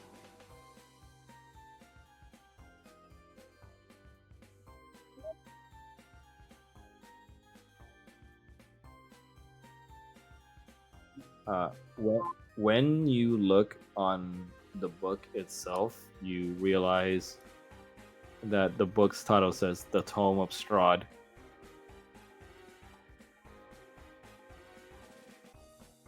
There it is. There's the look of customer satisfaction. Yeah. All right. We all done here? All right, I'm gonna chill back on my lamp now. Lax, you'll still owe me for a century worth of suffering. All right. Oh. Bye. What? You got your wish. What else could you possibly want from me? Oh. Yeah, well, fuck you too. Whatever. He goes back into the lamp, and you see the spirals of energy just contains itself back in there. Well, wasn't he pleasant? Aren't you glad you didn't have to pay for it?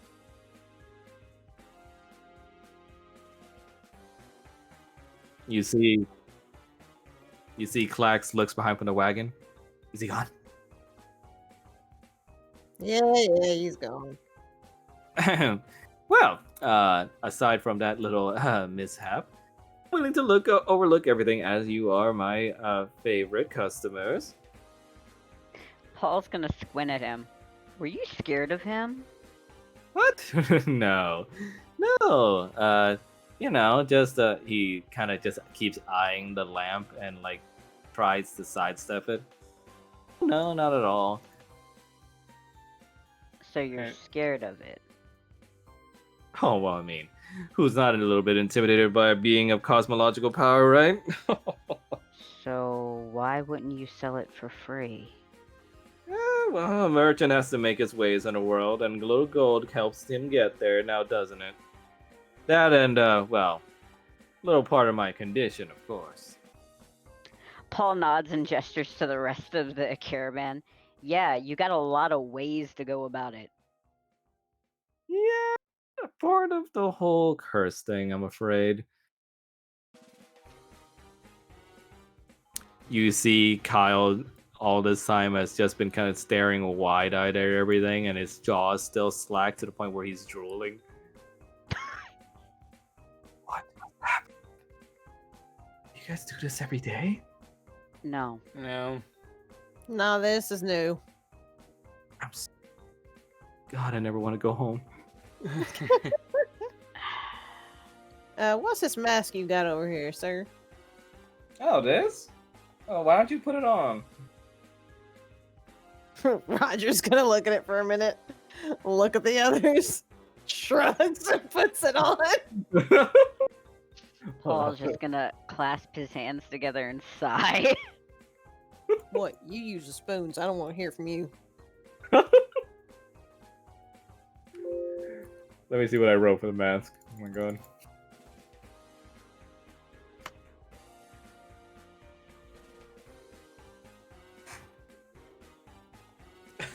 Come on, this was fun. You put on the mask. You put on the mask, and from it, you see that the mask begins to magically glow, and you see that you now look like yourself, but older, much older.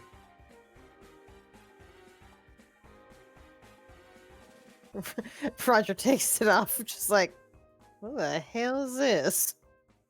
Yes, well, depending on who wears it, I'm not quite sure what the conditions are. It can either make you look like someone you will be in the future, or someone you were in the past.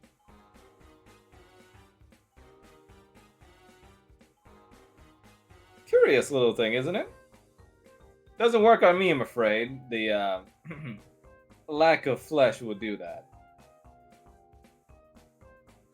It's like, I mean, it's a nice parlor trick. Puts it back on the table. You see Kyle just kind of takes it and like tries it on, and he looks at you all and said, "How do I look?"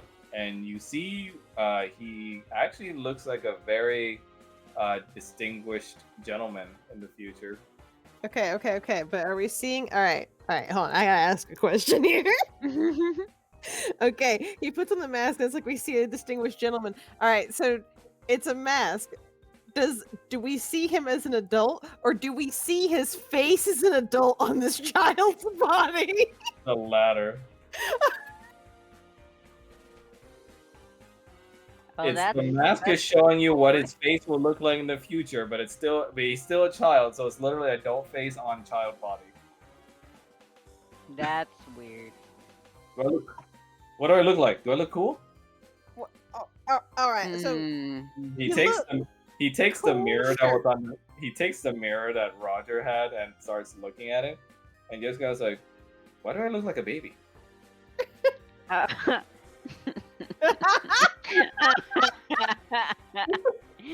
uh, oh. oh my god.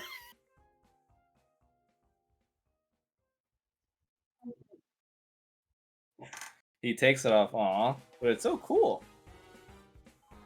Kanan, why don't you wear it? I want to see what you look like.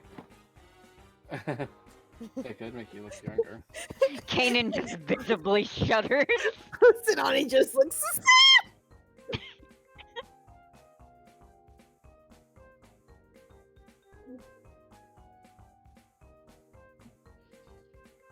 You put it on, and suddenly you feel something's changed with your face, but you're not quite sure what. Everyone's staring at you in awe.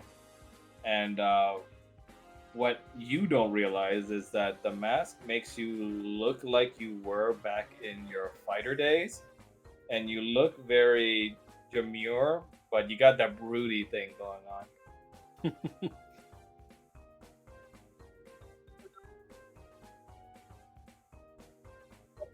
Younger. You look like some of the teenagers in my neighborhood. Oh dear. Yeah, Except they always as look dragon. like kind of sad. But you Yes. still look cool. You just can't win, can you, Kanan?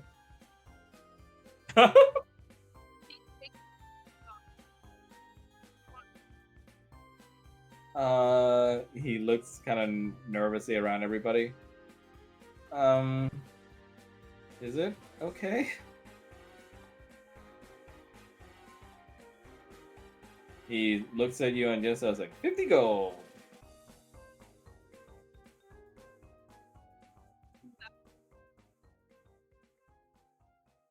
Yay! He gives it to the skeleton, and the skeleton just oh.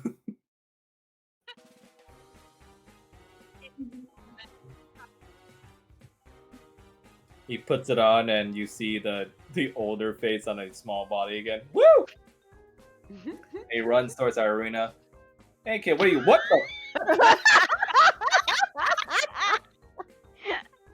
the? Looky what I got! Paul's gonna look at the rest of the stuff. What about the 2 rings? Let me see what I wrote for that. I mean, this is what We're usually more happens. sussing it out. This is what usually, at least from my experience, when I This is what PM, happens. this is The- what happens.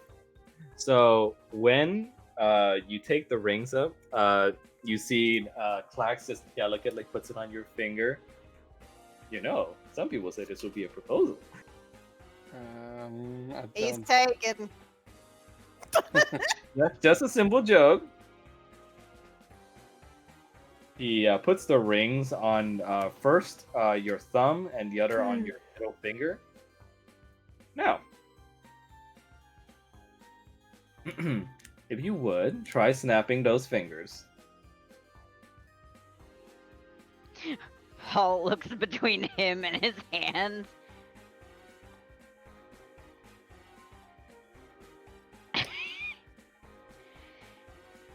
He's gonna sigh, shrug, and snap his fingers.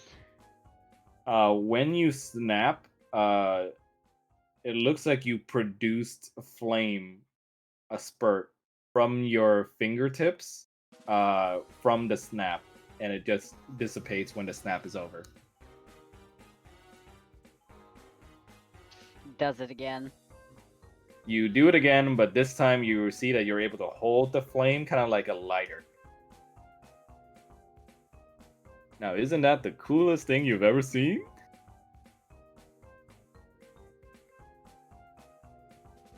That is kind of cool. Huh? I want I to make knew sure it. it actually lights things. Yeah, Sure. that's true. Sure. Feel free. He holds out his hand towards you. Paul gestures. Give me your hat. Not my hat. Please, dear customer. Roger My- just My body is willing, but never the soul of the hat. Roger just pulls out a sheet of paper and is like, "Here, stop terrorizing the skeleton." You snap your fingers against a piece of paper and you see that it does light. In fact, it lights a blue fire before it stops burning a bit when you wave it to stop.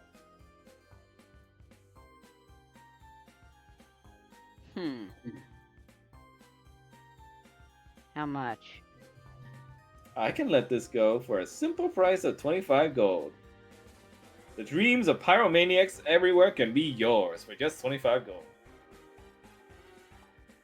I mean, I'm not gonna go that far with it, but sure.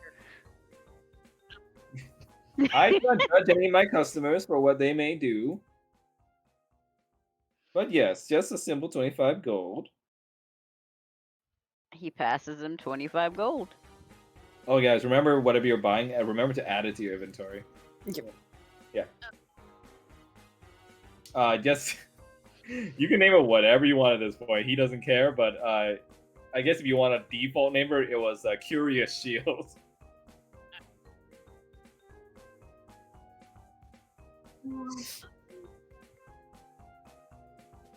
The most troll shield ever. Yeah.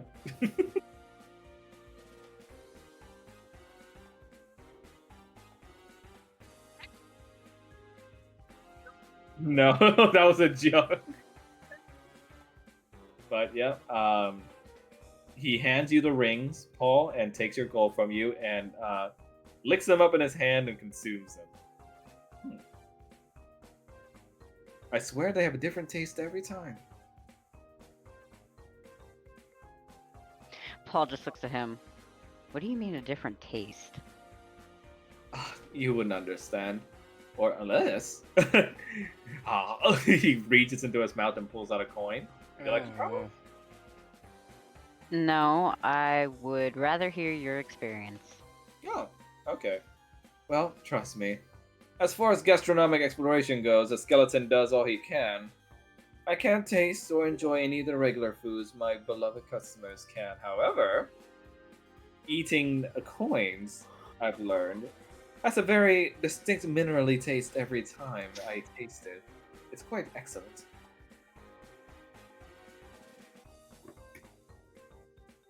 Good to know what we'll look forward to. And to be honest, a skeleton does all he can to find enjoyment out of a lifetime just fulfilling a cursed debt.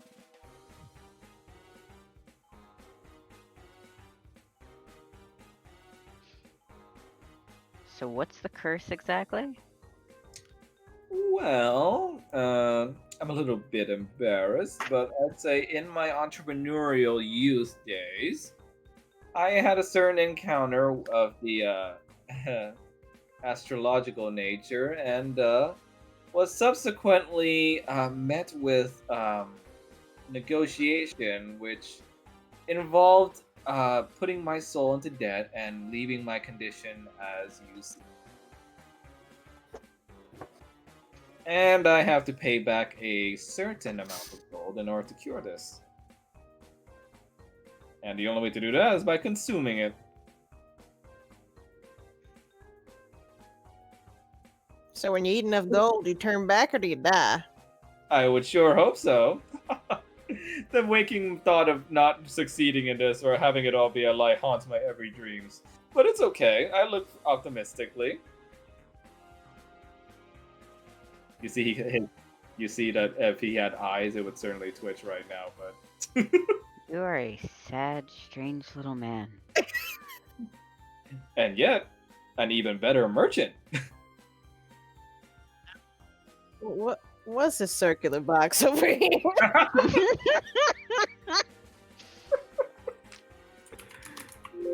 Ah, that one. Why don't you go ahead and open it?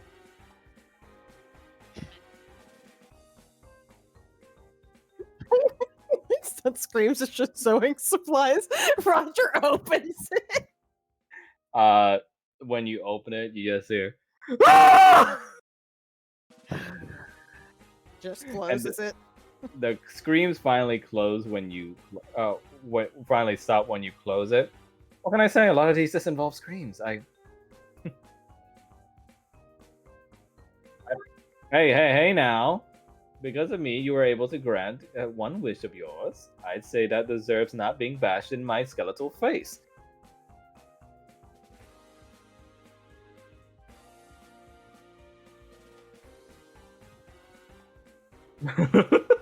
You got a pair of gloves over here. Ah, yeah, those gloves. Roger's just shopping away. Roger's shopping. He's like, I'm not paying attention to all this nonsense. Ah, that one's a fun one, my favorite. Though I'm afraid I'm going to have to ask for some assistance with this one. Any volunteers?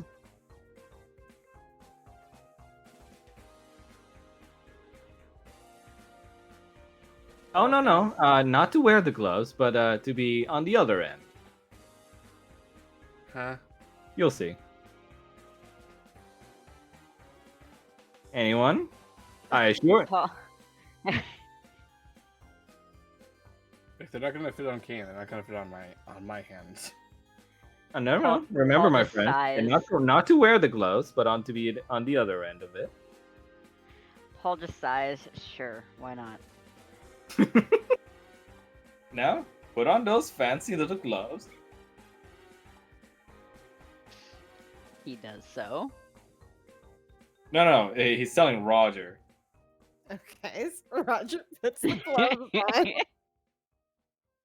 Now, put your fingers together like this. He motions to the thumb and index finger to make a pinching motion. Okay, he does so. Oh no.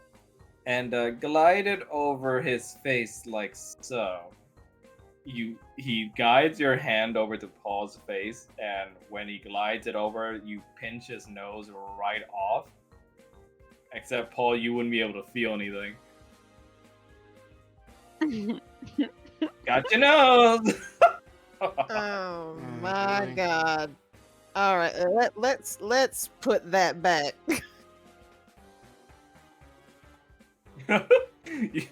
You mean the gloves or his nose? His nose. You put Paul's nose back where it belongs, and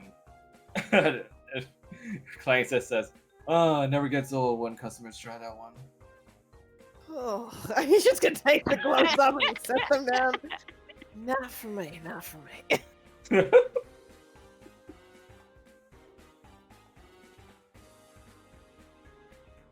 Well, would there be anything else, dear customers? You hear in the background Esmeralda just say, "Hey, Can you tell I gotta turn off the lights? It's lighting up the entire damn place.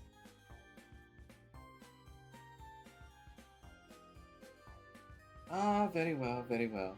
He hurriedly puts all the random crap back onto the display, and then he struggles to push it all the way in, like a kid hiding his mess in a closet, and like finally with one last push, just digs in and like shoves it all in with one last shove. Very well. On my way then. He gets on the front and takes the reins to the little skeletal man and just goes like, "You'll find me around Barovia a lot. Trust me, when I have some favorite customers, it won't be long before they see me again." Oh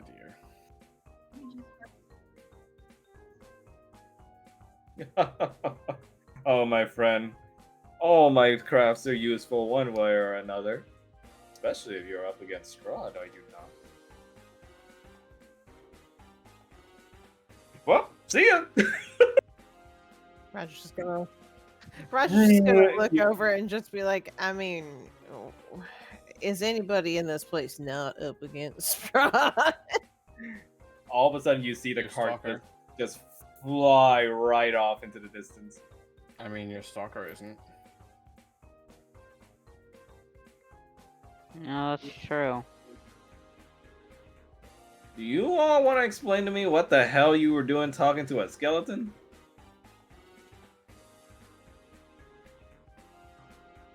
That doesn't explain the skeleton part. Curse. You know what? I'm just gonna look at that. My dad's a fox. I'm not gonna ask any questions.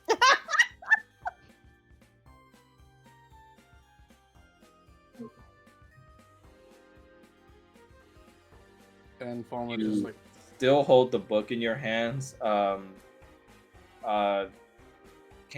and you feel as if there's something extremely significant about this book that you've acquired.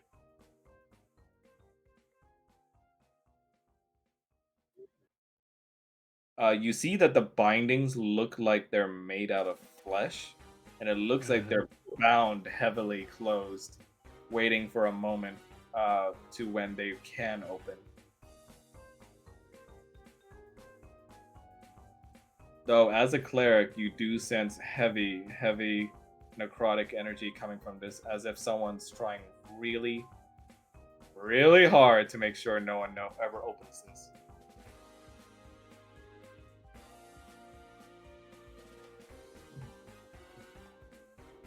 Meanwhile, you kind of see Irina and Kyle just swapping the masks with each other back and forth.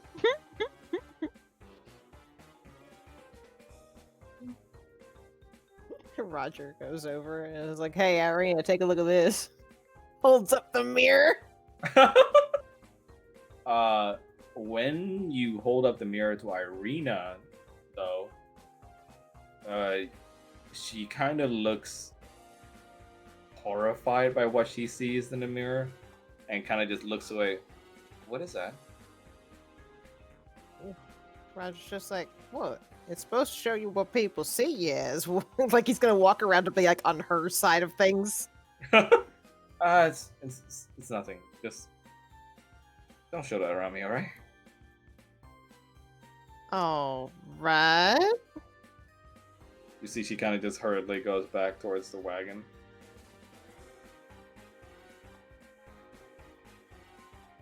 Now you think? I ain't being a dick about it. I don't think she's gonna want me to go talk to her after I did that. I'll go say sorry later. Is dick one of those words? You didn't hear anything. Okay. He puts on the mask and looks at Roger's just like, "You're the one that said it. It wasn't even me." You see, Kyle puts on the mask and looks at you, Kanan. Am I old enough to say it now? Paul's gonna look at Kanan. Okay, you have to give him that one. He says, "Dick." I mean, it is a body part. It is? Oh dear. What? What? He's got one. He ought to know the word for it. Gee. Oh. He looks at Roger. Oh, is it like this part? He points to like the underside of his knee. I never know what to call this. Not that part. Pats his head like, all right.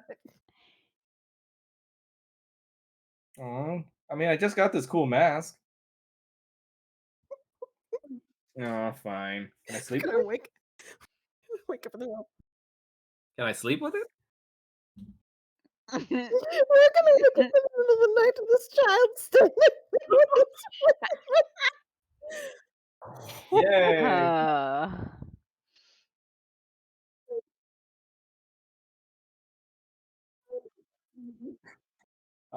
In the middle of the night, we're gonna time skip a little.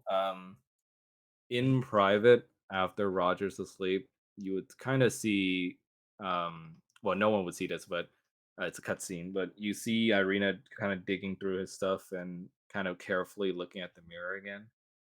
And inside it, she sees um, her own face, but entirely different in a way.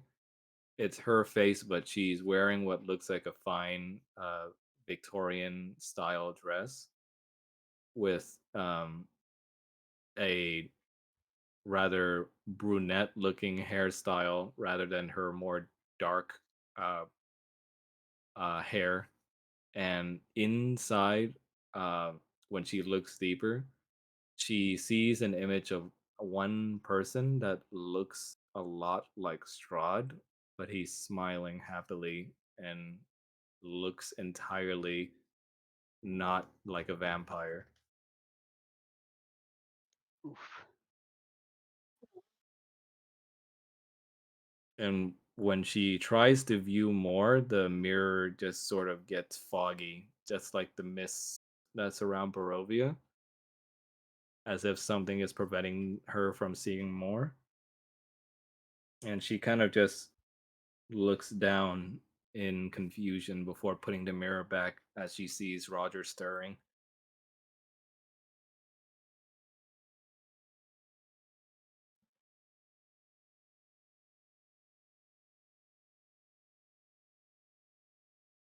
And that's where we'll end the session for today. Nice.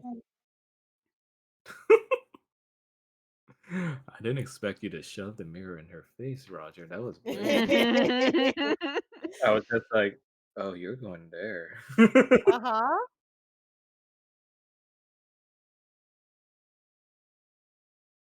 Congratulations on hitting your first tarot card objective. Yeah, the Book of Strahd, the Tome of Strahd is the first tarot card. I forgot that shit even existed. Yep. I did. I took care of the note. You're the DM. I have the notes. I have the notes because I made sure to take notes of it. That was the illusionist was the first card, tells of the history and the enemy, a man not being what he seems. Comes in a carnival wagon, and therein lies what we seek. And Give that yourself an is inspiration point for taking notes, Falmouth. okay. I have notes somewhere, but fuck if I know where. Well, The next that one I was remember the first is session in a long while where the group finally got to kind of relax and enjoy their victory.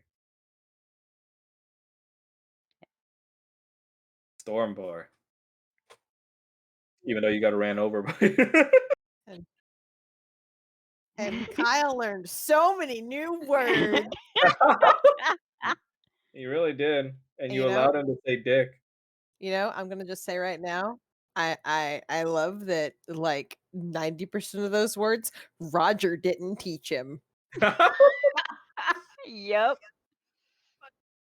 Kane Yeah? taught most of them. Also, did you see the picture I put in the chat? Yeah.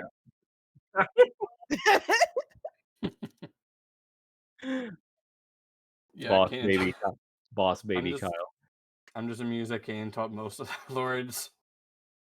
Yep. Oh my god. How did you guys feel about Clax? I love it. I love it. Sus. I'm loving all these NPCs. I love that was perfect, Mel. You were like, wait, how did you know about Strahd? Bye.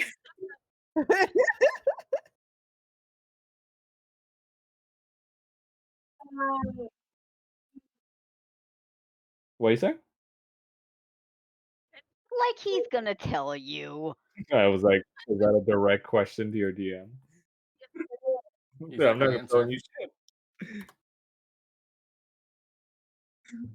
Yeah. Yeah.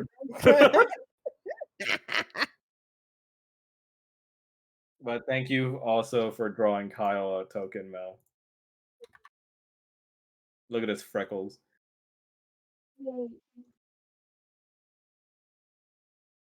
I kind of felt weird about using the placeholder we have for him because it's literally a in real life kid, and that would have stood out against But like it's everything not. else. Oh, well, yeah. The one we had before, yeah. Yeah. Well, I mean, what I was saying was it's not because it's technically from the AI. it's the AI Right. generated kid. Right, but still. Yeah.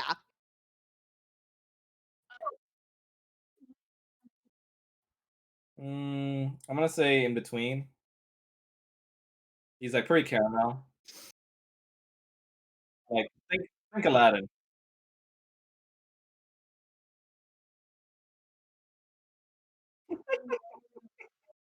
I was it's funny you mentioned. I was actually fucking debating on having Klax's entrance be like that. Oh my god. But I was like, one, I can't fucking sing. Two, I was gonna say you would have had to sing. I could try, but I would not have succeeded. I would legitimately have to hire someone to sing and then get them in to do it. I'll think about it. Maybe I'll hire somebody next time. No. You are not turning me into William Hung.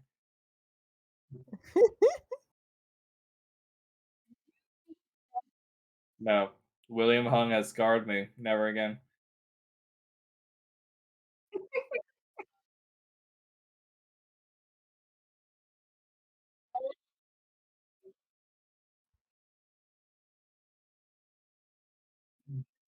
I'll think about Yeah.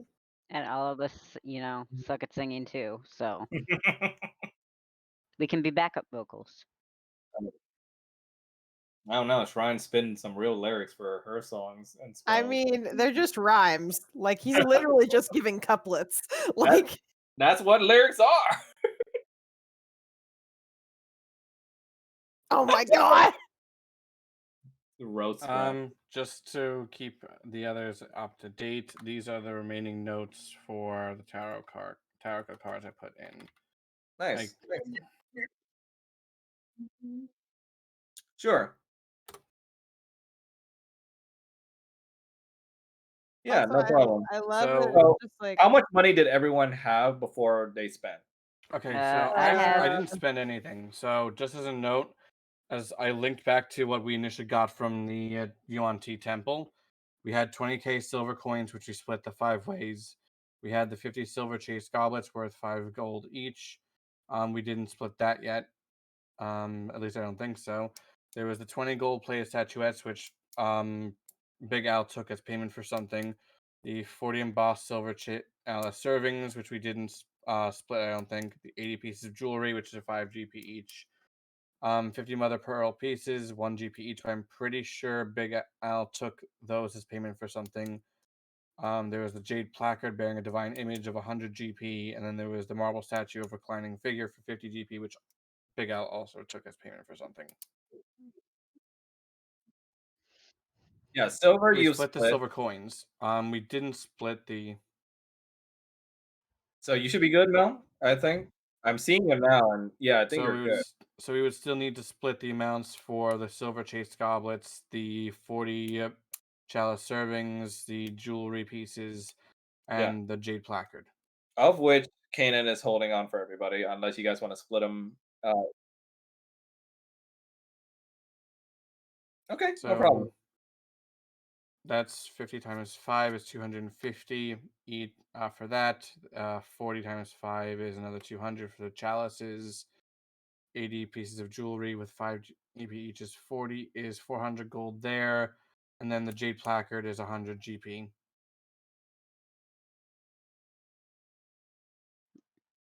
Yeah, no ma- problem. math And then there was math Yeah, I- doesn't exist after 8 p.m. So Yeah. Sorry that it went on for so long, guys, but I think we had a lot of fun, right? I Yeah. think yeah. there's also still the glute from Bella that we didn't split either.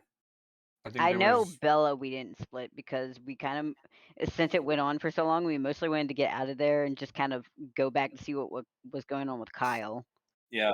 Yeah, but those are the tarot cards remaining from the reading. We've already done the first one.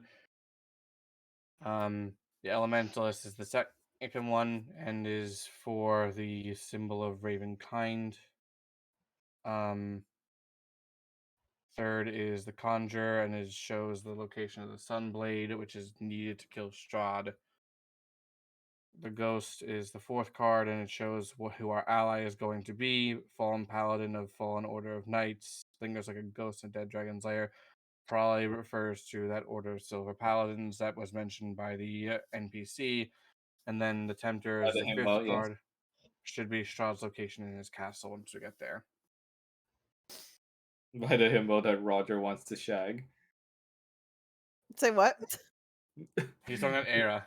Oh yeah.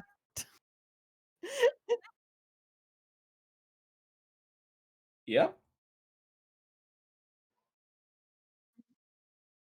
That's up to Paul. Nah, he gave it to Cannon. That's the only reason he grabbed it. The genie's still inside, just letting you know. Yeah, he's chilling in his little apartment. He doesn't want to be bothered unless it's a legitimate Okay. new owner. I mean, hey, could come in handy down the road. I'm just going to write out I'm just going to calculate out the gold that we still need to split from the stuff.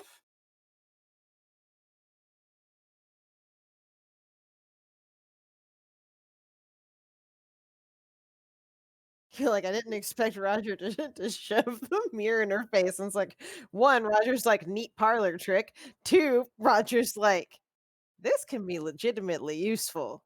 It is useful, but also a very surprising moment. I was like, oh, I can spin this. Mhm. I can spin this into a story moment. Shame we won't be able to see Strahd in it. Reason? He's a vampire.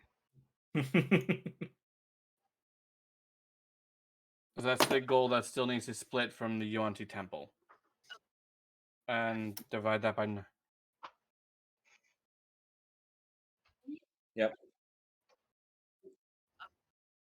If we divide by... Thank you for recording. if we divide by 5, then everyone should get an additional 190. But if we divide by 4, since Victor's going to be leaving, then that's another story.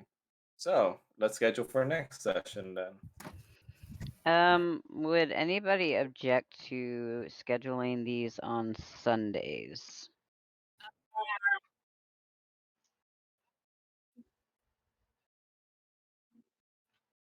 Oh, that's right, you do. Okay, that's And fine. for me, it's a bit harder to do for Sundays because the next mornings on Mondays, I typically have to get up early for school, for teaching. Are you still okay with Saturdays, Rattle? Or Yeah, that works. The reason I ask is because I was recently pulled onto a game dev team, and their meetings are on Saturday at 11. And I had already explained to them, I was like, I'm probably not going to be there every other Saturday because I got a D&D game, and I pretty much was like, because Val is also programmer for them, and I'm doing UI UX design, and I was like, either give me a breakdown of the meetings, or y'all need to start keeping recordings or meeting minutes if you want, anybody else that you bring on board to, know what's going on, but they can't make it, because I'm like, either I reschedule these for Sunday, or y'all just gonna have to deal with me not being there because I'm not skipping the D&D games. Thank you. Thank you for being here. So, Yeah. I hope you guys enjoyed this session. It was one of the few Oh, ones this where I was did fun. more. Yep. it was low stakes, but that's a nice change of pace. Yeah. R&R. It's always nice having a low stakes Because I didn't That's want to true. throw you guys into like more struggles after you Yeah. won your big first fight. You need pacing, and it's good pacing to have low stakes moments between high stakes. Yeah. And you got another himbo in the party now. Yep.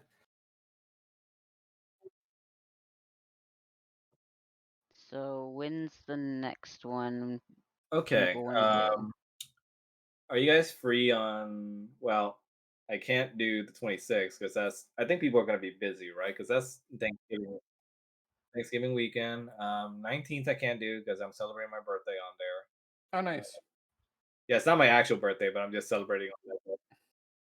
Yeah, I'm just celebrating early because 23rd is like fuck, What about Thanksgiving. 3rd of December? 3rd of December. Are you guys free? Yeah. Yeah. All right. Hmm. Yeah. I mean, you even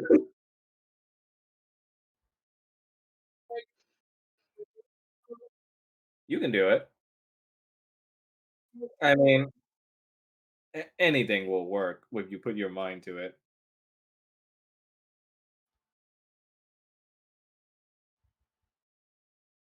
Yeah.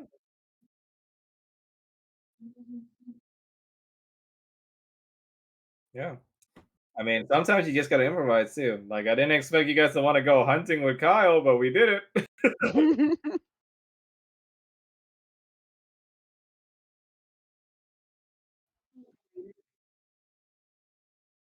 Good.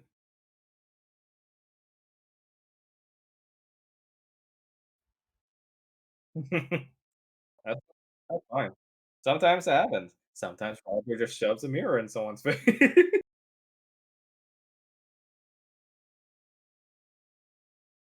Between who, Jonas and Juan? I think highlight of this session for me was one of them anyway was Roger and Paul encountering the stranger while he's on the crapper. Yeah,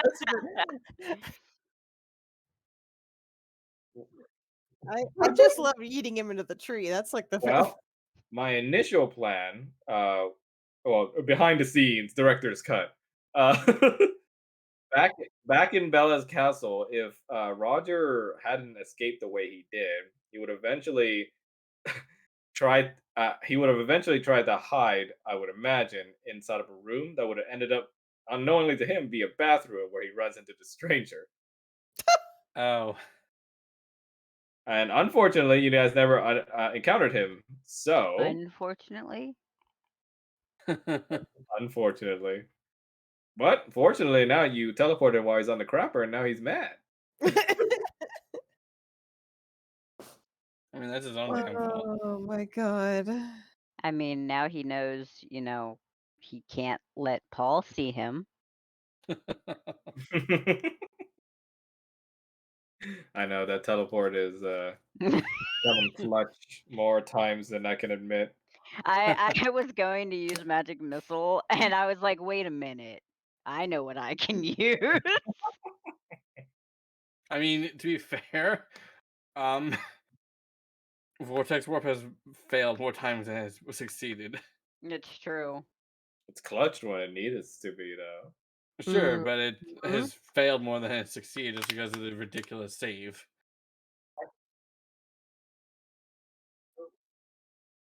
Yeah. Surprise!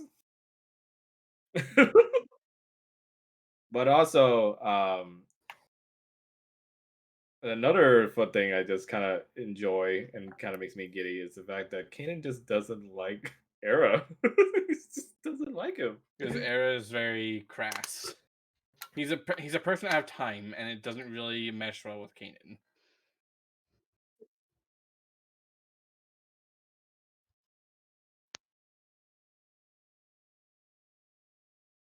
He's not really a nobleman. He's just a very high ranking warrior. Yep.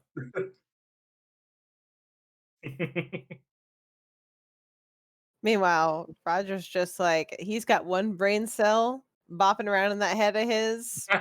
That's peak himbo. He does. Like literally, he showed up, and the first thing, Oh my the god, first thing I sent to you Rattles was this. you should draw Roger.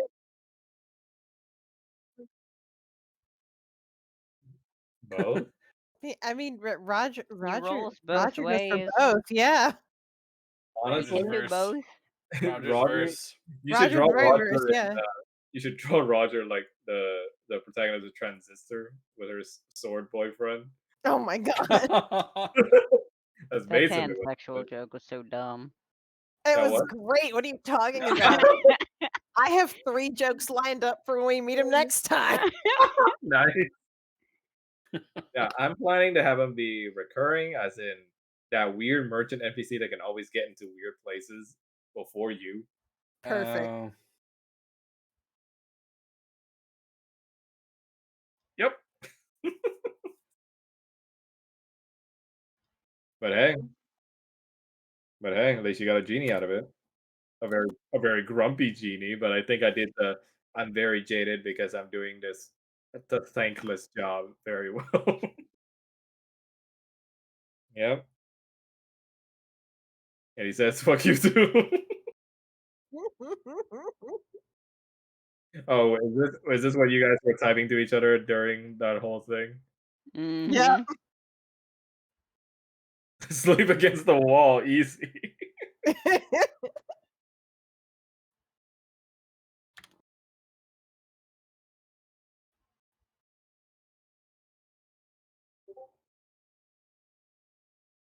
Oh, a little bi-curious. I mean he's. I mean he's bi with a male preference. You know you did a good job as a DM when your players want to fuck somebody you made.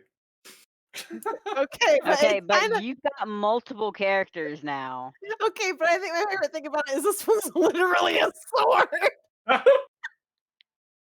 Technically a spirit within the sword, so. Hey, you made her specifically so I'd want to fuck her. That's genetically engineered for Asian fucking. Look at her. Genetically G- engineered. GMO. Look at her. I love Oh her. my god. That's baiting me. I got baited. But you know what? I'll take the bait. I'll eat that shit up.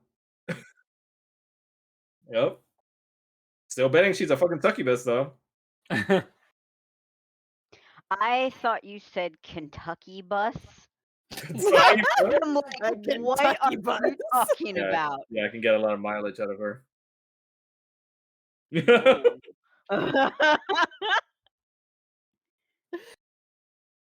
Oh my god. You sure But yes, fucking do. this was Yeah. Okay. but yes, this was an extremely fun session. Thank you guys for joining me. This is fantastic. Yep. Yep. After holiday craziness rolls over and my birthday is over.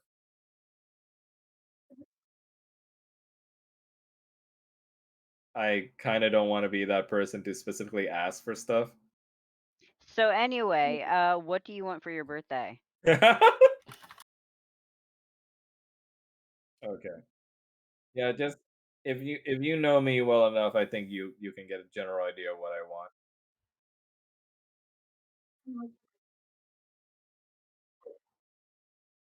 Depends on the animal.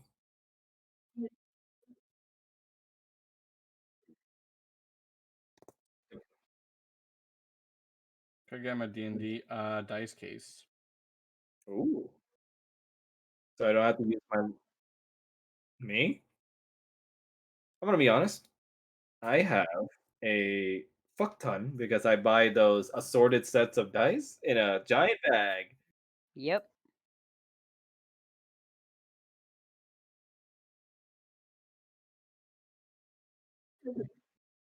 Yep, yep. Yeah, there's one thing that I've been eyeing on Amazon and I think that he might like. I'll show it to you, Mel. Yeah, your DM will take bribes.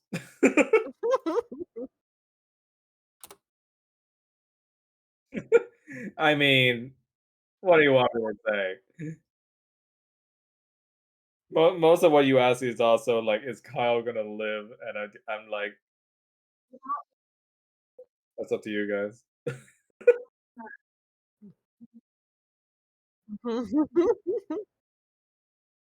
That's up to you guys.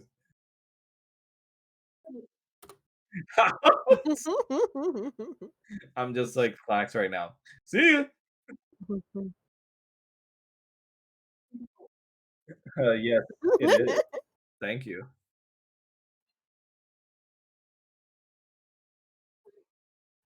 Yep, love you too. Well, thank you for joining me, guys, and thank you for your good intention with getting me a birthday present. I am I am not picky, so just thank you guys. Really, really fun session. You guys are fucking awesome. Thank you for DMing. Yep. No problem, Shrine. I love DMing for you Have a guys. good night. No, I'm talking No, to because I had Shrine. said that. I said thank you for DMing. I know who you I know who you are.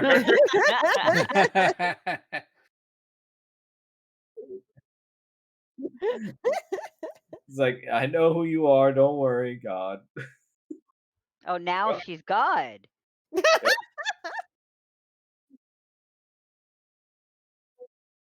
Yep. It's true. It's very true.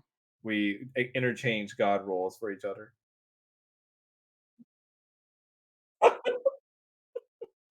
That's fucking hilarious. I rolled a nat 1 on performance, didn't I? Yeah, yeah, yeah, white guy dancing. Well, see you guys till next time. Good Bye. night. Thank you.